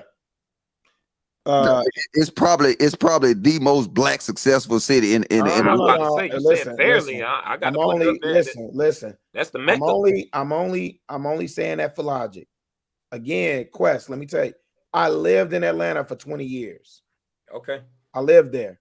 So I know what Atlanta is like. I don't know what it's been like the last 7 years. But prior to that, my question, Logic, is why isn't the model, the Atlanta model, replicated for blacks around the country? Because it's not a true model. In what way? I'm telling you, it's facade. Because the same people that you're saying, all this black capital that's in Atlanta, guess where that black capital go to? All these niggas that's from goddamn east side, west side, south side, north side, all that shit. These niggas don't stay in the hood. You know what I'm saying? So they don't take that capital to reform their areas. They'll rather go to an oasis. Oh, I see what you're saying. Somebody else that what he said, white people, they want to go to the oasis that the white people produce. And if you want to break that point, all the millions and it's billions of dollars in Atlanta. Yeah. You know what I'm saying? They can goddamn reform any part of Atlanta that we know as a hood. Whether you talking about Cleveland Avenue, whether you talking about West Side, whether you talking about South Side, they can do it. But guess what? They don't want to do. They don't want to do it because they know that they'll be losing money. Because the thing is they gotta actually condemn the nigga shit, or that investment will be a bad investment. Because the niggas are teared up. Bro, they put a new Foot Locker. Where that new Foot Locker was at? They put a new Foot Locker. I forgot where they put it at. It was a new one. I come back 5 years, that motherfucker look like a trap house. Wait, where though? I can't remember where it was. Because I saw it. I was like, damn, nigga, this bitch was like shining, glowing. And was then, it on the east side? bro, I don't remember because you know what I'm saying. But you can relate it to anywhere. You can relate, like I said, Gwinnett is turning into a shithole. All of them gonna be shitholes. And now, well, I was raised at. The reason I know they coming is because now they got a bike path, and they've been doing that. The belt line. Yeah, they've been doing that. No, belt line. Nigga, I'm They've talking been doing about that since the Olympics, though. no, nigga. No, this my neighborhood, bro. You can't tell me. They just started doing this. Nigga, shit is recent. Okay. This nigga gonna tell me. Talk about Chicago, really, for a second. No, I could talk about Chicago, and I ain't trying to, rain on Logic Parade, but I'm saying I understand what you're saying with the belt line, especially with them doing the belt line in West End, right? Over there by Ron Clark Academy, right? Like you in the heart of the hood over there. So I get that. I'm not taking that from you, bro. What I'm saying is they started in '96 when they took Techwood Homes up out of there, right? And converted it to Centennial. Stop the timer. Centennial Place or Centennial Olympic Place or something like that. Yeah, they tore up Techwood. They pulled up. They been took up Techwood before that though. McDaniel Glen, they took up all that. But see, this is the hustle, right? And I'm gonna leave it at that. This is the big hustle, right? See, the whole breakdown the project thing, it was a money grab. Because now, when they took away the projects, now everybody get these vouchers to go to these different places. Who own these properties out there where everybody's going in North Cross, Gwinnett? These people still own the property. And that property is expensive. But watch this. The property in the city is cheap. So now that's why they let niggas do what they want to do. Because now they gonna come in and they gonna swoop the same property at a lower price. Correct. Then now, soon as they start dropping their shit down, you're gonna start seeing the liquor stores fade away, the corner stores fade away. You know what I'm saying? Simpson Road is a fucking hellhole where I was raised at. You're gonna start seeing all that shit go away. Now out of nowhere, they're gonna pop up a Whole Food, they're gonna put up a Costco's, they're gonna do, and then guess what that did for their land value? That raised their land value. So now, not only did they get that property at a dirt cheap price because it was worthless. You got drugs, you got beer bottles, you got goddamn pickup trucks that been sitting on the yard for 8 years. All that shit lowered the value. And they know it. So they come in and they start strategically swooping up all the land at a dirt cheap price because this is what they do. It's a form of gentrification, what you're talking about. Yeah, right? Like, it is gentrification. I don't blame them. Right. I blame us. Correct. Because this is why I blame us. So the reason I'm gonna jump on your back real quick. Go ahead. I'll say this. I blame 75% of gentrification on us. I blame that shit on us because we fail to see the value of where we live in. Now, to suggest that we own the shit that we live, that's something different. But just think about this. I can drive down the street right now, right? Because this duplex that I'm living in right now. What happened to Courtney? Where Courtney go? Come on back, baby. But the duplex that I'm living in right now, like, if I go to my left and to my right, I can look down the street and be like, yo, if they just clean that shit up, I don't give a fuck if they own that shit or not. If they just clean that shit up, it'll prevent them from getting out rented later. Like, it's a reason why my tenants that's downstairs that was paying $1,850, why I just jumped that bitch up to $2,300 on their ass. Oh, you out of here? All right, you got to go. Now, this is 3 white boys, but they got to go because we can jump that bitch up to $2,300. You know what I'm saying? But see, check this out though. People think that all these Whole Foods and all these little places go out and say, "Hey, look, this is where we want our place at." You know, actually, that's the Walmart hustle. You know, Walmart don't be paying no taxes, no nothing in these towns they have these shits in. Nah, because they providing jobs. They provide, yeah. Because they provide an opportunity for that area. And if you look at our areas, ain't no opportunities in there. Like I said, I'm speaking from my spot. All the thing around my spot is liquor stores, wing spots. That's an opportunity right there, Polo. But that's literally an opportunity. If there's no fucking solid grocery stores and solid, it's a fucking food desert. Opportunity in itself. Well, you're right though, but I'm saying what exists. What exists there now is wing places, right. You know, the Chinese liquor stores, bullshit, China Five, liquor stores, gas stations, and watch this. A whole lot of barbershops and hair salons. Yeah, no, for real. But that's an opportunity in itself. Like, we're literally sitting here talking about a fucking food desert. That's an opportunity for a Whole Foods to drop their shit right there. A Walmart drop their shit right there. Publix, Food Line, nigga, Kroger's, whatever, to drop their shit right there. Why not? Yeah, but I mean, we don't look at stuff. Like I said, and I could do it. Like I said, I would have been that same type of nigga because when I was in the streets, I did it. But when I got out, I saw something different, and I saw the hustle. I saw how they swag and finesse shit, and then well, communities they how they communities do it, and then now the government play a part in it too. So I speak out on all aspects of it. But the thing is when you think of the stuff, what level do you have most control of? Your family or the government? Your family. We don't start at the level we can control. I went to my mama you know, they do the little housing me or whatever. And I was seeing all these ladies in that bitch bitching and whining about everything. What? And I'm looking at the ladies. I was like, hold up. Your son sell dope. Your son be trapping out of your house. You want to complain about, you know what I'm saying, them harassing you, saying they want to buy your property for dirt cheap. And I'm gonna tell you this, and this is what they do. This is the big hustle. They patient. They wait on that next generation, and they wait that a house get passed on to these kids that want to live in Buckhead, and they gonna sell that property for pennies and go rent a house in Buckhead. It's a fucking hustle, and it's our fault. Wait. Logic, to your point, and that's exactly what happened on Auburn and Edgewood. And you talking about homes that are over there by the birthplace of Martin Luther King. That home is a historical landmark. Man, them folks don't give a fuck about that shit.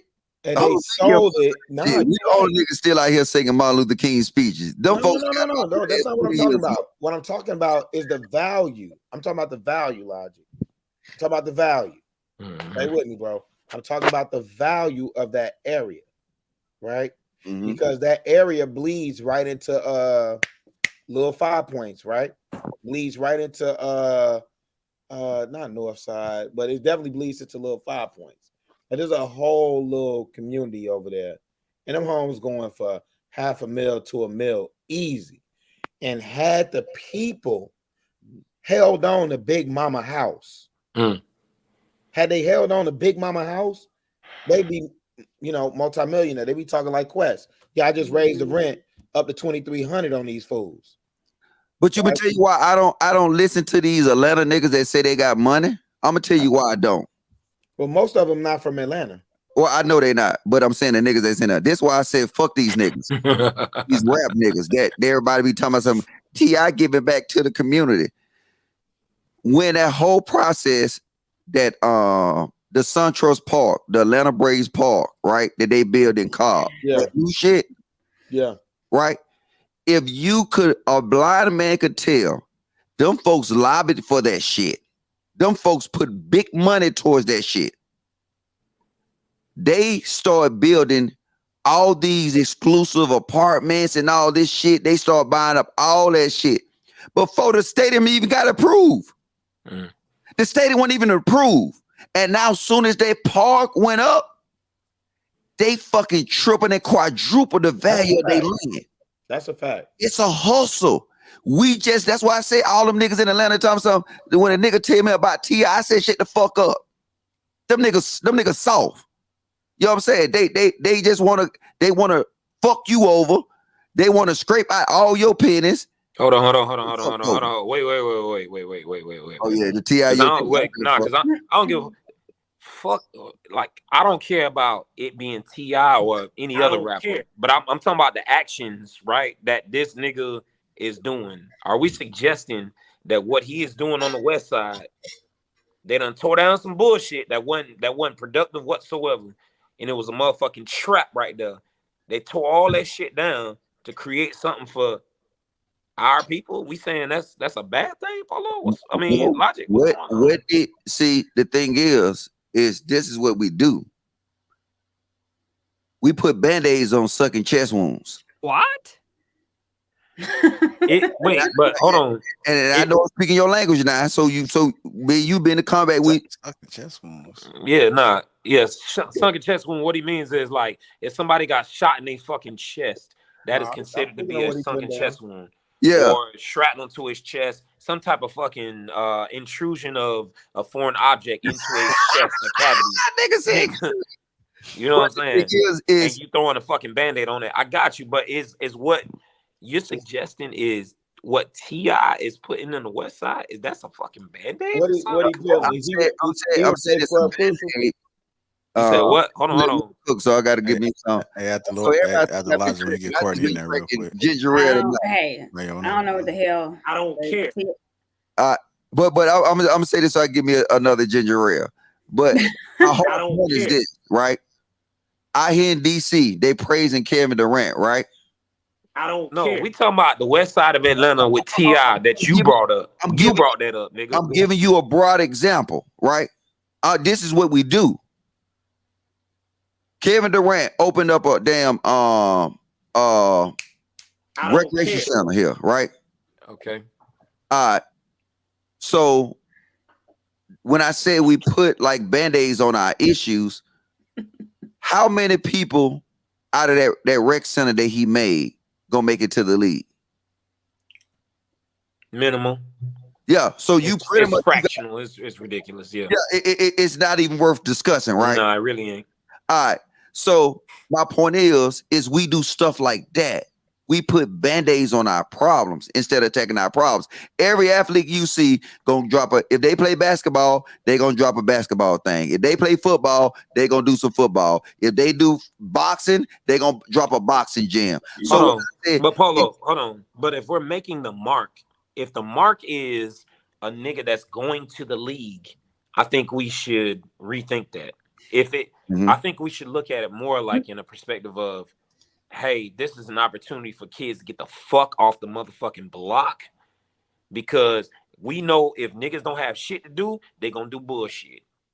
So a lot of times these niggas is producing these like gyms and places to goddamn congregate and have recreation and shit like that. It's not so much to like, all right, all y'all niggas finna make it to the league. Nigga, fuck that. If I was LeBron and I put a court in the hood, or when Nipsey put his court in the hood, nigga, he wasn't thinking about goddamn every nigga getting to the league. He was like just giving kids in that community an opportunity to get the fuck off the block and not be on some bullshit. With you with that concept, what I'm saying is that concept is so dated, because the thing is we don't even know they be hustling us. And the only reason I use Kevin Durant, I took it back. If you saw the tax break that Kevin Durant got. Wait, stop. Hold on. Wait, hold up. No, don't stop. Listen what I'm saying. I'm doing math. Oh, this is good. Right? Let's do math, right? And I'm not saying the man I'm should a numbers do it, nigga, right? so yeah, I'm with you. Go ahead. I'm with what he doing. But at the end of the day, I still see the bigger picture. And like I said, if we gonna really talk about that nigga tax write-off was crazy, and it's open source, you can look at it. And it fucking should be it should be logic. And I'm with it. It But should be. The thing is if this nigga only probably invested $6,000 in that shit, right? Because the rest of it he wrote off, right? I'm not gonna praise that nigga because I done gave more than goddamn $2,000 to DC, and this ain't even my city. Did you build a basketball court? There you go. No. What that? So first off, I was on your side when it came to niggas like, oh, what did you produce? Nah, but what we talking about a specific topic right now, right? And what you're suggesting is the fact that a nigga, because he got all these write-offs, right? And nigga, trust me, I'm one of them write-off daddies out here. Like, I'm trying to write every fucking thing off, right? To lower my fucking taxable income. All right. But we shouldn't We be say this conversation. I'm doing the Keep It Focused Friday. We're gonna say this Keep It Focused Friday, and you bring your motherfucking ass on Friday, and we can have you doing it Friday for real? Yeah. Hey, nigga, JR don't step out on me though. JR, it was JR fault last time. That wasn't my fault, nigga, man. if you do it and you have me, I'm with it. It was like Humble Dad said. I'm gonna keep that shit a buck though. No, you got an open invitation. We shouldn't be Quest. You got an open invitation, bro. We shouldn't be lighting niggas up because they producing something for a fucking community and they gonna get motherfucking tax write-offs in the process. That's fucking retarded, bro. No. The thing is I'm not bashing a nigga for it, right? But at the end of the day, that's exactly what you doing, nigga. No, what I'm saying is I said I'm not gonna praise them. That's what I said. Because if like I said, the thing is this. What he's doing is benefiting him more than anything. Wait, but hold on. And I get it. See, you looking at it like I'm saying, fuck the nigga for that. No. I'm not though. But what I am looking at it as we have to stop saying, oh, he gonna benefit more than we benefit. You don't fucking know that because you have no idea of what that gym in that fucking community is gonna do for the kids in that community. Yes, we know what I think that's what's fucked up is that we know the tax write-offs that this nigga's gonna get, but we have no idea of the concept of how it's gonna benefit these young kids in the community. All right, we got a nigga who being raised by his mama, a single mama, whatever the fuck, and he ain't got no fucking dad in his household or no male figure in his household. So the only place he can go to is to the fucking goddamn court with niggas that look like us. Cause we still go to the court. All right, what's up, young blood? What's good with you, bro? You know what I mean? Like, we have no idea the concept of how this court can like change this young nigga's life. But we know how it can affect Kevin Durant's life because we know the tax code, or we think we know the tax code, right? So I think we need to stop going so deep into this like idea of, oh, they're gonna benefit more than what the kids benefit or what our community benefits. Nah, we don't know the intrinsic value of like how this benefits them. We don't know. Well, that's cap, bro. Any nigga that says otherwise is cap, bro. No, we actually got more data on that because he's not the first one to produce a gym in a hood. And guess what's still surrounding it? Hood shit. So fair. But that's not the purpose of the fucking gym. The purpose of the gym is not to suggest that we gonna turn a hood community into a nice community. No, it is provide opportunity for hood kids that don't have shit going for them right now. Hey, this is an outlet for you. So, I'm asking this question, right? So, what is a hood? Hood?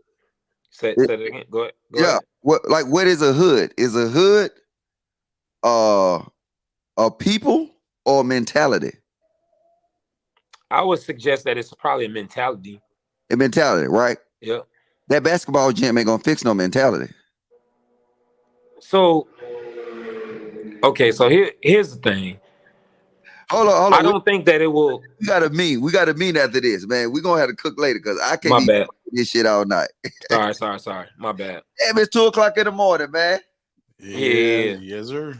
I got my jet in the morning. What's going on? All right. Well, hey, I'll hit you up though and cook with you about this Atlanta shit or whatever it is, whatever it's gonna be at, and about Keep It Funky Friday. Yeah, Let me know.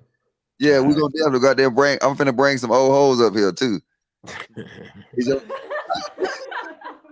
stupid, bro. All right, my nigga. All right, Quest. Appreciate you, brother. I appreciate the opportunity, man. Love. That's day one from a long time, y'all. Nigga, put some respect on my nigga name. Yeah, Quest 4 underscores on IG. Fuck with me. There you go. All right, brother. Good to have you. Appreciate y'all out there, man. Make sure you guys subscribe to the channel. Hit that like button. Hit that like button. Hit that like button. Yes, sir. Later. All right.